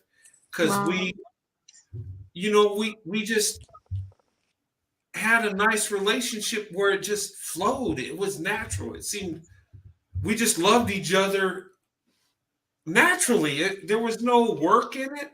It was like it's just meant to be. It was like I've been married to her for years before I married her. Does that make sense? I know that sounds weird, but no, it just sounds like you met and everything just flowed together naturally, like you had been apart from each other and you just came to each other and everything was just like you had never been apart. Yeah. Yeah, and it's like when we got married, it was like it felt like we've been doing this forever. And we just newly married. You know, sometimes people got to work it out and learn each other. It's like we just hit the ground running, and we just did it. I don't know. It's hard to explain, but it makes so much sense. And you know, when I told my father when he's giving me the speech before I married my wife, I said too easy. And I had a talk with my dad recently, and I asked him, "You remember I said that?" He said, "Yeah." He said, "I thought you were just an arrogant little boop." But he says, "You know what? Looking at your life and your marriage," he says, "You know what? I believe you now." He said, "It makes perfect sense because your marriage was meant to be." And when you said too easy, what you're really saying is you're comfortable and it's going to be okay. Rather than too easy, like, yeah, I got this, I'm the man. No, it wasn't like that at all. When I said too easy, I meant I love her. She loves me. It's going to work. It's like everything that was important fell into place, and then the things that were not important fell away. Yeah. And it was like that. It was like, but you know what? I was 24 at the time. She was 25. We had our girlfriends. She had her boyfriends. And you know, we knew what we wanted. We both wanted to be married. We both wanted to have kids. We knew this about each other in the beginning. And, you know, it was just so pleasant being around my wife that, gosh, I love her. I want to marry her. That was my mindset. And 2 months after I knew her, I proposed to her. And of course, she was shocked and like, wow. And she got emotional and she said yes. And 28 years later, we're still married, even though people say, "Oh, I ain't gonna work. You move too fast." No, when you know what you want, sometimes that's all the time you need. We didn't need years to figure it out. In fact, I've seen people that dated for up to 8 years and get married, and then the relationship's gone. So, yeah, now I'm not going to tell you, you know, date for 2 months and get married. No, I mean, No. people. Yeah, But but you did what works for you guys. yeah, and what works for me might not work for you. Yeah, so don't bring what happened. Don't bring what worked in your other relationship into the new one. You know, you guys just have to flow off of each other. Yeah, and that's why I always say that I'll tell you what works for me and my wife, and I'll tell you what I did, but I can't guarantee nothing. You know, and you have dating gurus out there that'll tell you, yeah, you got to do this, that, and but there's no secret formula. It depends on the people. If the two people together love each other and they're all in, it's going to work. If one's all in and the other one's just on the fence and don't know, it's probably not going to work. I mean, and it don't matter how much of a good man you are or a good woman. If you're both not in it, it's not going to work. A relationship takes two people to make it work. It only takes one to destroy it. So think about that. That's why it's so important to be with the right person, the right man, the right woman. Because if you're not, it's not going to work. It don't matter how good of a man you are or how good of a young lady you are. It don't matter if you do everything right. If that person isn't in sync with you, it will not work. And think Yeah, about so that. just always be yourself, and it's either gonna work or it's not. There's not any secret formula. Yeah. Yeah, but Michael makes a good point that Yeah. if you've been together for a certain amount of time and it's still not trending towards that marriage, then maybe it's time to let it go. Yeah, Yeah. 2 years is that's yeah, you should know by then. You know what? And never give anybody an ultimatum, because that's not gonna end well. Yeah, you can't force someone to marry you. And if you do, it's doomed from the get go. Because Yeah, if it's not all in, we just that's not yeah, gonna work, because who more than likely the man felt pressured to get married, because unfortunately we have a tendency to get into a relationship and get lazy, and instead of doing the hard thing and break up, we just sit there and sit there and sit there, and then you fall into this comfortability. It's like, oh, it's time for us to get married, when if you had just broken up, you may have been available for the person that was for you. Yeah. So don't waste your time when you know that it's wrong, or you feel like this is not for me. Don't stay in a relationship just so you can have somebody, because the person that's for you may come into your life, but they don't approach you because you're involved with somebody you shouldn't have been involved with in the first place. And they didn't come to you because you were already taken.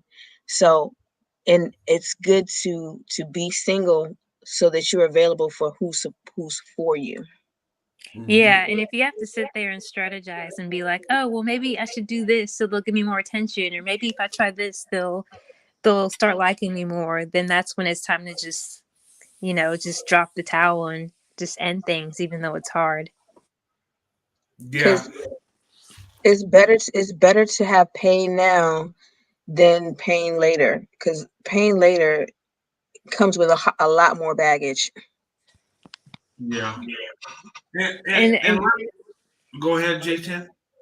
oh, I was gonna say, and if sometimes it's not always a bad thing, or they're not a bad person. If you guys just want two different things, or if you guys fall apart, because I feel like we've fallen into this place where it's like, oh, well, this person was toxic or abusive, or they did this, and sometimes people are toxic and abusive, but I mean, sometimes it's just it didn't work out, and it doesn't mean they're a bad person. So you don't have to like trash everyone who it doesn't work out with as well, because I see that all the time. Yeah, Yeah, you know what? You're right, J10, and I've experienced that. There's a couple ladies I dated back in the day, and I really was in love with them. I thought they were awesome, and they were good women. They would make beautiful wives, straight up. And I think I was a good guy, but it didn't work. And it wasn't their fault, and it wasn't mine. It just wasn't meant to be. Sometimes you get two good people that are meant to be married, but just not to each other. Mm-hmm. And that's just the way it is. I mean, God has a certain person that we're meant to be with, and that's it. And there could be multiple good people, and it just don't work out because it's not meant to be, and that's okay. It happens. But I will say this, guys. When it comes to marriage, what it takes for a man to propose to you that really wants to marry you, you know what it takes? Once, because see, if he's with you and he's thinking about marriage, he has love for you, but he's got to find out if you're the right one. And how long does that take to where he feels comfortable? It really don't take that long. Once he gets to know you and feels that you're right for him, he's going to propose to you if he really loves you. And it's not going to take years. It might take some months, but really not that much time. Because I don't think when a man really wants to marry a woman, once he feels comfortable, it's a done deal. He's going to propose. And I tell these people, if you're dating for 2, 3, 4 years, he's never going to marry you. He never intended to. He just wants to date you. That's it. I think you should know within a year whether or not you're on that pathway. Yeah, you should. And a year's a long time, because if you can't figure out a person in a year, you never will. Yeah. Hey, Go ahead. Michael Ray. I meant to say, I think the phrase is throw the towel in, not drop the towel. So that's what I meant to say, if I confused you. Yeah. Drop the towel has a different connotation. When it's a wrap, when you're interested in them, you drop the handkerchief, not the towel. Yeah, I meant to say throw the towel in, but in the comments you said drop the towel. But I think you understood what I meant. Yeah, I think we all did. Oh my goodness. I love this channel. It is such a positive place. Oh, thank you so much. I love talking to you, ladies. This was awesome tonight, guys. J10 and Afro Angelique, ladies, you brought a lot of good points, and you brought a lot of stuff we can learn. I mean, I'm not in the dating game and never will be again. Young men listening, this was good knowledge, because and a lot of times us as guys, we're knuckleheads and we don't get it. Sometimes we come in and say, hey, guess what I do for a living? Guess how much I make? I make 6 figures, and I have this nice house, and it's like, and the woman's looking at him like, all right, are you going to let me talk, or is this all about you? If you love yourself so much, go date yourself in the corner, because you know what I mean? But, yeah, it's like, so does those 6 figures keep you warm at night? Yeah, right. And that's don't bring your ego to a date, guys. Just be, you know what? Come with humility, come with love and respect, and listen to her. Show her you care, interact with her conversation, and what you said, listening goes a long ways. It goes a very long way. And it puts her, it's uplifting her because you're making her, you know, the focus. It's not about you. I mean, you can have an ego and look yourself in the mirror and say, yeah, I'm a high value man. Look at me. But you know what? Don't go nowhere in a date. Seriously. It just And makes you and if you mention how much money you make, she might use that to her advantage also. So yeah. And you know what? She might be the one that don't really care about you and just cares what resources you have. So you might not want to throw that out there right away. Just saying. I'm more impressed by the content of your character Yeah. than the flashy stuff. And the thing about it is that you can say you have these qualities, but when we walk on the street, do you put me on the inside or do you expect me to walk on the side with the cars? Are you holding my door open? I mean, these are things that I look at. So yeah, that's why you shouldn't ask anyone what they bring to the table. Like, they're gonna show you eventually. It's gonna come out. So you just gotta sit back and observe. Yeah. So it's like you can tell me all the things you want to tell me, but your actions tell me who you are. Yep. You know what? And that's a good point because I've seen some of these guys that say how much they love black women, these pro black guys, and not even married to a black woman. So what's that really say about you? I mean, no, seriously. I could say I love black women. I could say it all day till the cows come home. I could look myself in the mirror and say I love black women. I could look up, pray to God, and say, God, I love black women. I could tell the world this. And you know what? I'm married to a black woman. 28 years, still married. But anyway, I'm just saying. But I see some of these guys that say how much they are in the black woman, but they ain't even married to one. Like, what? And you're telling these young men to stay within their race and marry black women, but you won't? What message are you sending? And I see that. And I'm not going to go into names, but I see you. The world sees you. If you're going to say something, back it up with your actions. Back it up with your life.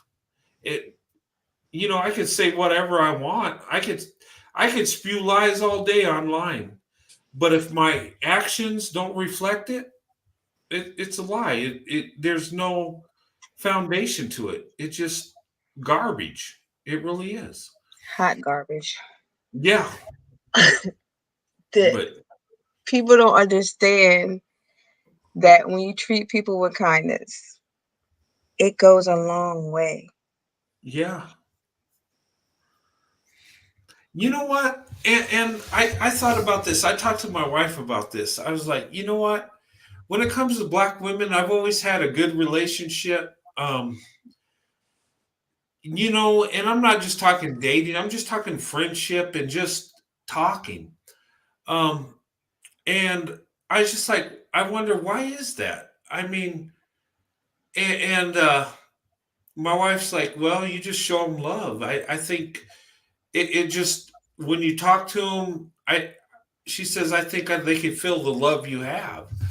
And maybe that's what it is. Maybe I have so much love for them that it flows easy and they feel that. I'm not coming at them in a certain crazy way. I'm just enjoying the conversation or the friendship. And I don't know. It's always been nice. And I think it's just the love I have for them, and it just shows and they feel it. I don't know. The thing about it is that you have an aura of acceptance and love. And so the thing about it is that when you don't have those kind of things, give it, and it's like you do it unconditionally, and that's not something that is normal in your life. You kind of have a tendency to kind of gravitate towards it. Yeah. So that's why we appreciate the space that you create, because every now and again you get some naysayers in here that try to change what this channel is about, but we always right the ship and get it back on track, because ultimately this is a place of positivity, love, and information. Yeah, and and I think sometimes I get off track because I think a certain way, and then I lose my direction. And it's not in a mean way. It's just sometimes I get confused. You need But bouncers for real. You sometimes you need a bouncer, and because yeah, you control don't people. disrespect women, then you need to have a woman check another woman. That's just what that is. Because I don't think that you would actually want to disrespect another woman, but a woman has no problem checking another woman. Yeah, and that would be hard because I mean it is hard for me, to be honest, to go at a woman to have a. It is hard for me, even if she's disrespecting me and saying it's kind of hard for me to just go another man. Sure, that's cake. I mean, in fact, I'll embrace that. Yeah, I could talk crap about you all day, but it won't. I don't know. I just maybe it's just a love I have for them, even when they're coming at me in a mean way. It's like, Or they're derailing the subject matter, or yeah, I when just you have clearly said we don't talk about this, and that's all they want to talk about. And yeah, so that's not it's I don't think it's in you to be able to disrespect a woman no matter what color she is. So it's at that point you need to have female bouncers. yeah. So You're probably you can right check. because it's hard for I can it's hard for me to do that. Just go at women. I just and I think it's just how I was raised that it just don't. Yeah, you're probably right. Another woman can check another woman like it's no tomorrow, but for me, it's tough. I'll be honest. If a man comes in yeah, I could whatever. That's not a problem. But women, it is a problem because Be like, um, Hunty. Be like, Hunty, no, you need to get off of this channel because you don't know what you're talking about. Have several seats. yeah. It, But you know what? For the most part, it's usually pretty good. We usually have pretty good conversation, pretty good shows. I mean, we do get derailed sometimes, and sometimes people want to guide my platform in a different way to fit the narrative they have. Sometimes it happens. Mr. And Clark. oh, Mr. Clark. Oh man, that was funny. That was hilarious. I had fun with Mr. Clark. Maybe I need to invite him in again. Mr. Clark. You and Corey were tag teaming him, and he kept changing his story. Hey, Corey, we need to go find Mr. Clark just to have fun. Maybe I need to create a separate channel looking for Mr. Clark. And just be me and Corey searching the internet for Mr. Clark to just yeah. No, that was interesting. That was oh man. Yes.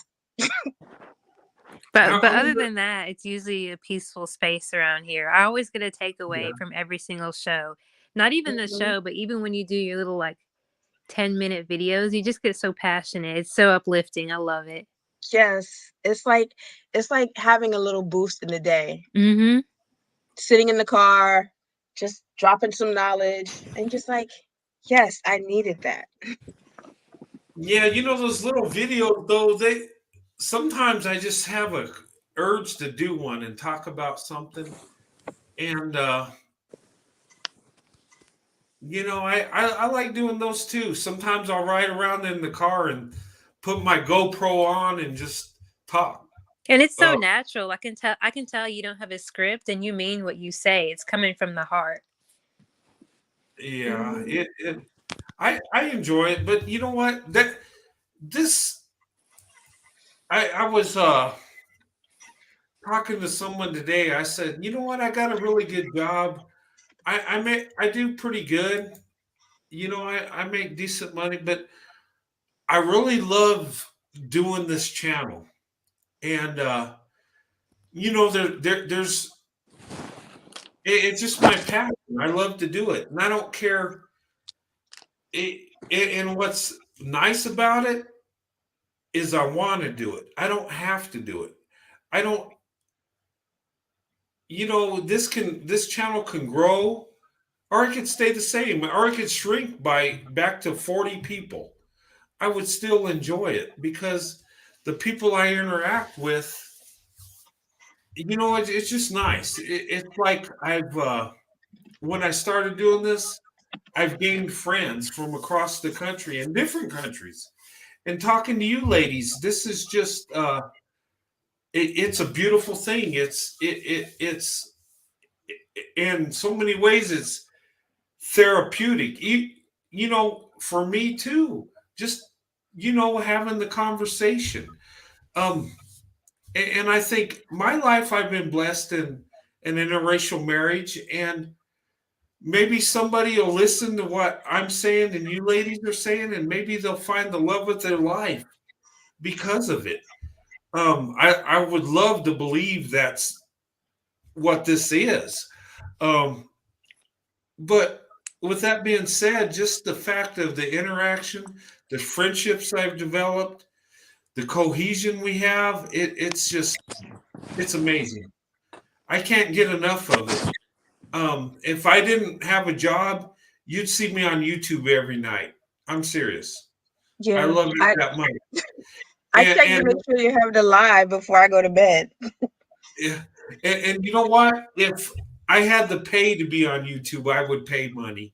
I enjoy it that much. Seriously, I shouldn't say that to YouTube because they might come up with a scheme to. No, but seriously, I would actually pay money to do that. I enjoy it that much. It really means that much to me. I mean, you know, when you ladies say what I say uplifts you, you know, when I talk to you, lady, it uplifts me. My wife Sandy listens to all my shows and she gets uplifted. And we're going to do a show here in a few days. She's waiting to get her hair done. You know, she wants to. Is she look at getting braids? Yeah, yeah. I think she's going to get braids. Yeah. Um, but yeah, she wants to get her hair done, and then what I'm going to do is I'm probably going to have her in another room in the house, like we did before, and she'll have her own screen, and we'll be doing a show together, and we'll be talking about interracial marriage, and we'll be telling a little bit about our story, and you know, I got her a new computer and some headphones, and we're going to do it that way. I think that flowed nicely with the movie review when I had my wife on there, and Erlinda was on with us too, and that was nice. I think it just flowed that way because if I bring her on the same thing, well, you know, I have to bring two chairs in and we'll be crunched together talking. I think if I do it that way, it'll be nice. And Michael Ray says, YouTube, here's the bill. How much do I owe you? You were on 4 hours. Okay. Okay, let's figure this out. Each hour you talked, and okay, how many people you had on your show? No, I'm just kidding. I shouldn't talk like that. YouTube might get some ideas. Oh, we can make money. Hey Brent, what do your kids think of your channel? Do they watch it? Oh, they do. My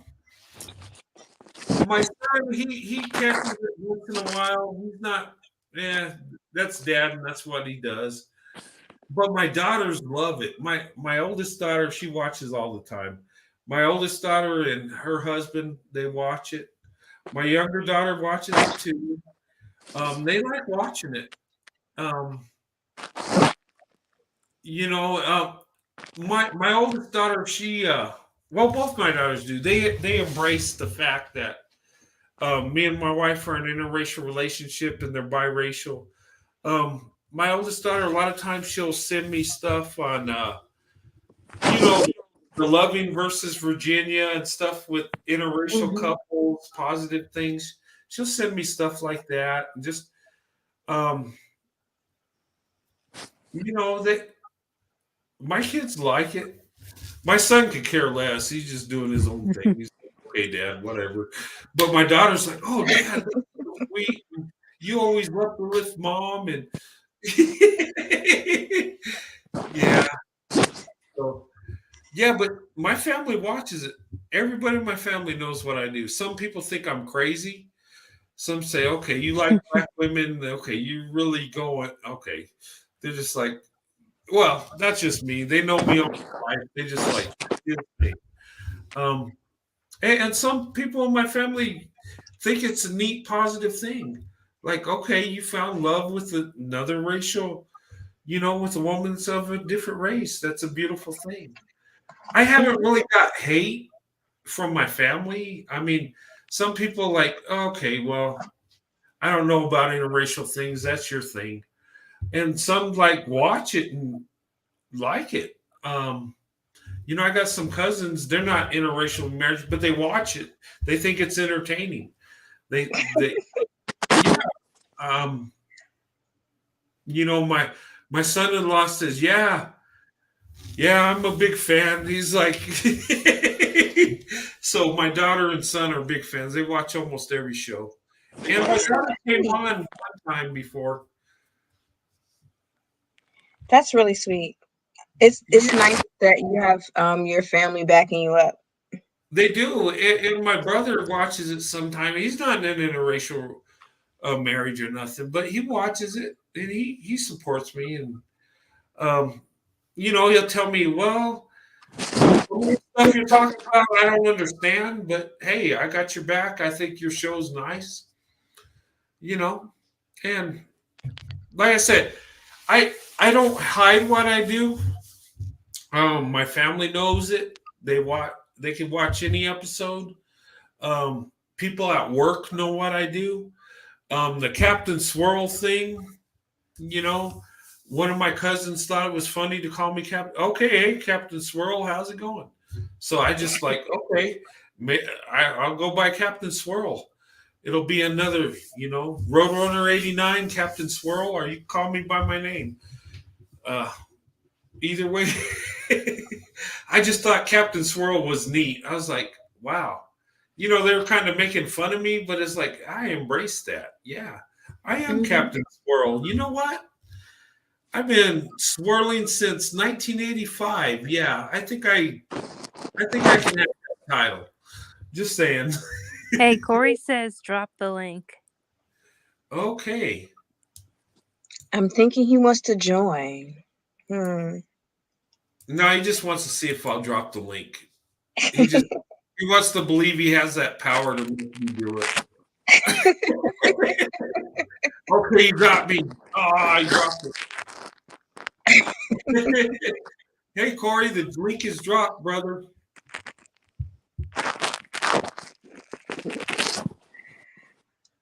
Corey has been risque not tonight. Huh? Corey's been risque tonight. He's risky tonight. Come on up, Corey. Okay. Corey says, no, not tonight. Maybe tomorrow. Just kidding. Hey, Corey. How's it going? How you guys doing? Doing okay. Yeah, I'm doing awesome. Man, I'm enjoying this so much. You guys, you make me do long shows. You make me enjoy it too much. Sorry. But we can't help it. Right. Corey, you lucky you on the other side of the country. Yes, I'm in Oregon. I know. I said, but you're lucky you're over there. Oh. Because Why's I would that? harass you. You'd harass me? Mm-hmm. And I would arrest you. Oh my God, it just keeps getting better.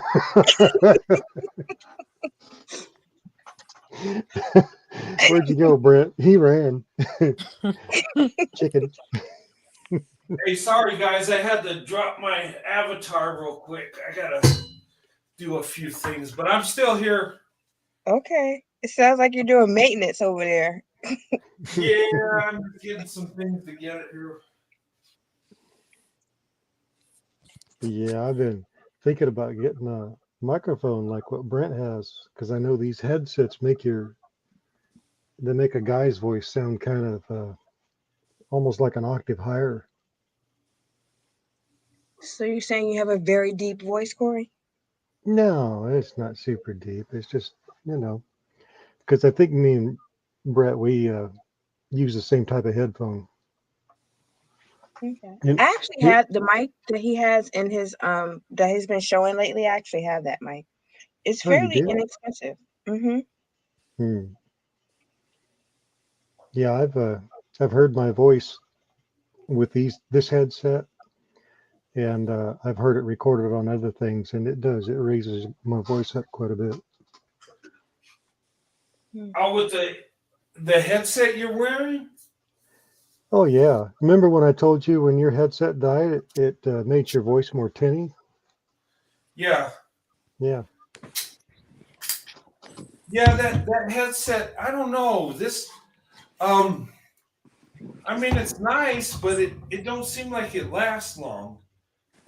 I mean, I was 45 minutes in and it died after charging it.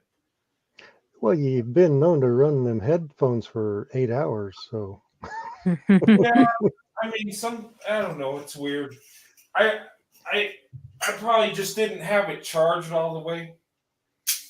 But those headphones are nice because I can go, walk around the house and still be on. And if I have to use the bathroom, I could go in there and still talk to you guys. Of course, I don't let you hear the bathroom sound because that would be I hope you put us on mute. Yes, please. I do that. I don't do that stuff, but be having a Lieutenant Drebin naked gun moment. Yeah, it's nice if I have to get up, I can just do it without interrupting the show and saying, you know what? Hey, Corey, take over. I got to go. But, yeah. All right, back on camera. Sorry, guys. All right, so. Hey, the ladies are quiet now. What happened? Where'd they go? I just see Michael Ray. I know. Michael Ray and Corey. Ladies left the building. I guess What?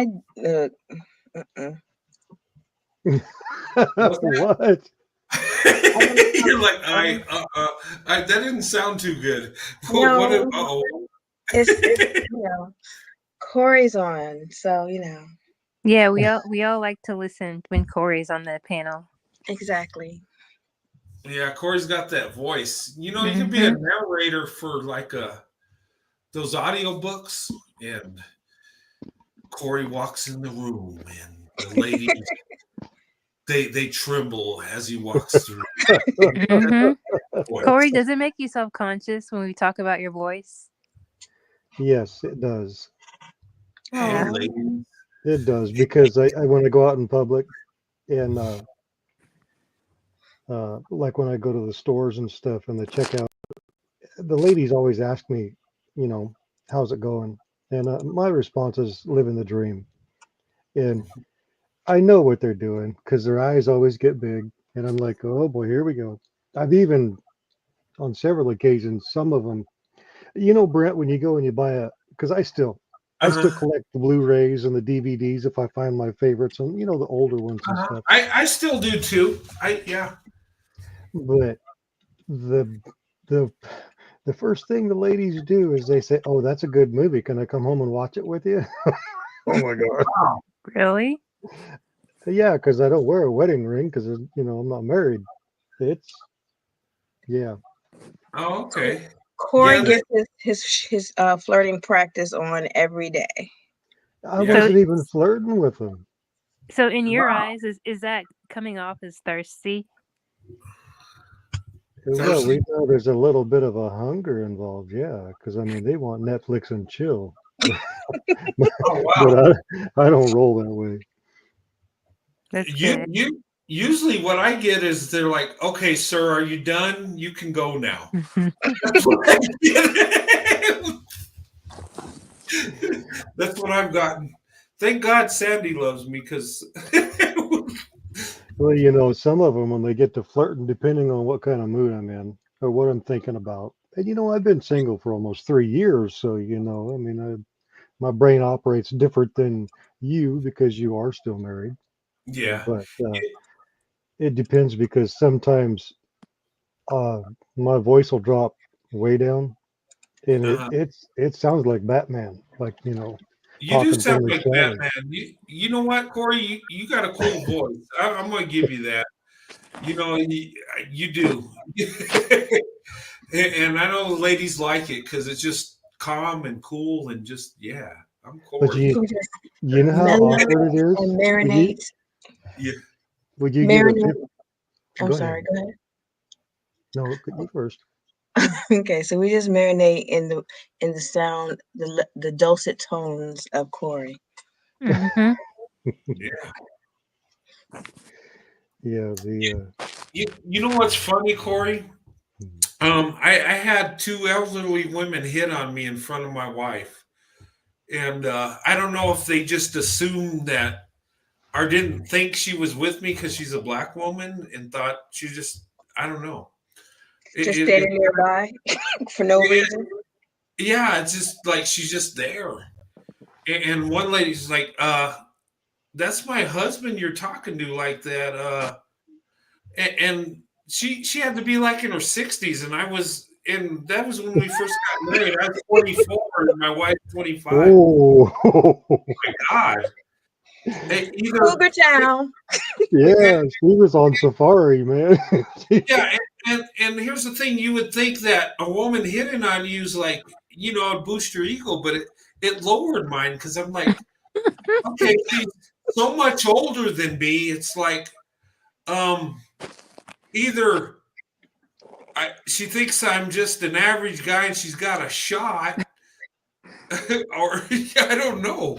It's just like, oh my God, Well, I Brett, never you know, when thought they're over 50, they're no longer cougars. They switch to a lioness. yeah, I just it would, yeah. Michael Ray is a cougar attack. I had a couple cougar attacks. I never had young ladies go at me like that, but older ones, it's weird. I don't know. And it's like a uncomfortable, like what the hell do I do? What is going on? There's It's like, nothing you can do. It's always uncomfortable, especially when grandpas are hitting on you in your 20s. oh yeah, that's weird. And the thing of it is, if I was single, I would never even talk to a woman that was like 2 years younger than me, much less 20 or 30. That's just I don't know. Maybe I just have a different mindset. Well, I've heard that you can go as far back as like 13 years and it still works. But Yeah, and also seen people there was a 30-year gap and it worked. But it depends on the mindset of the people. Yes, that's definitely true.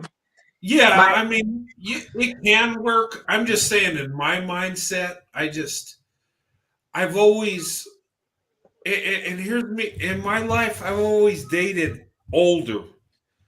So have I. Every woman I've dated has been older than me.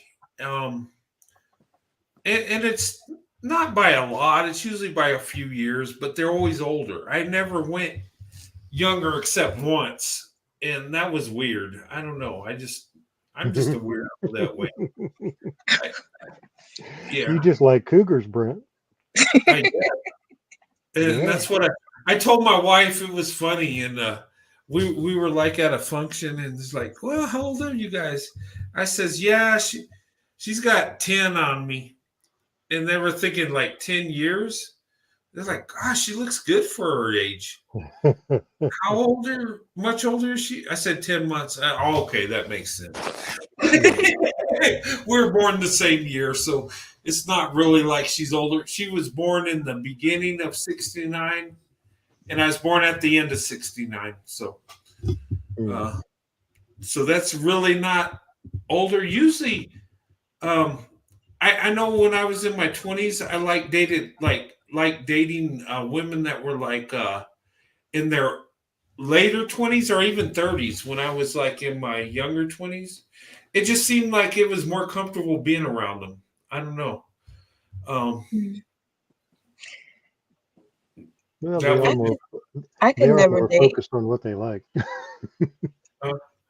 Well, I think they were just more honest and they were like more mature, you might say. I couldn't date a younger man. Every time, no thanks. Because like when you date younger people, you can tell they're in a different mind frame, and it's just a whole different terminology. Even the words they use, they talk about Snapchat and Instagram and what is it, TikTok and all that stuff. And I'm just like, really? That's what you do in your free time? So it's a whole different generation. I talk like I'm old, but like it's just, I don't know. I can't do it anymore. I've always dated older just because I think a lot of it has to do is that my mom was 41 when she had me. So I've I've always had an older mindset than what my age is. Oh wow. Yeah, well, my mom was 17 when she. It's like, it's like my mom's like my older sister. It's weird. I don't know. Yeah, my mom is old enough to be my grandmother, and most people thought my mother was my grandmother when I was in school. Oh wow. Wow.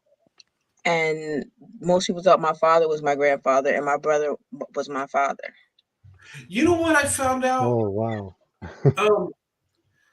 I found out that women are fertile in when they get older.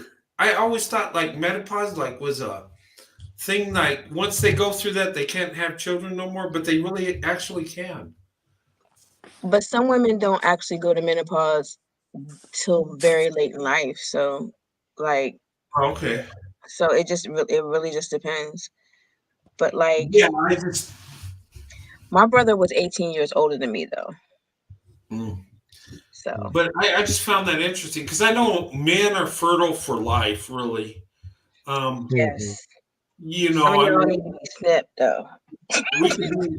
we could be 80 years old and impregnate a woman. I mean, she'd have to be several years younger, but yeah. Yeah, But I a went to the woman, doctor. I didn't but want 20 kids. yeah, but I found out women are fertile too, almost their whole life. It just, well, when they get older, they can't carry a child. I mean, It's harder to get pregnant or harder to maintain a pregnancy once you get older. yeah, the body's broken down by that point where, when you're young, I mean, no problem. I was a surprise. You're the surprise? Yes, I was a surprise. I was a surprise too, and then my dad had to marry my mom, and then, yeah. But, because my dad was 19, my mom was 17, and then My that parents didn't thought they work were out. done. My dad married my mom because of me, and it didn't work out. So my dad raised me, and it was just, there were tough times in the beginning, but my dad overcame. But yeah, it was. And I think some of the issues I have is because of that.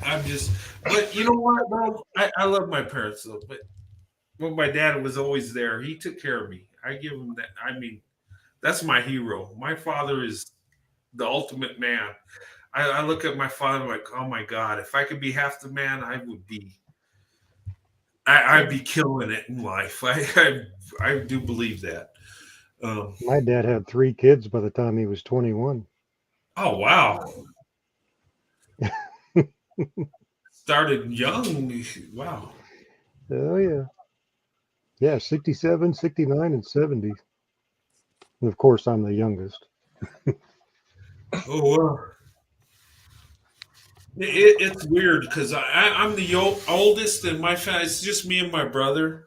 Um, for my mom, I'm her only child. I mean, she had me at 17, and I guess she figured that's it. She's done. But I told my mom she had two only children. all right, two only Bec- children.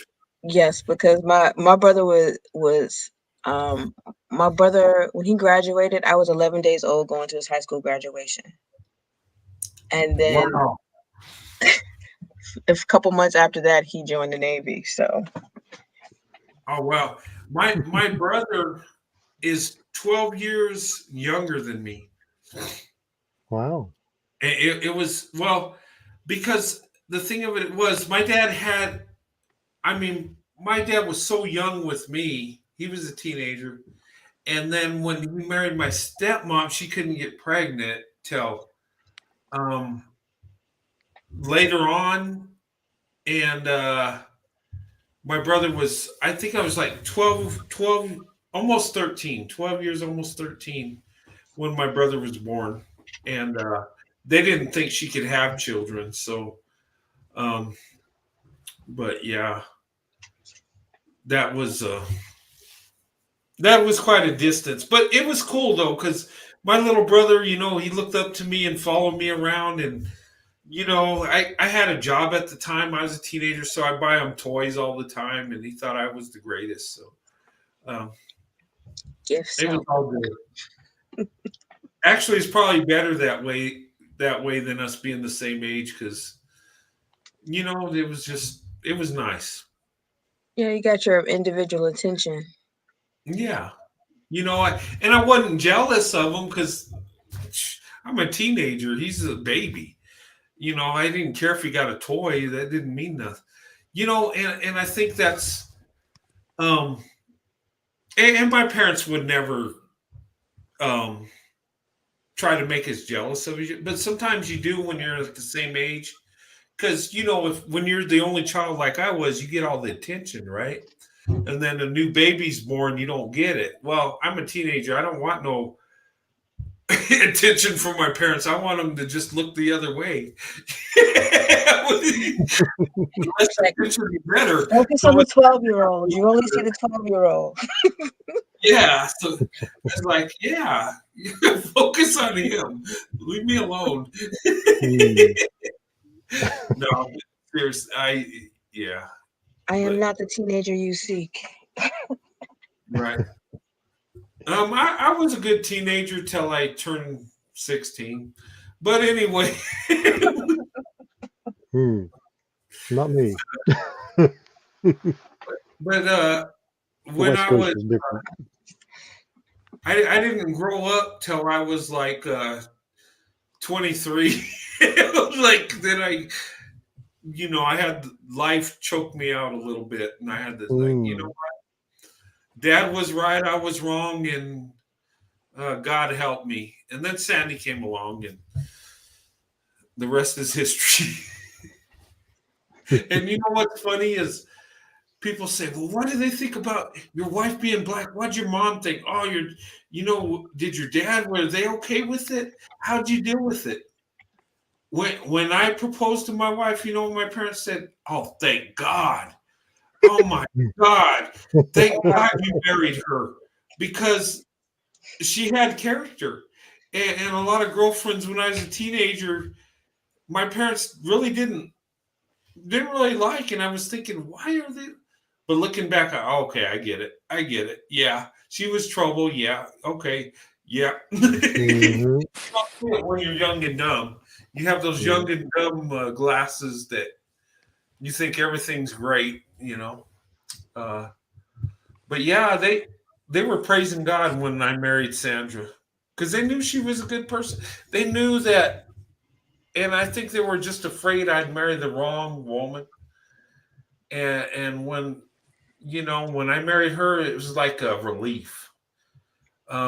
it was kind of like with my son-in-law, with my oldest daughter, when they married. It's like, oh, thank God, she found a good guy, you know. Um, Now with my youngest daughter, I'm pulling my hair. Well, I'm trying. It's turning white. I mean, my blonde is coming back in. You know. Brett, it's still there. Be thankful. Yeah, it's still there. It's turning white. I'm thankful for that. Oh, yeah, I am. Yeah. Yeah. You know what's funny is when I was little, my hair was blonde, white blonde. It was well, my Towhead mom blonde. got blonde hair, right? My dad's got his hair's jet black. It's just but when I was little, my hair was blonde. And as I got older, it got darker to where it would turn black. Like my father's, it was black, and now it's turning white again. So I guess I'm going back to my blonde hair. Well, they call it gray. I call it blonde.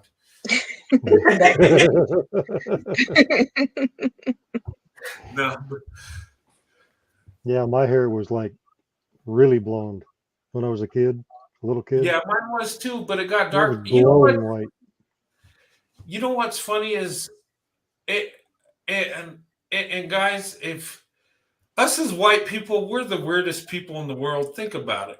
I mean, we could be in the same family, same mom and dad.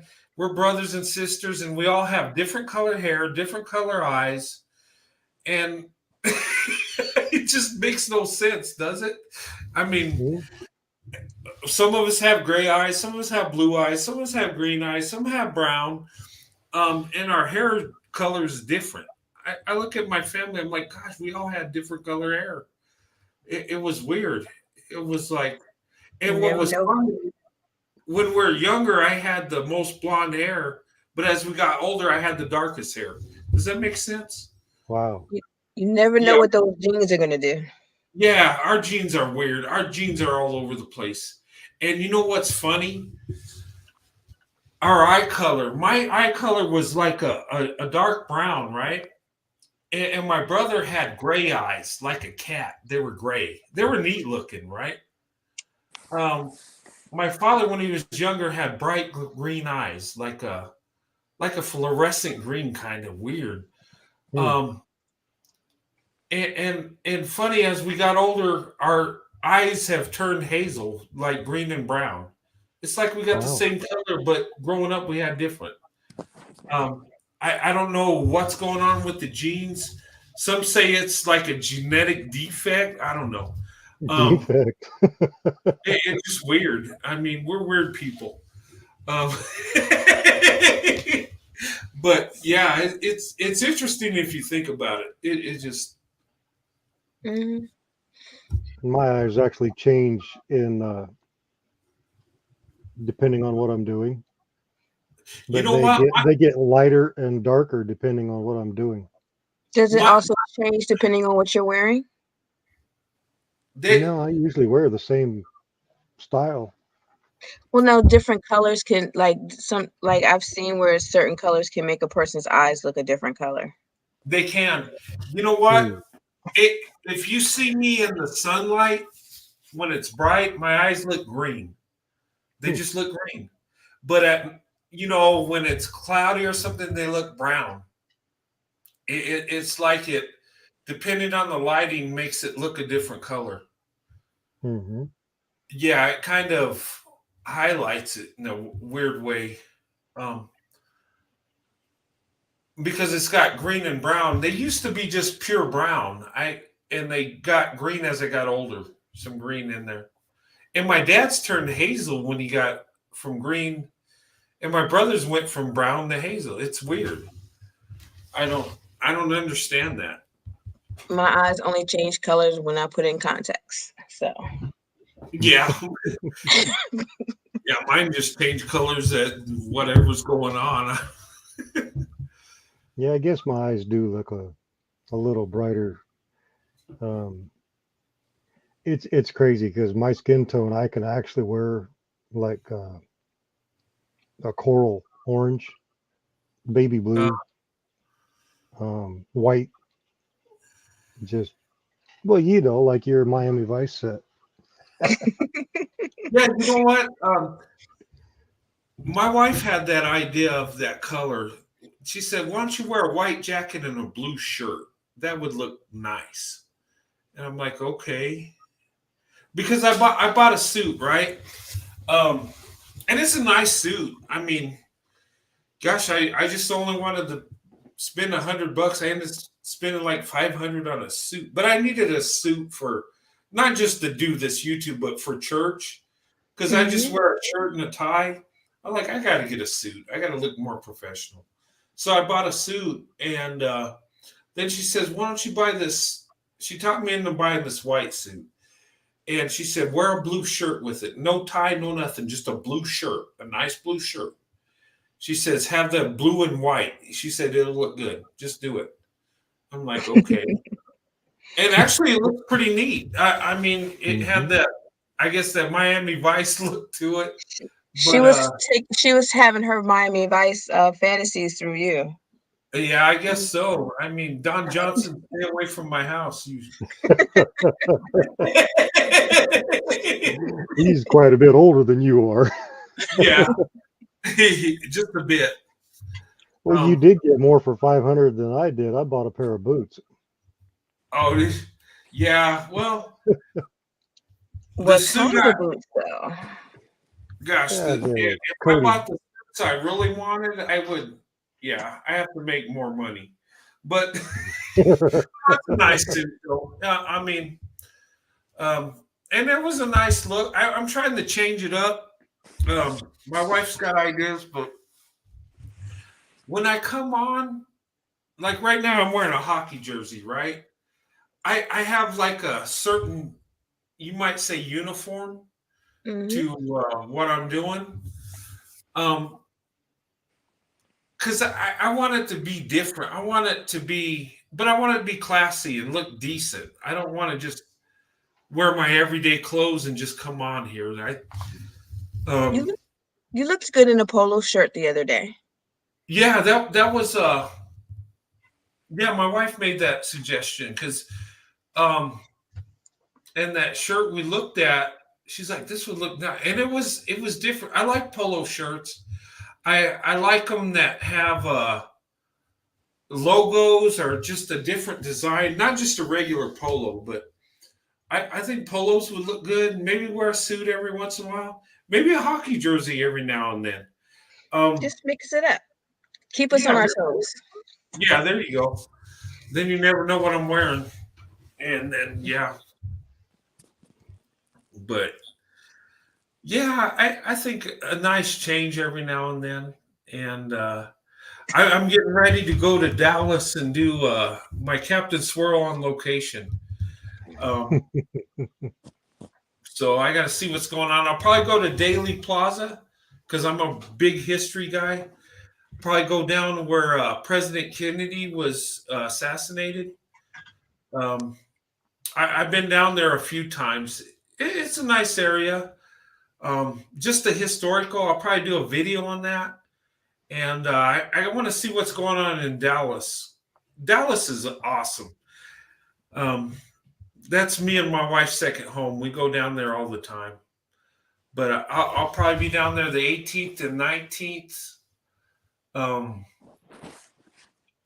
of this month, and I'll broadcast those two nights. And there's a hotel I want to stay in. It's pretty expensive, but it's real nice. It's a resort type hotel. So, Brett, I'm did trying you to read get. what Michael said? What'd he say? He said if you're a man and you go to a men's store, look for a black woman to help you pick out what looks best. Oh God, yes.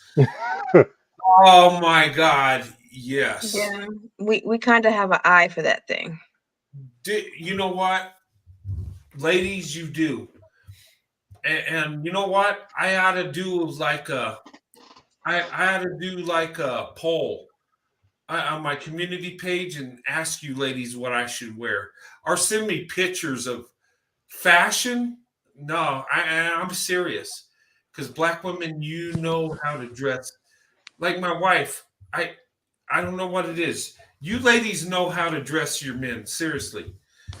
So I dress a man for it depends on the occasion because everything because you can have an outfit for every occasion and yeah, you can use different pieces. It's good to have different pieces so you can mix and match. But it's like when one time I got a chance to I had a boyfriend and we went to the store and he let me pick out everything. I was just like, oh, I wanted to snatch everything off. I'm like, model it so I can snatch it off. So you were feeding your hunger, so to speak. Basically. J10, did you go to sleep on us? No, I'm still here. Like she's playing double dutch trying to get her spot.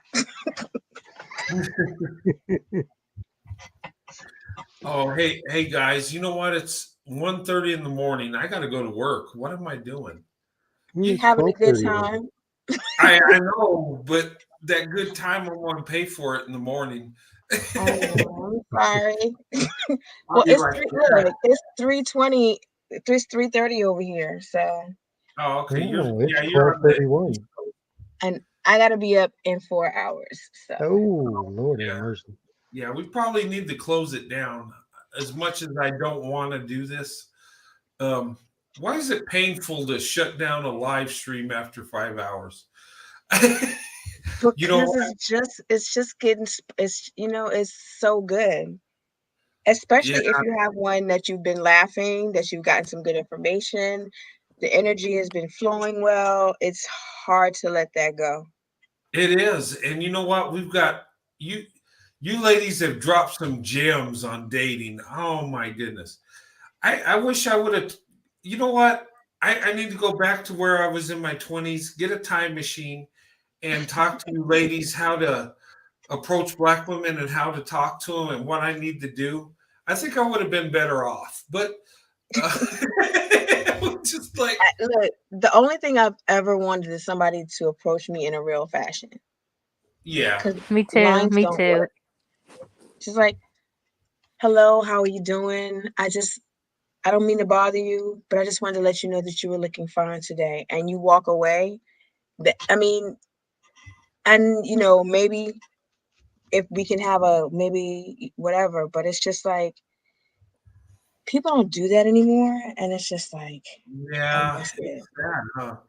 Yeah, so if you know. can approach a woman in real life, you automatically gain so many more brownie points as opposed to Yeah. going behind your computer screen and typing, "Hey, I saw you." You know, the biggest, hey guys, the biggest success I had when I was dating is when I got up the courage to approach this woman in front of her friends and just tell her how I felt. And I tell guys just approach a woman and make sure her friends are with her. I mean, if there's a guy with her, leave her alone. But I mean, if she's with their girlfriends or whatever, approach her. Do it. I got the nerve to do that one time, and she wasn't interested. But one of her friends I ended up dating, she was like, "Oh, and she was like, she told me that was the biggest turn on that I approached her friend as a white guy in front of black women, and it was like she said it was just so attractive because it was unexpected. She said it was like you just did what you wanted to do and you didn't care. And she said that was amazing. It's And that's probably because you came off as genuine. Yeah. We can generally tell when you're just playing around versus when you're genuine. Because when you come at us genuinely, you'll get a much better response. Yeah. But she said what she liked about it is I just did it. And I got rejected, but then I got accepted. And that's what guys, when I say little things like this a lot of this is my younger days and my experiences. certain things, that's all it was. And you know what? I think that goes a long ways because it's saying something about you that you're going to go for what you want and you have the courage to do it. And with black women, it blindsides them. It just like, and a lot of times back in the day, I would approach black women and it would shock them. Like, you're talking to me. You want to do what? You want to go out? Yeah. And they were like, okay. And then I'd have to wait to see if is she interested or not, because she'd be in shock. Because it was out of the ordinary. Wait a minute, they're in shock when you ask them? No, it was like it was out of the norm, is what it was. You know, being a white guy approaching a black woman in the 80s and 90s, it was like, yeah, I can see I that. mean, we did do it, but it was like, it wasn't as common as it is now. So they were just like caught off guard. But you know what? I found that they appreciate it. Whether they were interested in me or not, they appreciated it. They didn't feel, they didn't get mad at it, or they were like, oh, okay. And if Look, they're interested, it's like you got your foot in the door because you had the courage to approach her. I bet if you, so you didn't get like the harsh put down. They were I never got a harsh put down from a black woman. I never have. Have I been rejected? Yes. But it was like an easy lat down. I never had them say, oh yeah, whatever. No, I never got that. It was like, oh, I'm sorry, but you know, I got a boyfriend, or yeah, you know, or they would say something. It would be a rejection, but it'd be a sweet rejection, if that makes sense. I never had a black woman just, you know, kick me to the curb hard like that. I just never did. And maybe it's because of my approach. Maybe because I was kind and respectful. Maybe that's what they seen, and they didn't. You were sincere. Yeah, and they knew I was for real, and it wasn't like, hey, baby, you know, what do you... I never went at them like that. I said, you know, I just tell her what I thought. And it was out of kindness, I think. But I never got a hardcore rejection, like trying to embarrass me or, you know, talking down to me. Nothing like that. It was kind. And then when she was interested, it was beautiful. I never seen black women like that. And so many people think that black women will, when they reject you, they're going to just embarrass you and make you look stupid. I never, maybe some would, but I've never experienced that.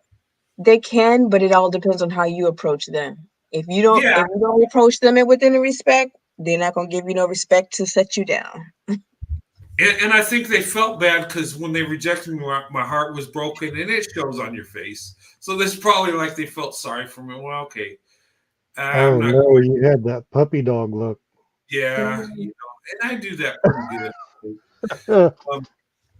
Yep. But like I said, I never came on like, I was always respectful. I never. Oh yeah. You know, when we were younger, Brett, it just seemed like people were more polite back then. Yeah, that too. And we are no longer in a civil society. Yeah, and maybe if I was in my 20s now approaching, maybe some would kick me to the curb real hard like that. I don't know. I don't think so, though. I don't think black women in generally are vindictive or mean like that. I don't think so. It depends. Well, I would have to say it depends. Yeah. Yeah, but because there are some that I can't hold with them. I can't hang around them because it's just like I have to shake my head and walk away because I'm just that's not my monkey, not my circus. I can't I can't even. But I have a question. Yeah. If if a man is, he makes the effort to get the number or whatever, but the first thing he does is play games because he doesn't call you or text you or anything like within the first 24 hours. They wait a couple days. Should that be an automatic rejection? No, I wouldn't say that's a rejection. He was probably he was probably told to do that. Like I was always I've had people tell me if you get the number, don't call her right away. Don't call her the next day, wait a little bit, to get her wondering. Hey, you should have sent you a text or something. Yeah. You say it was 2 days ago? No, I'm not saying for me right now, but like in general, because like I've they gave me somebody waited a week, somebody else waited a couple of days, and I'm just like, why can't you just, if you were interested, act like you were interested? Because I don't Yeah. like the games.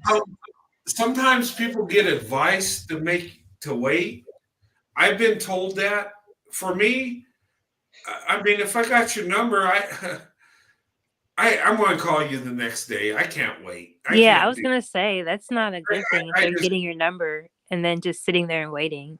Yeah, I can't do that. I've heard people say you need to do that. And I've heard guys tell me, don't call her right away the next day. You kind of sound desperate. Well, no, I'm not desperate. I just want to talk to her.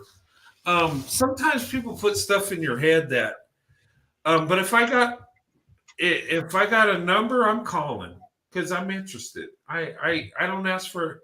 I've never asked for a number that I wasn't interested. Because it makes you feel like, oh, I had a connection with this person, and y'all are not texting or calling. It's like, oh, they playing games. But then again, I'll tell you what I've done, and I did this when I met my wife. I was in my 20s. We were at the club, and I went with some friends. And back in my young and dumb days, we got so intoxicated. I don't even remember the night. When I talked to my wife, it was clear as day. I remember everything. But the rest of that night, I don't have a clue. And I remember I was talking to my wife and I had phone numbers written on my hand. And I was trying to, my wife wouldn't see. Well, I was trying to talk to her at the time. And sometimes I would, You're dead, man. I would go out and get phone numbers and forget who the heck number I got. And sometimes I would get stupid and call one woman a different name because I remember someone else, and she's like, "No, that ain't my name." And I'm like, "Oh my god!" I never don't know. suffered from that. I've never had that problem. I've never had that problem. I did. I was young and dumb. I had that problem. Well, I'm not saying I wasn't young and dumb, but I don't know. I mean, I had my moments, believe me. Yeah, Hi, no, everyone. Hello, how you doing? How do you say your name? your first I don't wanna name? mispronounce it. It's well, you can call me Honey. Honey, okay. Yeah, or Honey. Either I was in the chat earlier. Okay. No, I just mean I didn't want to mispronounce it because I'm not good at pronouncing words. Yeah, just being polite. Yeah, but welcome to the panel. Good to see you. How's it going? It's going good, but I just had to jump on like after the story of her saying that she gave her number out 2 days ago and he didn't say anything. Because like I had a similar situation where I guess I was talking to this guy on a dating site and we had our first conversation. It was going good. And but I know that during the conversation I mentioned like I don't like going the whole day without talking. Like at least like, you know, say, hey, how you doing? Or like say that you're not able to talk. But like he didn't talk all that next day. And then he didn't talk until like 11 today. And I just completely like said like, you know, I can't. Well, I just told him that I didn't want to, that I wasn't interested anymore. And I felt like I don't know if I'm being too cut and dry, like because I mean we did just start getting to know each other, you know, and like things people have things to do, but I feel like I mentioned it once. If you don't like, you say you understand, and then you do exactly what I say I have a problem with. I just Excuse me. like I just don't want to, you know, entertain it anymore. And I don't know if I'm, you know, I guess being too Hard. yeah. Okay, so my question to you is, if he held, would you be okay with him holding you to the same kind of standard?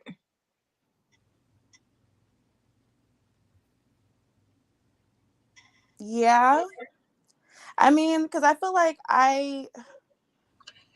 The thing about it is that we can't be we can't be so rigid, because if you're so rigid, you will miss out on a lot of things in life. Life happens, and so you have to be able to roll with the punches. And if you can't roll with the punches with somebody, just they still made an effort, but they just did it in your they didn't do it in your exact time frame, then you're going to be very disappointed in the things that happens in this life. yeah, I feel that because like even though I'm in my mid-20s, like I've been single for 4 years, and I guess like throughout it, I've just been if I see like the first mistake, I'm like, oh no, this is gonna be some BS. Just immediately like push people away because I feel like if I let the first thing, you know, slide, then more things are gonna slide. Because anytime I've done it in a relationship, it like I always like give people the benefit of the doubt, and then I end up getting like effed over. So I guess like when I see the BS really early, it's just like block delete. And I feel like that's not I don't know because like I feel like I mean I didn't say anything.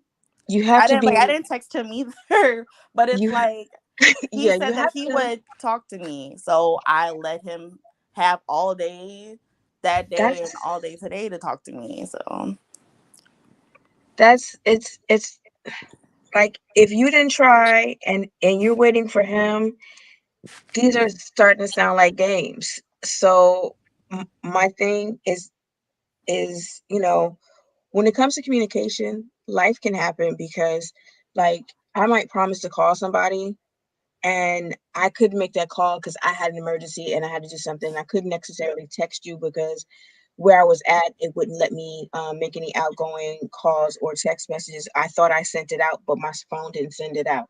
So then I call you when I got a chance, and I may not necessarily feel comfortable enough to tell you about an emergency. But the thing about it is that life happens, so you have to make room for some allowances. But if your BS meter is going off, surely go ahead and cut that off. But if your BS meter is not going off and it's just life happening, then you got to make for those allowances, because if you don't roll with the punches, you don't let things slide off your back, then you're going to be stuck in a rigid position where you might miss out on the best thing that ever happened to you because they didn't meet this exacting standard. So the other thing is that if you are constantly looking for somebody to mess up, you are going to find people messing up. So you have to don't fall for the okey doke, but don't be right. inflexible. And you have to, and it sounds like you also need to maybe do a little bit of healing so that you can learn how to be a little bit more flexible. But at the same time, we all have our standards and what we accept and won't accept. Like a family emergency, obviously, like that's an exception. But if they were just sitting there for a couple days, if that's not the type of person you want to be with, then you don't have to just be like, oh, well, it's okay. Because like she said, if you let it go once, then it's gonna keep happening. Like, why were they, especially if they pursued you and they asked for your number? I mean, if you want the type of person who's gonna just go for it, then if that's not what you want, you should move on. But if you're okay with that, you should stay with it. I think it just varies on the person. But them waiting for no particular reason is kind of showing you what kind of person they are. Yeah, because I feel like, because, like it was I guess 2 days ago now, but it was like the first day, he didn't say anything at all, and then like he didn't say anything until like 11 a couple hours ago, which would have made the second day, and it's like, Wait a minute. He we're sent like, you a message at 11 o'clock at night? right? That's why I was like, oh No, you need to write that no, joker Oh off. yeah. that's kicked to the No, curb. That's definitely kicked to the curb. that is a big no-no. If it's not within, it should be before dinner time. If he's doing that, he's just looking for a hookup. There's no Yeah. respect. Yeah. There's no respect. If your first text is during booty call hours, no thank Nope. you. Big That's not even a no-no. response. Right. That's an instant block. It's just bye. Yeah, because the last conversation, like, it was after he got off work, which is like, because I guess he works at like really early morning until like the afternoon, like in the middle of the day. So I'm like, literally, you had all that time, but the first time that you talked to me is like, not only like you waited that whole day to pass, but the whole next day, and then it's also like it's at night. And he was like, well, you didn't even give me a chance to explain. And I'm like, that's not okay. Like I don't know. I feel like I shouldn't, like, I guess, have like super high standards, but it's like, because my parents are married, and even though like they're a black couple, like, it's just, my mom, she was like with no BS, like, where she is high maintenance. So like anytime that she felt some BS with my dad, like, she would just lock him out, and then like she said she only had to do that once, and it was and then it was over with. But I feel like, I don't know if that's even something that's You might not be able possible to in get this away day and with that age. right now. You might not be able to get away with that right now. Yeah, because I feel like even if I get like a DM, like on dating sites and stuff, like where I'll get a message from a guy that where it seems like it's genuine and he mentioned something in my page, but like I'll see it's like a little bit too long and essay-ish, and I just like, oh no, like where I feel like that, like if it was 10 years from now when I'm not in my mid-20s anymore, and like it doesn't seem like, I guess the world is in the palm of my hand, like I feel like I'm gonna like regret it, because I feel like I do have these super high expectations, but it's like I also, like, when you see online, and the divestment is like, don't settle for less, and you're gonna get exactly what you're looking for, and he's gonna act right the first time. But it's like, how much of that is realistic? Like, what's okay as passable and what's not? Like, should it be 2 strikes and then out instead of just 1? Or I think it's completely up to you. I don't think there's a set rule on that. It's not. Well, I tell you, from a man's perspective, if I'm really interested in a woman, I will not send her a text or a call and disturb her morning. Exactly. I will send a text midday around lunchtime to let her know I'm thinking about her, but I will not bother her late at night, because it's a respect border. It's not a booty call. It's not, because too early is controlling and possessive. Too late is just zero respect. Right. Yeah. If he's interested, it's going to be midday, because he's already spent his whole morning thinking about you, and on lunch break he's going to send you a note, a text, a call, whatever. And yeah, you also have to think about what your requirements are, because if you have a certain level of requirements and you are not you're not in a space where the kind of people you're meeting are ever going to meet those requirements, then yeah, you would be wasting your time. Yeah. So you have to be in a space where those types of people will congregate, so you can actually meet those people will meet your standards. But you also have to evaluate your standards and saying,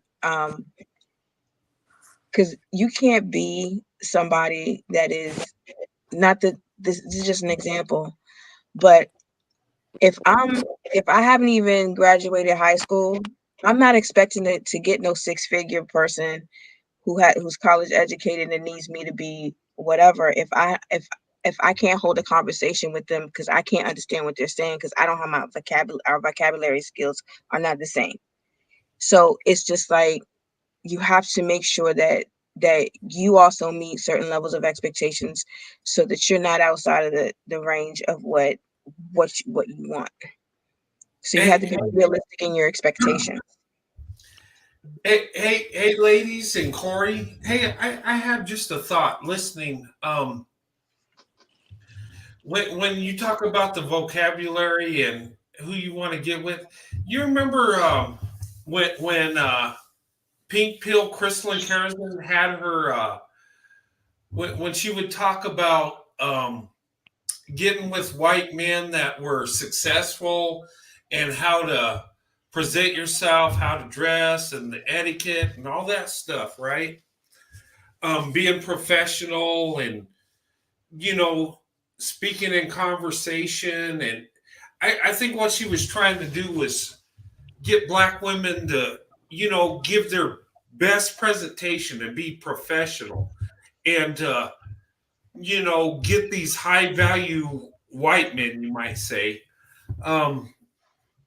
I was just thinking, shouldn't us as white men that are looking to date and marry out black women, shouldn't we be doing the same thing? Because if we look at it, there's rich white men that are professional, but look at the black women out there that are doing amazing things that are, in the corporate world. And black women love men that look professional and dress good. We've talked about that, right? Shouldn't there be like something on the other side? Maybe how we can approach black women and not show up in a t-shirt and jeans and actually look like professional men. I mean, I know there's professional men that are highly successful that run around in jeans and a t-shirt. That to me is not a good look. And it's, that's pretty common where I live. Yeah, no, but what I'm saying is, I'm not talking about just your everyday life, running around in jeans and t-shirt. But when you're dating, when you're in that dating relationship, totally huh? Dating is completely different. Yeah, but what I'm saying is, shouldn't we? Because she made like her thing where they were, I would say it's kind of catering to white men, but kind of fitting in. Shouldn't we do that as white men to black women? Giving them the most professional look that we have, the best that we have to offer?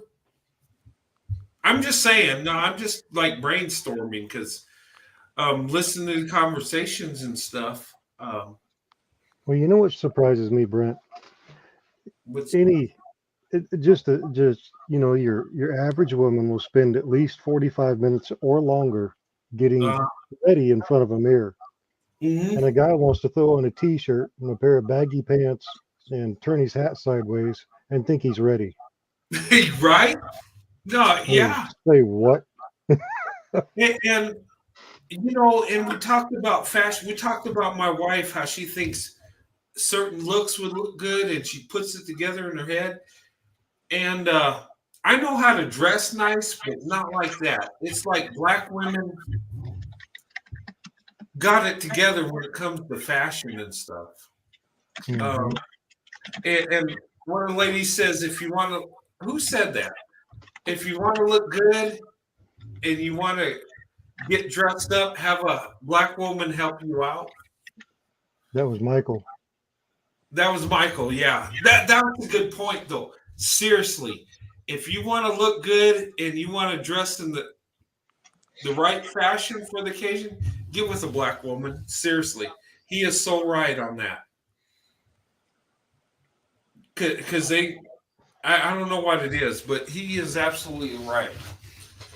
And but I'm just saying, I'm kind of drifting a little bit, but I'm thinking, wow, shouldn't we do this?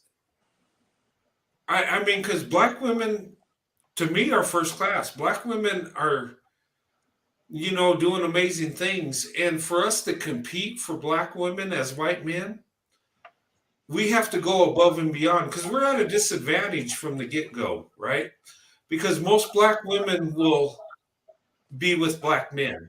That's a fact. So us as white men, and we got stereotypes and generalizations against us. So we have to go above and beyond to prove that we're the best option. Would everybody agree to that? I think it's true. Just because of society and stuff. Yeah. So, I mean, shouldn't we be thinking strategic in that way? Because if we want to be seen as the best option, we got to make ourselves the best option. Michael just said that's why all white men need a black woman for a wife. That's right. And I got one. And you know what? Ooh, I'm living the best life. She keeps you looking good. She does. Women want eye candy on their arm too, for whatever they're comfortable with and what they prefer. They still want that man to fill that bill. Yeah. I'm going to be honest, like as a black woman, like when I was only dating black men, like when I would go on, like if I would go on dates or I would like see their profile and they just looked a little bit too put together, I would kind of side eye. I'm like, is he gay or is he? Because I'm like, some like when guys will wear the flat hat and then they would have like the tux that's too tight with the dress pants that are flooding really bad, and I'm like, is he like I don't know because you mean those guys that wear suits that look like they belong on their little brother? Yeah, the European cut suits. I can't stand European cut suits.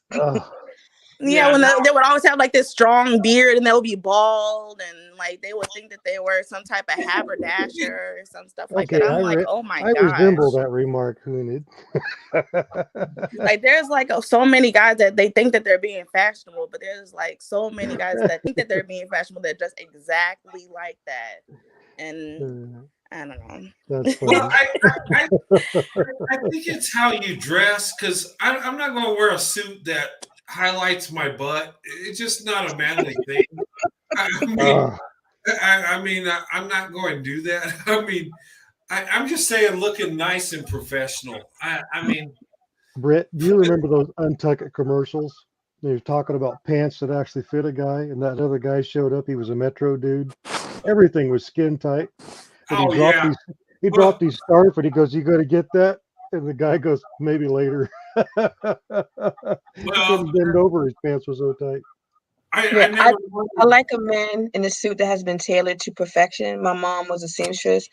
I know what a good suit looks like. I know where that hem should fall on that shoe. I just if it's done to perfection, it's just so sexy. I'm just saying.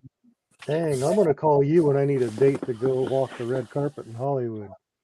Yeah, there you go.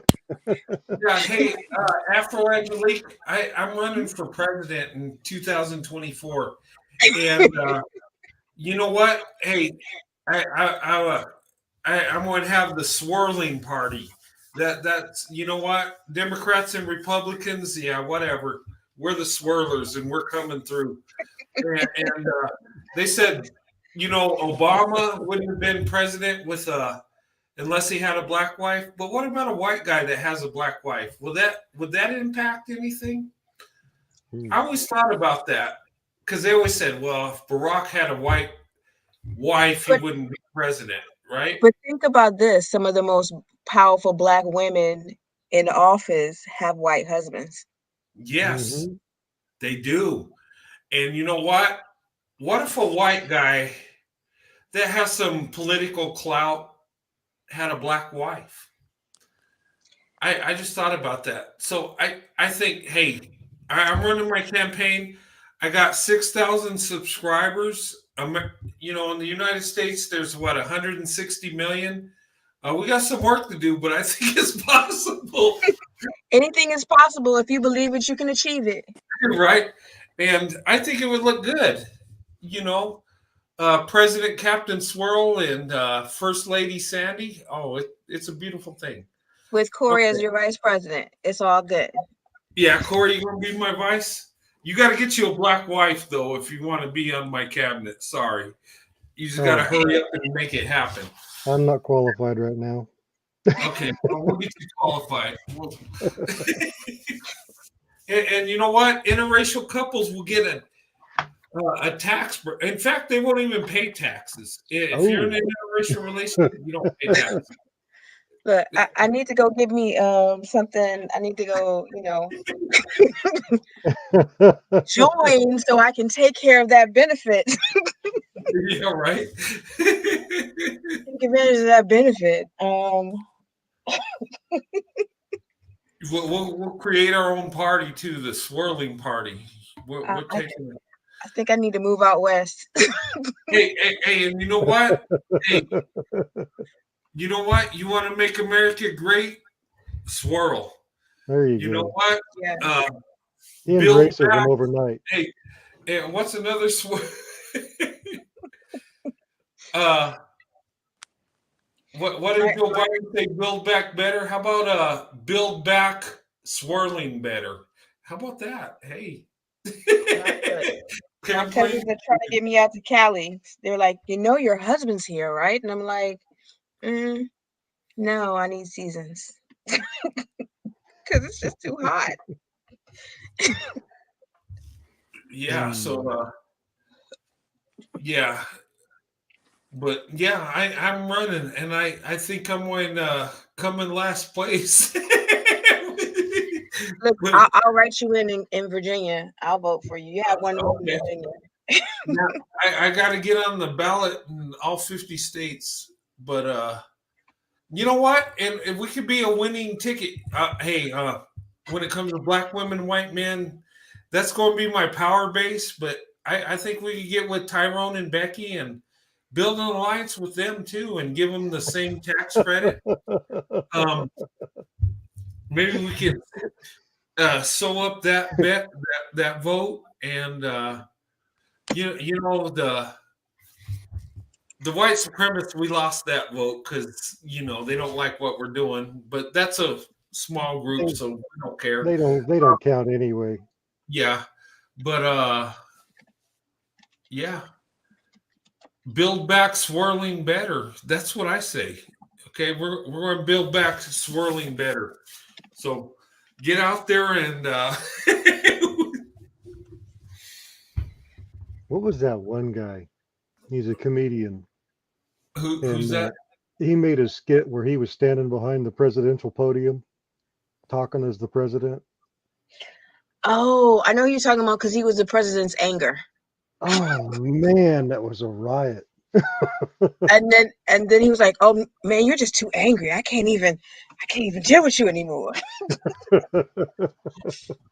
Hey, you know what? When I get elected, J10, you're going to be my press secretary. You're going to have to defend me when I foul things up. So No, you got to be chief of staff in the White House. Oh yeah, that's right. Running things. We'll keep everybody on line. No, you ain't. No, she'll be. I got you, Brent. Huh? I said I got you. You got me. You know what? No, I'll give you a power. You're gonna be Secretary of State. Yeah, I'm gonna give you. Heck yeah. Is Euphoria a sexy perfume? Euphoria? What are you girls talking about anyway?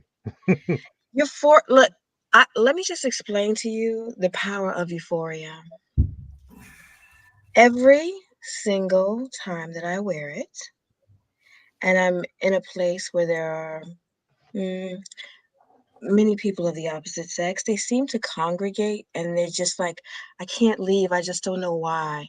You just smell so good. I just can't get rid of them whenever I smell it. Whenever they smell it, they can't, they congregate. Why you gotta So talk like that? You know I'm single, right?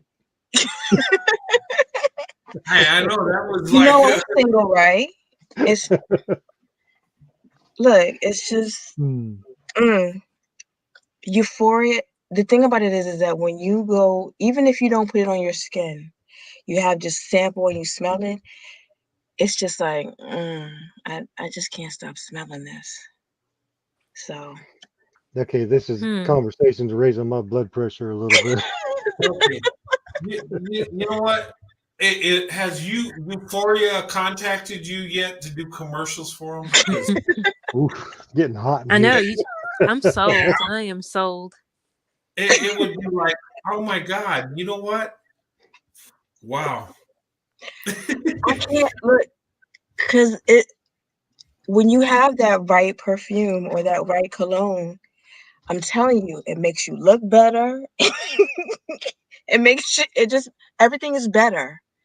And then when you're out of the aura and you're just like, what was that? That's euphoria is properly named. Afro Angelique, let me tell you, that was the most beautiful commercial I've ever heard. You know what? We need to contact that company. You know what? Hey, you I guys, just took my notes. hey, It's by like and Calvin share Klein. this. Hey, like and share this video, this part. That way she could get a contract doing commercials. Because you know what? No, and I'm serious. How you explained it? If that was a commercial, you know how many women be like, "Oh my God, I gotta give me some of that." I mean, seriously, you have me sold, and I don't know what you're talking about. Well, you know what the worst part about this is? I know I'm gonna go to Macy's or somewhere and find it, and when I smell it, I'm gonna be thinking about her now. Oh, that's so sweet. That's my signature. That's my signature fragrance. oh, is it? But I only wear it. I only wear it in the fall and the winter because it's more of a heavier. It's a heavier scent, and I like to be light and floral in the spring and summer. Okay. You know So what that reminds me of? Talking about that is what was that movie? Was it Love Potion? Love Where- Potion number 9. Yeah, it had That was a Sandra good movie. Bullock in it, and they Yes. put that on them, and like guys were on the street just chasing her, just totally in love with her. And That was stuff. a funny movie. It was. Oh, and I wear it. I wear it to places that I know that I'm gonna be flirtastic. Flirtastic? Is that how you Flirt say that? flirtastic. Yes. You gotta be flirtastic. That Yeah, look, Corey is the king of flirtastic. What? Me? Yes, you. yeah, flirtastic Corey. Don't act like you don't know. We love I don't know what you're talking about. Really, really, Corey, when you put on the voice and you're not flirtastic. Okay. I'm pleading the fifth. Okay. With your emojis. All right. My emojis. The emojis that you put in the chat and your flirty language. Act like you don't Yeah. know. Okay, Hey, I'm guilty. I'm we guilty. Look, just I love to come and flirt with Corey in the chat. It's like my favorite part of the day. there you go. So if you want to come join in, flirt with Corey. That's You know, I'm a white guy. My face is turning red. It's visible. You know what? When we blush, everybody knows it. You know, black Yeah. people can blush and nobody has a clue. But us, we turn red, we turn blue, It we'll turn depends green. on how light the black person is, Well, because yeah, if they're light complected, you might see it. you'll No, see no, it on me. no. There's a lady. She's got really dark skin, but every time she blushes, her face gets really full, like a Precious Moments. I can tell every time she blushes. Yes, and I flirt with her sometimes too, but she's too young for me. But See, flirting to me is just being polite. Well, yeah, you know what? It makes somebody's day. yeah, it does. Yeah. I mean, being charming is free, so why be stingy? Hey guys, you know what? And I would tell white guys this. You know what? I did an experiment because where I work at the state capitol, right? And I'm not going to tell you what I do because I just don't want to. Because But it's on anyway, a need to know basis and you don't need to know. yeah. But anyway, where I work, these gosh, I lost my train of thought. Ugh, it's Uh-oh. getting late. You're getting sleepy. Yeah. What were we talking about? I know I had a good point, but You dang work in it. the Capitol. I do. Gosh, I forgot my point though. You hit the What were we 6 hour talking about? mark and your brain shut down. Yeah, well, it's what were we talking about?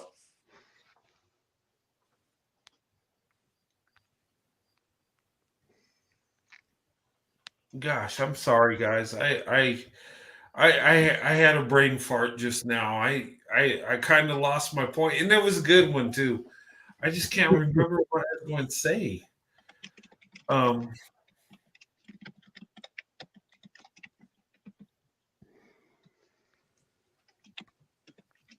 We were talking about flirting, being charming, Mm-hmm. ladies blushing. ladies blushing, Are you charming. blushing? Because your voice just changed. I Yeah, am. That's a hot air My roll. cheeks are hot.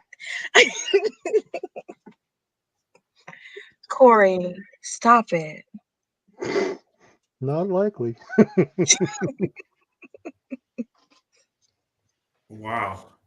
I am so sorry, guys. I got on a point and then I just lost it. We're sorry, Brent. No, it's all good. I'm just Hey Caroline Dreams. You said something about and yeah, I don't know. And Yeah, And experience. Oh, yes. Okay. Thank you, Caroline's Dream Experiment. Yes. And let me tell you guys something. Look, and white men, listen. Listen. Freaking listen to me, darn it. I'm not going to curse at you, but you better freaking listen. Okay. I did an experiment. And look, where I work, this is a wealthy neighborhood. I work around political leaders, and I know some state senators, and I work close to the governor's mansion, right? I know some political leaders, right? These are really wealthy people. Okay, and it's weird because I work in an an upper middle class neighborhood, right? But I work in a wealthy neighborhood.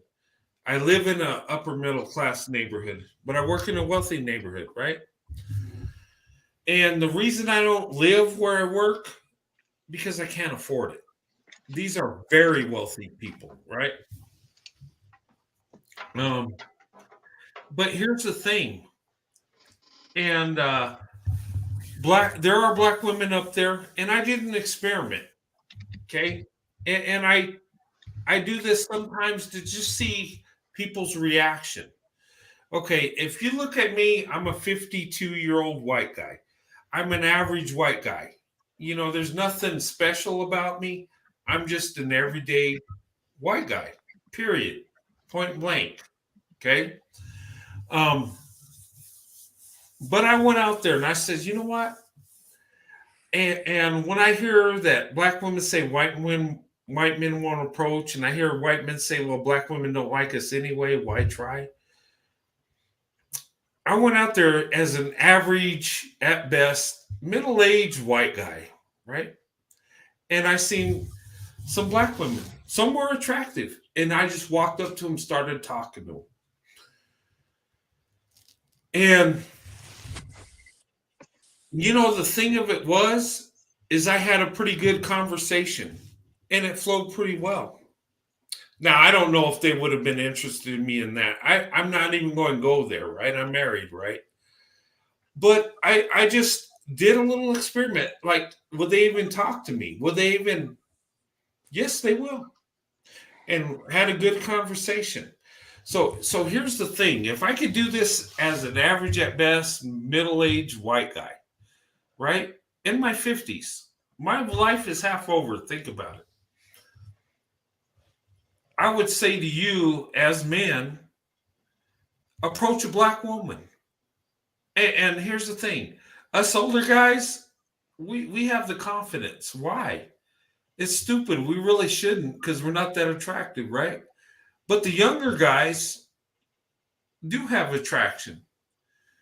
You know, back in the day when I was a young guy and I had a chance, I was more scared than now. Why? Answer that question. Why? But here's the thing. What I would tell you guys, if you want to interracially date, but you don't know how to do it, and you say, well, where are the white men at? Where are the black women at? They don't like us. Approach them. Make friends. Every one of you make a friend that is someone you might be attracted to. Just be friends with them. Just talk to them. Just I could go on the street and make friends. I can do that. And I'm not saying just go to random people and make friends. Maybe do it, you know, in a safe setting, maybe at work, maybe at, you know, around friends, but make that friend. If you're a white guy, talk to a black woman and just be friends with her. Pick her brain, see what she thinks. Talk to her. And ladies, talk to that white guy. Just be friendly. You're not throwing yourself at him. You're just being friendly.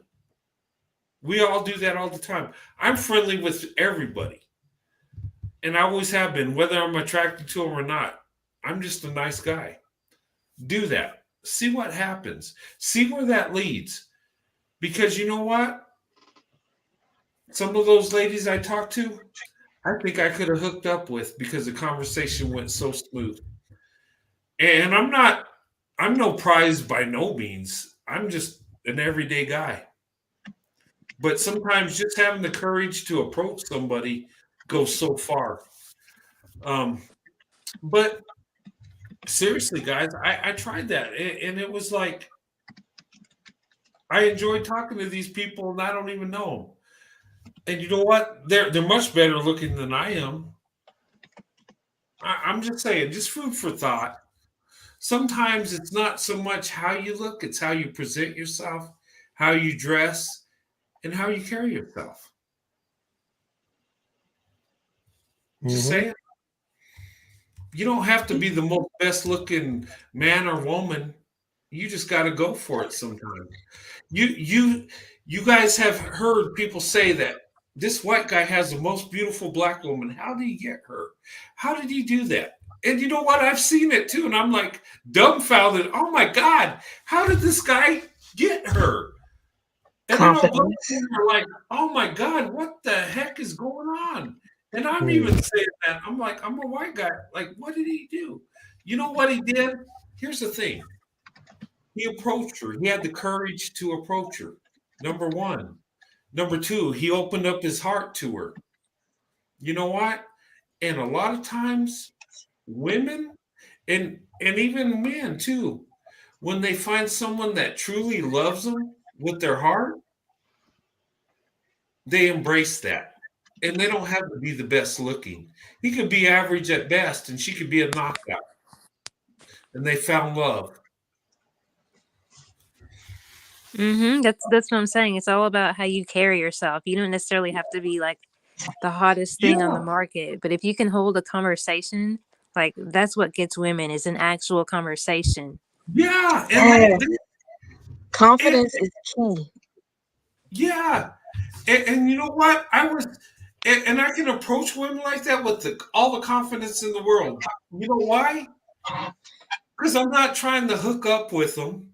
I'm not trying to have a relationship. I just want to talk. So there's nothing lost. I'm already married. I already got my wife. You know, if I was a young guy trying to find, a wife or somebody to date, I would be nervous and a mess and all over the place. But I got all the confidence in the world. What's she going to tell me? I don't want to talk to you. Okay, whatever. See ya. But some people need to learn the balance between confidence and arrogance because Yeah, when you go too far. yeah, you're right. But that wasn't arrogant. I didn't think was anything special. I just Not you. no, yeah, no. I didn't mean it like that. But what I'm saying is, yeah, sometimes it is arrogance. But you know what? I can be confident because I'm not looking for nothing. And I think a lot of times, older men will hit on you, ladies, and you're like, why is this older guy hitting on me, but the younger guy's not? And I'm going to tell you, that's what it is. Because the older guy, he don't either he knows he ain't got a shot, or he's just like, heck with it. I'm going to try anyway. There's nothing, he don't expect to be successful most of the time. The younger guy, he's afraid of rejection. He's afraid that you won't accept him. And the crazy thing is the young guy that's attractive will get accepted, but the older guy won't. But the older guy has more confidence. Does that make sense? It really don't. But that's the truth. You know what's funny to me is that a lot of women that are deemed attractive may not get hit on because people think they already have somebody. And women that are maybe attractive may not even think that they're that attractive because they don't get approached. So it's like You a know what? vicious circle. You know what? You're so right, and that's what I call the pretty woman syndrome, where she looks so beautiful that men won't approach her because they don't think they have a chance. So a lot of times, men will settle for the woman that looks average because they think they got a chance, and they'll leave the most beautiful woman to the side because they won't even try. And then you wonder why you see this beautiful woman and this not so attractive man together because he took a chance. Yeah, he took a shot and he scored. And here's the thing. Yeah, he just had the courage to do it. It's funny when you see a little short guy and a tall girl. Yeah. And you just described my son-in-law and my daughter. because he had swagger and he talked a good game, so he got him a tall woman. Yeah. Yeah, Brett, my son-in-law's name is Jarrell. Everybody always asks me if he's black. Oh, really? Well, Jarrell is the name of Superman's daddy. Yeah. Well, Superman's daddy is black. You didn't know that? Yeah, apparently. I just throw that in there. Yeah, he's a real big Superman nut too. Of course, having that. Well, his last name is Reeves, so you can imagine how that goes. Oh God. Yeah. Yeah, it's pretty crazy, but fun too. Yeah, but yeah, amazing. You know what? And Afro Angelique, you know what? I had this young lady, and she sent me a picture of herself, and through email, she says, I'm not going to tell her name, but she says, She says, I think I'm attractive and I'm interested in white men. I would love to date white men or have a white husband. That's what I want. She told me that, right? And she says, but the guys in my age group don't approach me, but older white men do. And she says, can you explain that to me? And she sent me a picture, and she's very beautiful. And she's like, she was in her mid-20s. And if I was a man in my mid-20s, not married, I would approach her in a heartbeat. I wouldn't, I can't even understand it. But you know what it is? If she looks so beautiful, they're intimidated. But the older guy, he's just going to do it. He's like, well, I probably won't. I probably don't have a chance. But who knows? You never know. I'm going to take my shot. Where Yeah. the younger guy is so intimidated, so afraid of risking failure or risking rejection, he don't even try. He threw in the towel before he even tried, and he had the shot. He had the opportunity. You know what? That's most of our problems. And you know what? Me coming up back in the day when I had more opportunities, I didn't take my shot because I was afraid of risking rejection. I actually didn't get hit on by guys in their 20s until I hit my 30s and 40s. Okay. Well, so I mean, not every instance is the same, but what I'm saying is there's But when I was in my 20s, I got hit on by the guys in their 50s and 60s. Oh.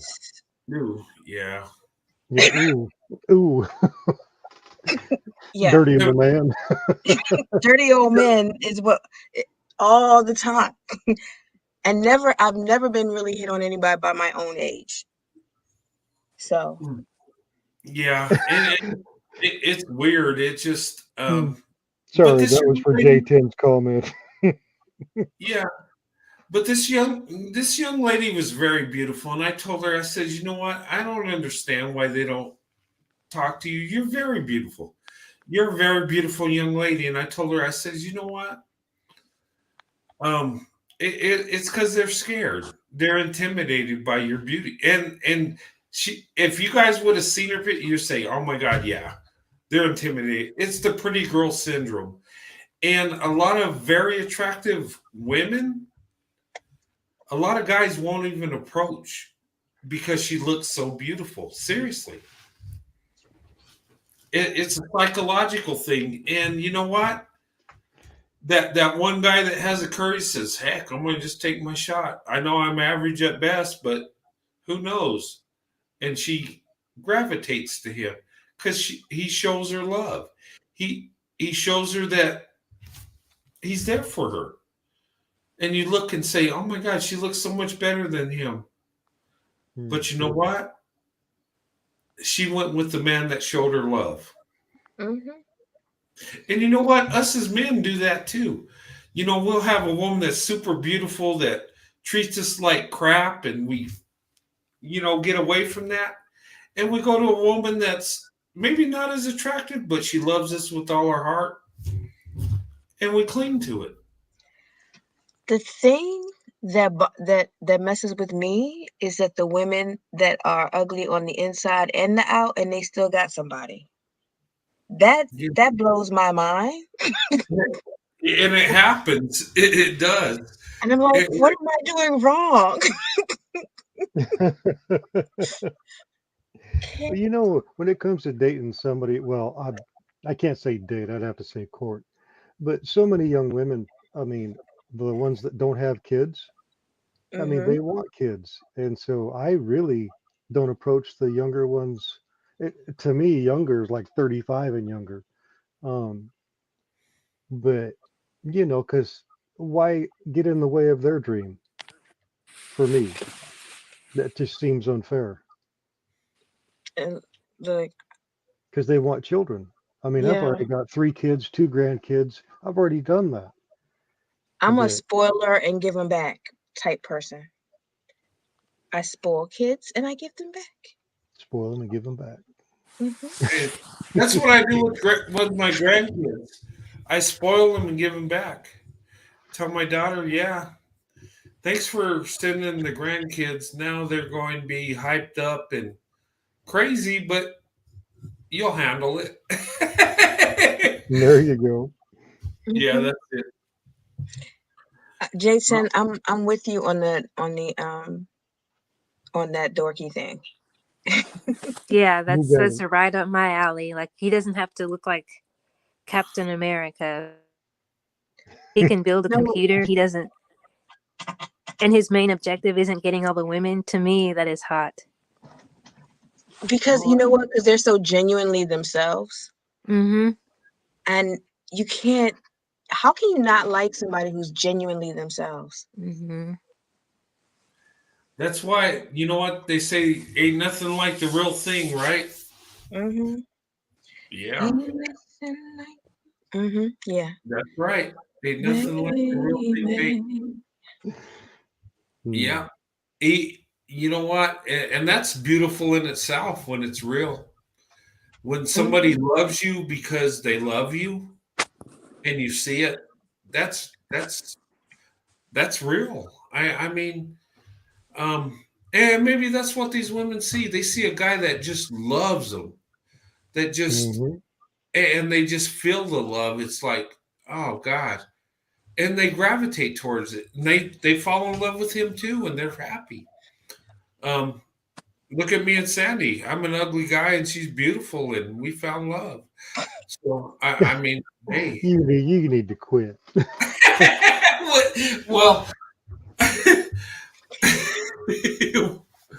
no, but seriously, I mean, she's much more than I deserve, and I'm being honest. I'm not being funny. I really don't deserve the wife I got. I'm gonna be honest. I don't. Well, you can't call yourself ugly because Sandy chose you. Yeah, and yeah, that's right. Thank you, Corey. And she's too smart to, you know, think There you that go. an ugly man looks good. So yeah, Yeah. I'm going rest on that one. I'm going just, you know what? Yeah, Captain Swirl. You know, you know what? Yeah, I'm an attractive guy. Now I'm going to let my ego just soar.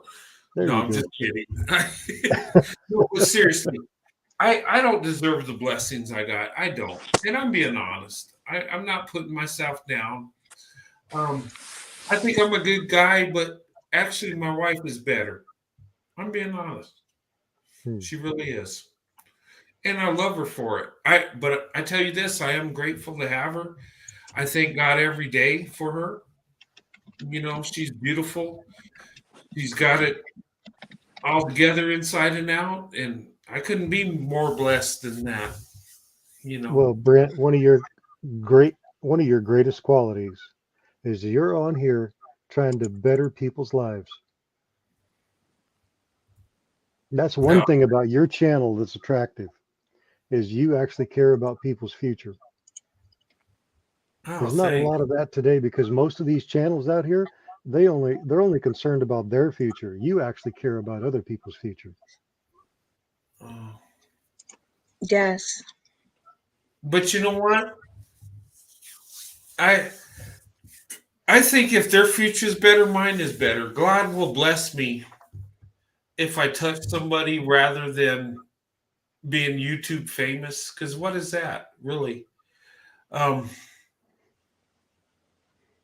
I mean, what they say, our rewards are in heaven. On earth is just, yeah. Yeah, but you know, a truly rich man, it's not by how much his bank account, how much money he's got, or how much he owns. It's by how many people that miss him once he's gone. Yeah. That's Yeah. real riches. If people don't miss you and you got where you own a whole country, okay, you were just an old miser. Big deal. You're gone. Somebody else took your money. Yeah. Yeah. Well, thanks for the kind words. I want to agree with that, but I need to stay humble because I'm a corrupt person.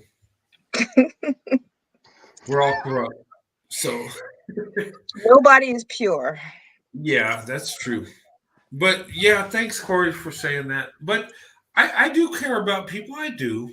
Um, and that's why YouTube kind of gets me an emotional roller coaster because I don't want to hurt nobody. I don't want to hurt nobody's feelings. I don't. And sometimes I do because sometimes I don't understand or sometimes I'm confused. Um, and it bothers me. It does. And like when I stepped out, I hurt some feelings. And that's, guys, that's why I stepped out for a while. That's why I got away from YouTube for a few days because I had to clear my head. I'm like, what am I doing? Where did I go wrong? What did I do? And, people are so kind to say, you didn't do nothing wrong. You didn't. Uh, and I appreciate that. But I try to analyze it because I don't want to. I want this to be the most positive thing ever, where we come together, we have friendship, where we learn some things, and I can promote interracial relationships in a good way. When I could promote swirling, when it ends up in marriage, when it ends up in a good family, when it ends up with people of different races loving each other. That's how I promote it. I don't promote it because it's exciting and it's something that's trendy. And man, I wish what's it like to be with a black woman? I don't promote that. If you're into that, don't talk to me. If you love black women because you think they're beautiful and they're awesome ladies and you like being around, hey, that's great. Do it. But if you're not into it for love, don't swirl. Swirl should be done in love, not in a trend, not in a fad. But you see a special quality from a certain group of young ladies. I found special qualities in black women, and that's why I gravitated towards black women. That's why I love black women. That's why I wanted to be embraced by black women. That's why I wanted a black woman to be my wife. Seriously. That's what my heart is. That's what I want. That's the prize when it comes to my life. And I got that prize and I'm blessed. And that's okay. And if a black guy thinks that way about white women, God bless him. If his heart's pure, he should have that, right? And that's what I want to promote. Yes. And I appreciate you doing that because I ran across this channel and it was a white girl talking about taking all the black men. And I was just like, this is foolishness. You love who you love. It doesn't really, well, you don't have to be negative about it. That's right. I don't have to beat up Becky to show that I love Keisha. Do I? I mean, what's that?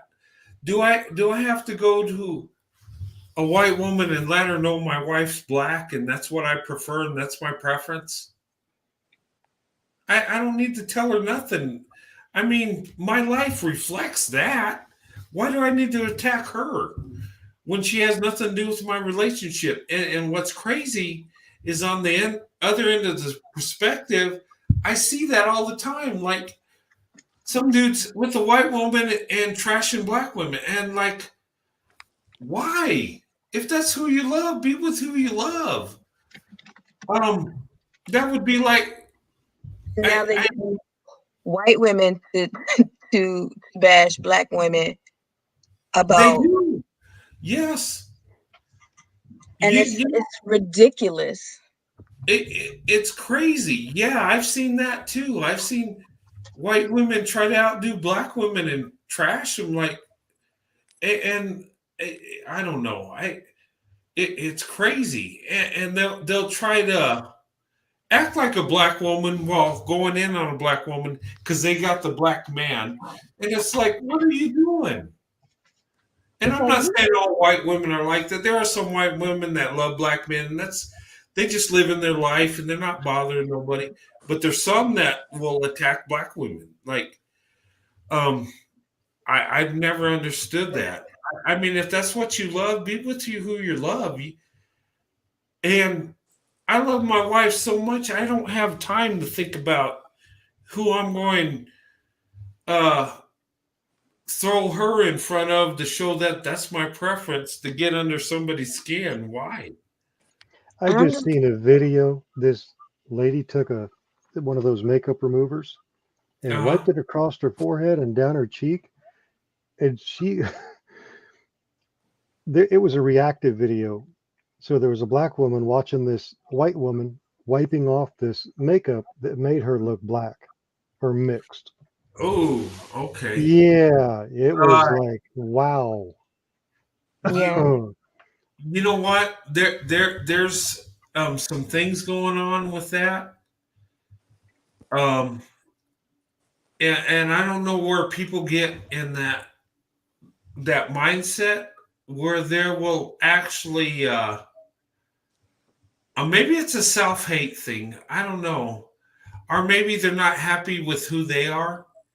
But I've seen women that will try to appropriate like what black women do. I've even seen white guys do that, try to act like black men. It's weird. Mm-hmm. They're not You know, genuine at all.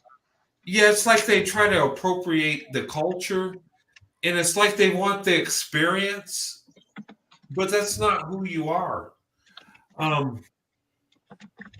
You know, I've seen that, and I've seen, you know, and that's the difference I find when it comes to black women, white men. It's like we're just being ourselves and we're trying to be strategic. But the other way around, it's like they're trying to show that that's their preference, or they're trying to appropriate something. And it's like, is that true love? Or is that just showing, or is that feeding the ego? Like, I got what you don't have. Like a white woman saying, I got the black man and you don't. And the black guy saying, well, I got the white woman. White man, what do you think? I got your woman. It just seems weird. But in reality, us white guys don't care because we just don't. And I really look. A lot of black women don't care because you can have them and stop trying to be. You just hate me because you can't be me. So, oh well. And here's the thing: you could love who you love and be yourself. I love black women, but I'm a white guy. I'm not trying to be a black man because I love black women. That's stupid. I'm a white man and I'm okay with it. I love who I am. I don't think I'm better than nobody. By no means, I don't think that. But I am who I am and I love who I love. And you know what? My wife is a black woman. She's not trying to be white because she's married to me. Why would we do that? You don't have to change who you are because you love someone of a different race. To me, that is stupid. And I see people do it all the time. Think because they're with a certain group, they got to act a certain way. Why? Just be you. People don't know how to be themselves amongst different cultures. Yeah. Now, I can't say that I am not guilty because when I am, not that I'm acting different, it's just that when I'm around people with different accents, I have a tendency to start talking in the same accent. So I don't even know that I'm doing it until somebody tells me. Oh, okay. Because I have different accents that I do on purpose, but if I'm around certain people, like if I'm around New Yorkers, I sound like I'm from New York. I used to tease a guy that was from Boston. I said he was from New Jersey all the time, and he goes, "That's where the mob lives." Well, the mob lives in Boston too. The mob is everywhere. Just don't know it. Maybe New Jersey is the Italian mob and Boston's the Irish mob. I don't know. That's entirely possible. If you That's look at what I think is movies, really that's going on. the case. Huh? I think that's what it is. You know, you know what I found? I got Irish descent, right? And what I found is interesting, and I don't know, you guys that have Irish descent, it's kind of weird. It's unique that you know, when you hear about the Irish up north in Boston, New York, and they're usually Catholic, but the Irish down south are usually Protestant. You ever notice that? That is a true fact. Interesting. Yes, yes, and because I'm from Irish descent, I mean traced my ancestry to Northern Ireland, and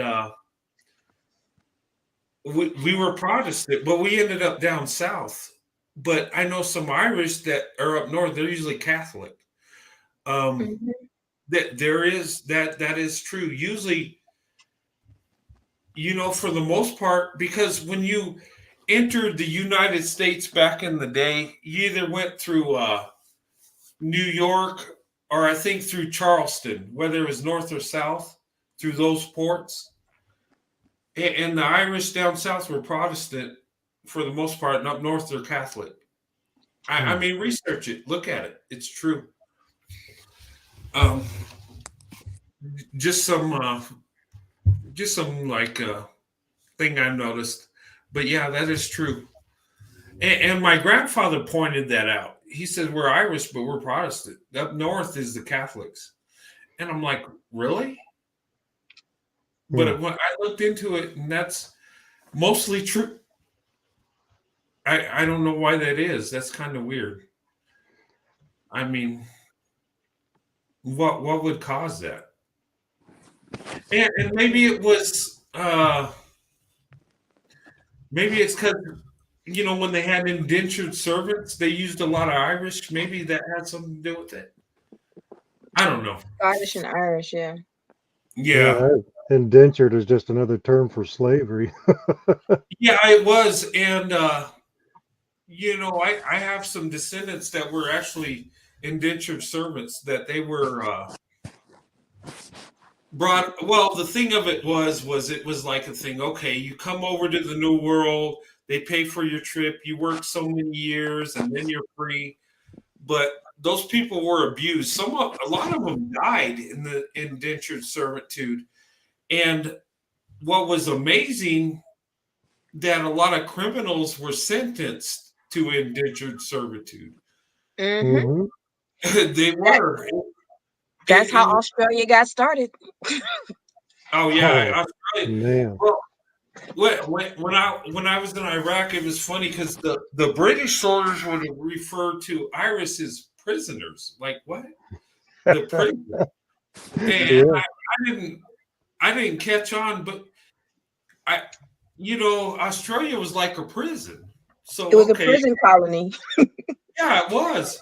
And you know, I mean, I'm a big history guy, but I didn't catch that. But Australians have no chill.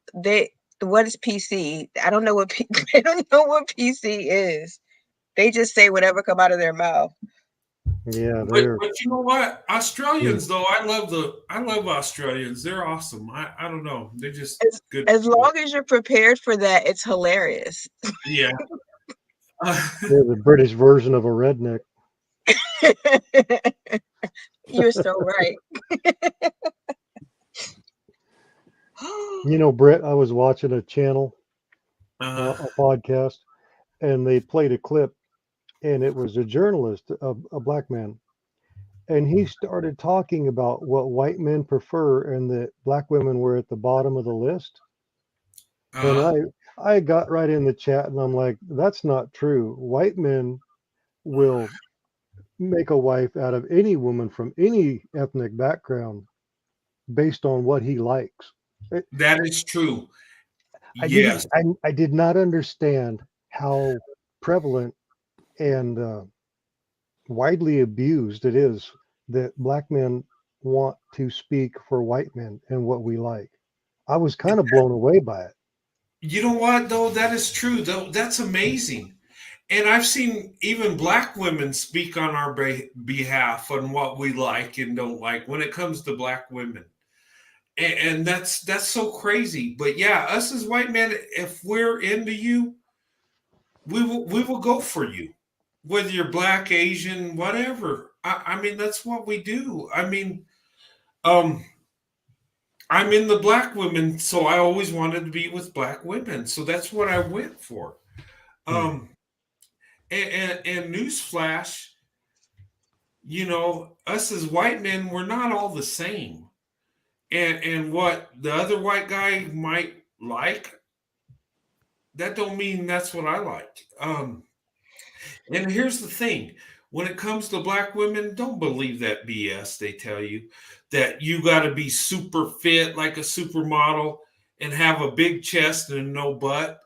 Throw that crap away. I've heard so many black guys say that white men don't like women with big butts, but we like big chests. Dude, shut up. It's just stupid. We're not like that. We like black women the way black women are. Okay? We like black women to look how they look. If we wanted a Becky, we would have stayed with Becky. We wouldn't have went with a Keisha with a body like Becky. That makes no sense. That is stupid. It won't speak for us. That would be me like speaking for a black man that likes white women. Oh, well, black men, they like white women that are this way. That would be dumb. I'd be called out in a New York Minute trying to speak on their behalf. And I wouldn't do it anyway because I don't know. The only men that I know well enough to speak for are my own brothers because I know what they prefer. But as far as a stranger, I don't have a clue. Yeah, I don't. And I've had white women say, "Well, what do black men like in white women?" I said, "I don't know. Go ask them. Shoot, I don't have a clue. Go ask them exactly." Because my wife's black, I'm supposed to know that? No, I know what I like. I don't know what they like. You go ask them. Ask them what. And you know what? They'll tell you. You know what? It's so hilarious to me that people are breaking it down by color when it's just these I want these kind of tendencies. I want these characteristics. I would like this kind of physicality, and I just don't care what color it comes in. And if people truly did a blind date where they could not see one another and they were able to talk to one another and figure out what they liked, they would be shocked about the person on the other side and what they looked like. Mm-hmm. Absolutely. But I got to tell you though, I got on the computer and I found out that black women and white men have longer marriages than anybody else. Yes, they do. I'm not gonna marry any other woman but a black woman. Hey, I'm that's not doing it. You know what though? I just want somebody to love me. That's it. Yeah. That's it. Well, my thing is you know what? And I tell people, open up your options. Us as white men, we're not evil racists that want to just oppress black people the minute we come out of the womb. We're not like that. Oh, Most of us are just everyday people. There are racist white people, yes, but they're a small minority, and we don't have nothing to do with them because they make us look bad, and we don't want to be associated with that. What's hilarious is that there are racists in every single race group. Yeah, there is. It's So not it's not. beholding to any color. It's not but the thing about it is that we should all love one another regardless of the outside appearance. So Yeah, we should. That's what we're called to do. And you know what? In a perfect world, we would do that. And if we were loving each other the way God says we should, interracial marriages would be through the roof. Yes. And nobody would care. If you seen a black woman with a white guy got married, you wouldn't care. If you seen a black guy with a white woman, you wouldn't care. Mhm. If we loved each other just because we love each other, there would be no issue. You know, And Brett, I've been around white guys that talk about black folk, and I can't stand it. They sound so immature to me, like they're 10 years old and they're just making up stuff on the playground. It's Yeah, unbelievable. They sound like kids. it's What do they say? Well, it's rude. I'm not going to say it, but I Oh, always okay. shut them down. Oh, okay. thank you. I even shut. I was working for a gentleman. He's a multimillionaire, built his own company, and he said something. And I actually shut him down before I even knew it was coming out of my mouth. And this guy, he owns the place, but I I got a boldness inside of me that shows up before I even know it's coming out. And Reflex. church deacons, business owners, and I mean more than one. The one boss I had was a church deacon, and he made a joke about Latinos, and I looked at him and I said, "Would you have said that joke if Pastor Ramon was standing here?" Because there was more than one pastor in the church. You Mhm. should have seen his face. It was just like, dude, this is bad. Don't you understand how bad this makes you look? You're a deacon and you sound like that. Hmm. So let me give an example. You Well, know what's crazy? I've been on staff in 3 churches, taught Sunday school. Just, it's like, when, well, I'm going to go on a monologue if I don't quit. At any You, rate, you know what, Corey? Um, my brother, he's a preacher, right? He went to Bible college and all that stuff, and he told me, he says he was blown away that people he went to school with, so-called Christians, that he's seen racism within, Mhm. and he was like, he was just dumbfounded. He said, I was speechless. He's like, oh my God. Um, and not, he said not all of them were like that, but he says the ones that were like bold in it. It just like free flowed out their mouth like it was no problem. And he said the way he would do it, he would say, hey, you know what? I got some pictures of my family, my brother and his wife and kids. Would you like to see it? Oh, yeah, yeah. And he would show a picture of me and my wife and kids, and there would be my wife, Sandy, a black woman. He said that would just throw them out of whack and it would blindside them and they'd be just like, they couldn't say nothing. And he's like, No, yeah. I think that if you are in church to become a pastor and you're spewing that kind of hatred, you should get You kicked don't out of need to be school. there. Yeah, You you should get kicked you out of don't school need to because be you in. obviously don't know what God has written in the Bible. You haven't been reading your Bible.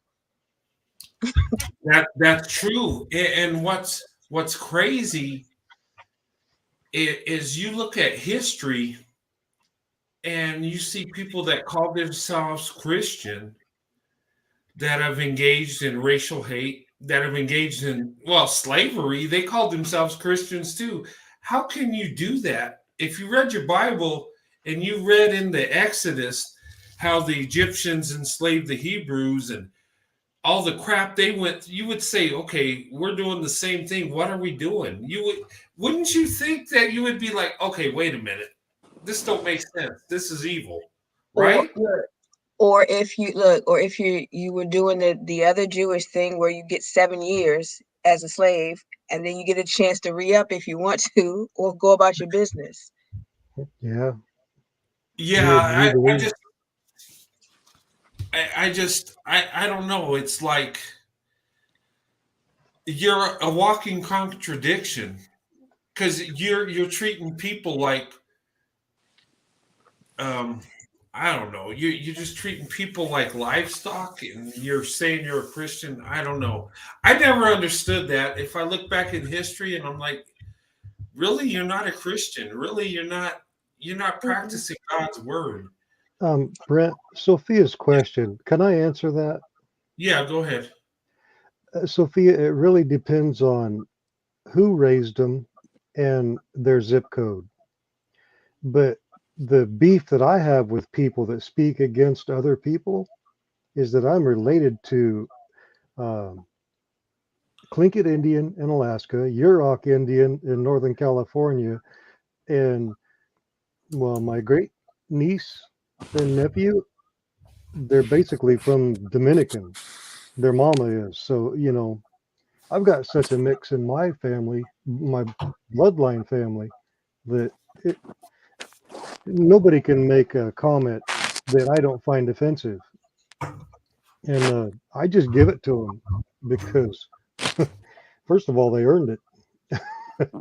And I hate ignorance. I just can't stand it, especially hateful ignorance. That's got to be the worst. But yeah, they'll talk about Latino, black folk, Indonesian. It doesn't matter. It's irrelevant. They're just, to me, they're just stupid people. Yeah, people are crazy. But you know what, Corey? I'm mixed too. I'm mixed with English and American. I mean,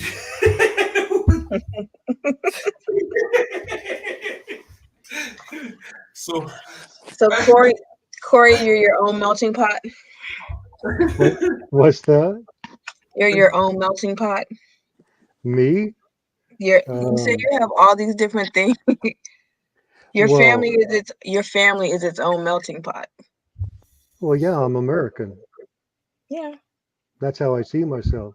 I don't see when you have that many people on your family tree hanging on your parents' wall, anybody that makes any dumb comment like that, it just like it's it's a really awkward feeling when you got a bunch of men standing around and most of them are your superiors, like your foremans, your lead guys, the owner, and they make an off-color joke and and my mouth flops open. And it's just like, well, I won't tell you what I told them, but I've been blue collar all my life. I'll just leave it at that. But well, then you know what? Thank you for standing up for everyone behind the scenes. Well, that's hey guys, that's supposed to be human nature, but it's not. Hey guys, I gotta get up at 6 o'clock and it's 3 o'clock. Yeah, I gotta get up. I gotta get up in 2 hours.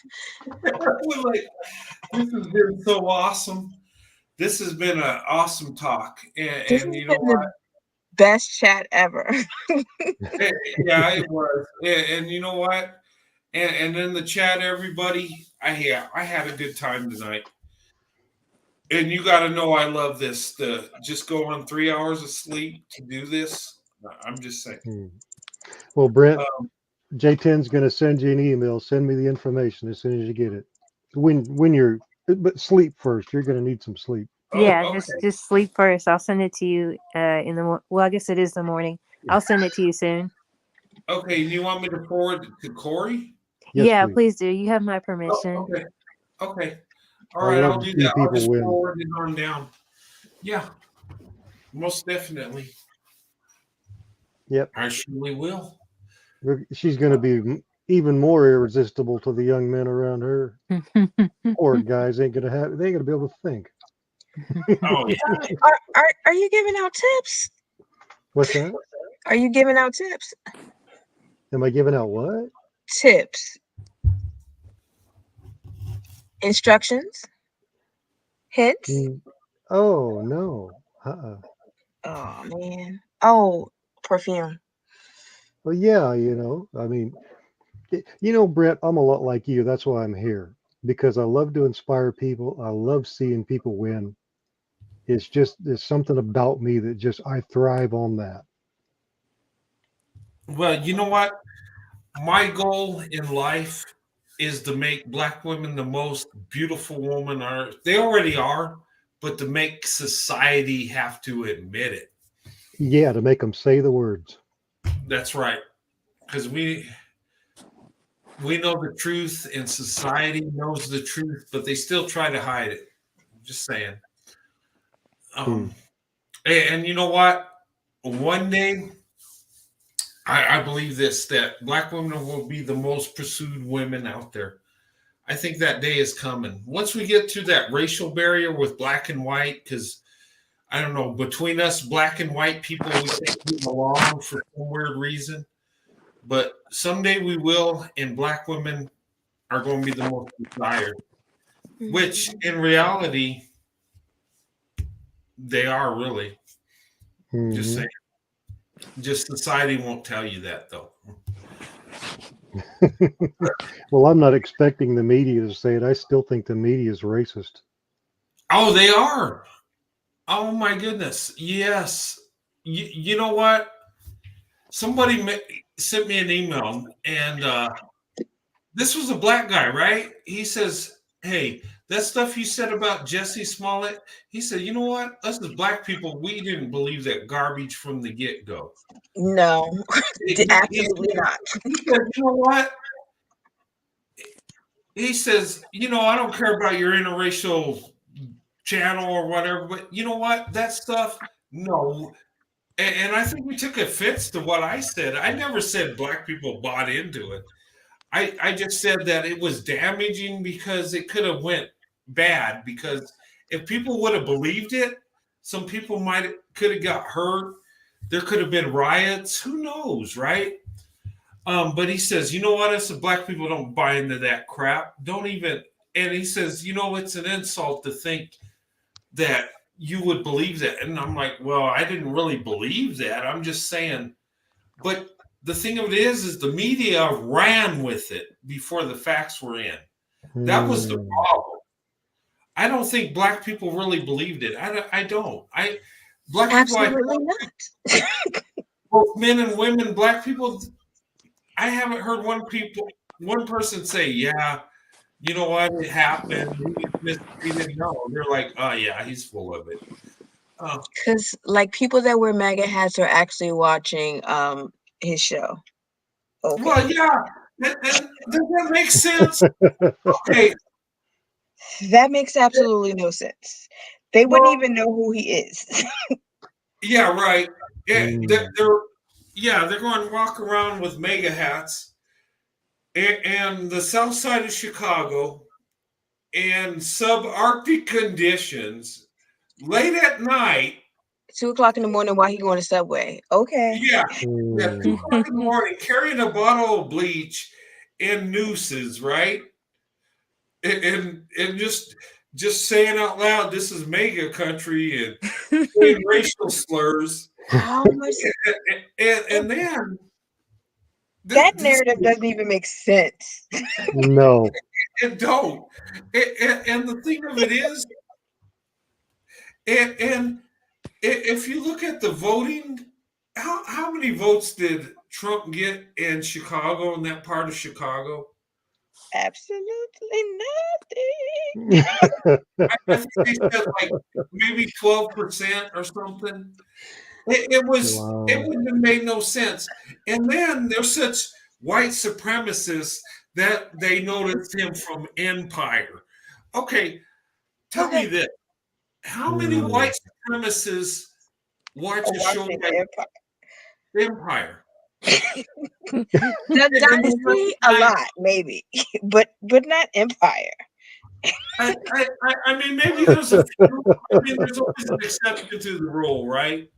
Maybe there's some that watch it, but they recognize him specifically. Yeah, no. And then they attacked him, and he fought him off because he was the gay Tupac. That's what he said. Because he was so brave. And, he's so rapid with his own and then when the police interviewed him, he was still wearing the noose and all this, right? Oh, and then they said, look at your phone. You know, he refused to give him his phone. Okay. But this is what makes no sense. You're so wrapped up in your own racism that you can't even decipher when you're trying to spout foolishness, when it doesn't even make sense. You know what? If he was smart, he wouldn't went to Chicago and put that story out there. He would have went to a rural area, maybe somewhere in Virginia where there's 98% white people, and come up with that story. They might have believed it better, but in Chicago, western rural Virginia. Yeah, is there even a subway? Is there even a subway that's open that late? No. Apparently in Chicago there are 24-hour subways.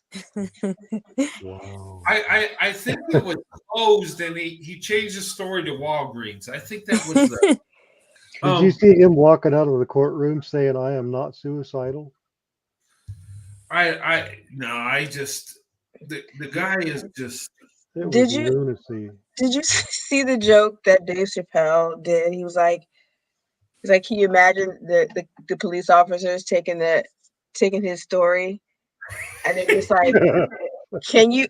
And he's like, Jones, can you go and see where Kanye is? So it's just like, oh my God. Even Chappelle is funny. It was all hilarious. And you know what? The Chicago police, they went after him hard from the get-go because they knew it was BS.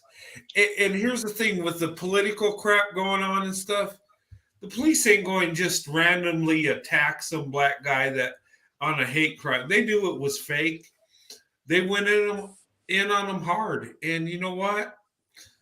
It came to light, but it was all shaky from the get-go. And then they found a video of him and those I think they were Nigerian guys. Is that right? Nigerian. They have a video of the Nigerians buying all the equipment. Yeah, and they were white supremacists, but they were black. I guess they had the affirmative action plan for the racial white hate groups. I guess they got to let black people in too. And if you're gonna pay somebody to lynch you, don't do it with a check. With your signature on it. I feel like this would make a good storyline, like a bad storyline for a TV show. It would. It just what not to do when faking your own lynching. Right. Kind of like that TV show Dumb Crook Lineup. Oh God. It was like oh my God, this wasn't thought out. I mean at all. He should have read a Nancy Drew book. He would have had a better understanding of how to do this. He could have made a comic book out of this and been more believable. The story sounded like a 6-year-old. I know, it just went all over the place. Yeah, Like, you know what? Child. It's not even remotely believable. Apparently it was you to can't him. even believe it. And it's like like, dude, so I'm so dumb. I'm supposed to think that white people went to the south side of Chicago in the dead of night? Really? Yeah. Okay. Yeah, that ain't happening. It sounds like a sitcom. I wouldn't go to the south side of Chicago if that was the only place I could go. I mean, that's just stupid. Go in the daylight, much less 2:00 in the morning. And I'm not going to carry bleach and nooses. Like, who would be that bold? Who would be that stupid? I don't. It's foolishness. I'll stick to my mountains and my valleys. I'm good. You know what? You got white supremacists out there that they wouldn't do nothing that stupid. I mean, they're dumb people, but they wouldn't be that. That made no sense. That was a whole all because he wanted them to give him a bigger paycheck. Yeah, but you know what though? He got fired instead. You know what though? You know what damage that does is look at this for what it is. Let's say when you perpetrate a fake hate crime, right? And I'm speaking in a perspective of a white man, right? When I'm looking at it and I think, okay, this is so stupid. I know it's a lie. Even black people tell me it's a lie. Okay. But here's the thing. Let's say a real hate crime happens. Let's say somebody's really attacked and it really happens. How many people are going to say, okay, we heard this before. Okay, another hate crime. Uh-oh. Boy, he is sleepy, isn't he? Yes, and he keeps saying he's getting off, and he keeps going back. Okay, I'm here. Sorry, guys, I kicked myself out. What was I saying? Okay, the danger with the fake hate crime, Corey, is people when it really happens might not believe it or discredit people, right? That's the damaging thing about it. And if it was believable, do you think they might have had riots in Chicago? Is it possible? It's entirely possible. It is, right? And I made that point, and somebody said, well, nobody was hurt, and yeah, they weren't, but it could have been. You don't ever want to create a fake crime, regardless what it is. And a hate crime like that stirs so much emotions. And the reason why he did it was the worst reason. Yeah, it was selfish reasons. Because he wanted to get a raise. But you know what? And so you did it to get a raise and then get fired. Now what you going to do? And everybody's blacklisting you. Yeah, so and that's true. But let's say he got away with it. Let's say people just believed it like it was fact. That's not worth getting a raise over either. No, it's not. But he would have been a hero if people really believed it. He would have been like a social justice warrior that stood up to white supremacy and he fought the good fight. And his career probably would have taken off. And I think that's what he was trying to do. But the story was stupid. And you can't be that somebody supposedly beat you down and put a noose around your neck, but you don't even have a black eye, just a little scratch underneath your eye. Wow. Yeah. And that's true. And let me tell you something. If they were really white supremacists that want to do you harm, they would have hurt. They would have hurt him, and he wouldn't even know it happened. He would have been the statistic. Yeah. I mean, seriously, because real white supremacists, real racist haters will hurt you in a heartbeat. And they're animals. If that's what they're trying to do, let me tell you, I would rather. I mean, if I had to deal with a white supremacist, a real one that has hate in their heart, I would rather walk through the south side of Chicago by myself, 2:00 in the morning, and I would rather walk through St. Louis in the 5th Ward as a white guy by myself, or any neighborhood where I might be harmed. Being a white guy, I would have a better chance than dealing with a true white supremacist. Because they look at me as the biggest threat. I'm the one they hate the most because I procreated with a black woman. I'm the one that they would send me to meet my maker and not even think twice about it.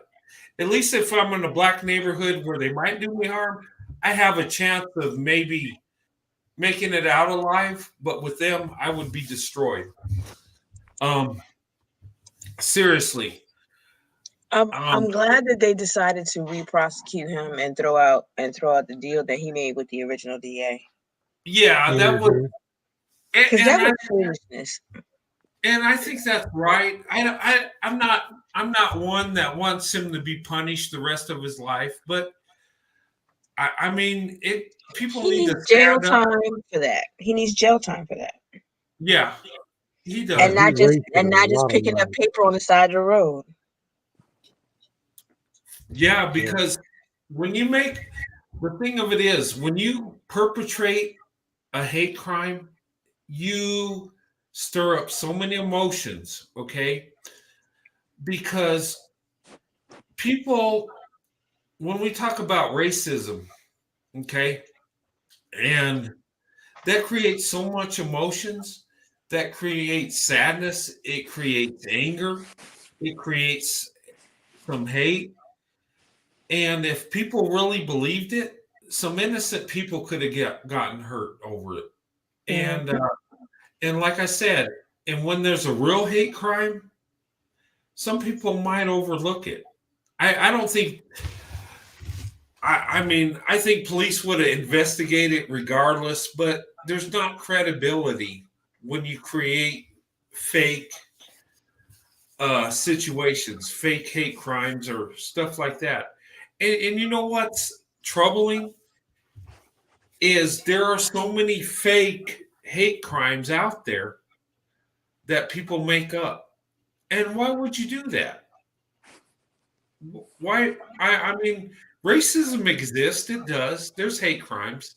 But why do you got to add to it? Because I don't know. I hate to say this, but but because you have some people that do it simply for the attention, and then you have other people that try to do it for money. Yeah, or sympathy. Like I think Jesse Smollett. I think he would have fed into that if he would have got away with it. He would have been doing stories on Nightline, all these news organizations saying how he fought the good fight. And oh my God, it was horrible. They're coming at me, but I fought them because being the gay Tupac, you know, you got to stand your ground. And No, he doesn't even know what social justice is. Well, isn't he gay? He is, but just because you're gay doesn't mean you know what social justice is. Well, it's Yeah. actually perfect because they'll just send him to a man farm, which is prison, and then he'll be the belle of the ball. No, no, he would be in seventh heaven. Well, the thing of it is he made that statement, and one of his shows, he called himself the gay Tupac, right? That's what he said. Wow. He called himself the gay Tupac. That's why I'm saying. I'm not saying it. I'm not bashing gay people. What I'm saying is that's what he said. He was the gay Tupac. That's an actual quote that Jesse Smollett said. Jesse Smollett does not know who Tupac was, because if he truly understood who Tupac was, he would never he would have never said that. No, and if Tupac was alive, he probably would have choke slammed him for even saying. He would have slapped him in the next year. Yeah, but keep no, my I name mean, out your mouth. but why would you say that? Why couldn't you just say I was why couldn't he just say he was a strong black man fighting for his rights or something? Why do you have to? Because he's not a strong black man. Yeah, well, he's not, but he don't look tough anyway. And in fact, me in my old age, I could stand up to him and be pretty confident I could take him. You little boy. Just like whatever. But that was his ego feeding into it because he got sympathy. The news organizations fed into it, and they wanted 24 hours.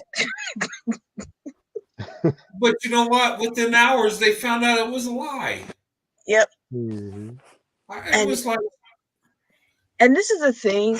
This is what I hate about what society is turning into. Instead of admitting he was wrong and take ownership and responsibility, he doubled down. Yeah. And he kept doubling down. That is extreme narcissism. Just like that little chick that got her butt handed to her the other week. What chick was this? Amber Heard. Amber Turd. Yeah. Amber. Because Oh man.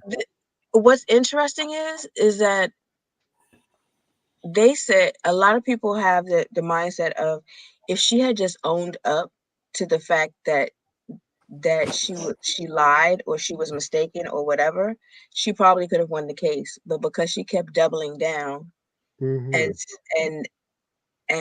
doubling down and clearly was lying, that's why she lost. I heard the worst joke. Every morning Amber Heard wakes up, eats breakfast, takes a poop, and then takes a shower. Okay. It's just people. I mean, unfortunately, people are being raised not to be accountable for their own stuff. You're right. Yeah, they are. You guys are making me feel guilty. You all got to go to work in the morning. I do Well, too. Gosh, dang, we gotta in go. a few hours. Out, guys. Yeah, I gotta be up in 2 hours. Yeah, me too now. But I can take a nap. So Yeah. because Well, after I give my mom her physical therapy, she goes down for a nap. So I'll go down for a nap too. Yeah, I'll be up. Well, Sunday I'll be going live again. Tomorrow I'm not doing nothing. No videos or not. I'm sleeping. I'm going to sleep tomorrow. Yeah, I gotta Go catch sleep up. today. Yeah, Look, sorry the conversation was so good that we couldn't let it go. I know, right? I'm just like, I know Sandy's going to be mad at me. What do you mean you were up for 7 hours? What the heck? What are we Well, talking about? it was fun because I'm pretty sure Michael and I are gonna help J10, further her abilities to attract the opposite sex. Please. And let me just say, Brent, Corey, and Michael, you three are like stand-up guys. You guys should be like, you guys exemplify the definition of a man. So I appreciate all three of you guys and every single live, always just being there and encouraging all the women. That's definitely what we Yes. need. I agree wholeheartedly. You are the gold standard. Well, Yeah, this is especially kind of like an extended family, and I just want to see everybody win here. I mean, this is a great space. This is not a common platform to be a part of. It's just not. yeah, and I love it because I've been having like such a hard time with everything lately. So this is just like, just making things so much better because I've been just struggling on the high end. So I appreciate you guys. Well, J10, you're too young for me, but if I was younger, you'd be in trouble. Yeah. I'm not too young for you. What's that? I said, I'm not too young for you. Yeah, I know that. You know what, ladies? You're beautiful. And you know what? You know what, ladies? Any man that would have a chance with you would have a chance of having a true blessing from God. Seriously. You ladies are awesome. J10, Afro, Angelique, ladies, you are beautiful. And don't settle for less because you deserve the best. You do. And like I said, open up the options. Sometimes what we want and what we need in life comes in a different package. Sometimes it does. And that's okay. But ladies, thank you for coming on. Corey, thank you, brother. I had a good time tonight. I did. I had too much of a good time. That's why I'm so tired. When I got here, you'd already been going 4 hours. I thought you were going to close out. Here we are, 3 hours Well, I later. was. 3 hours later, here we are. I think we started, and I think we said we're gonna get off about 4 or 5 times already. Yeah. But that's Yeah. usually what happens with Brent. He's like, okay, I'm gonna close up soon, and then we just like keep going. I mean, Yeah. And it's like, okay, I'll let it go for a little bit, and a little bit. Okay, it's like another hour. Okay, I'm another hour. gonna close up soon, but I'm gonna send out the link. Yeah, that is what he does. It's funny. Well, Yeah. ladies, I'm going to start this. Thank you for a wonderful evening, morning, 2 days in one. Brent, thank you for letting me be a part of the panel tonight. Oh yeah, you're always welcome. And I'm going to get off of here so you can do your thing, buddy. Yeah, I'm gonna have to close out so I go to bed. Thanks so much, and thank you, Corey. Thank you. Good to have you. Afro Angelique, thank you so much, young lady, and J10, always a pleasure. You Thank ladies are you. Make sure to beautiful. check your email I will. I'll check it tomorrow and today. yeah, today. And when I go on break, I'll forward it to Corey in the morning. Okay. All right. Corey Thank and Michael. you. And thank you, ladies, for coming on. You guys make this show. It's not me, it's you guys that do it. You guys make this successful. I know. I'm just the CEO of a awesome organization that you guys run. Get some sleep. Oh yeah. Yeah, let me get some sleep, guys. Thank you so much. This was a good show tonight. Had an awesome time. Ladies and gentlemen, have a good night. God bless you and your families, and I'll see you Sunday night. Have a good night. God bless.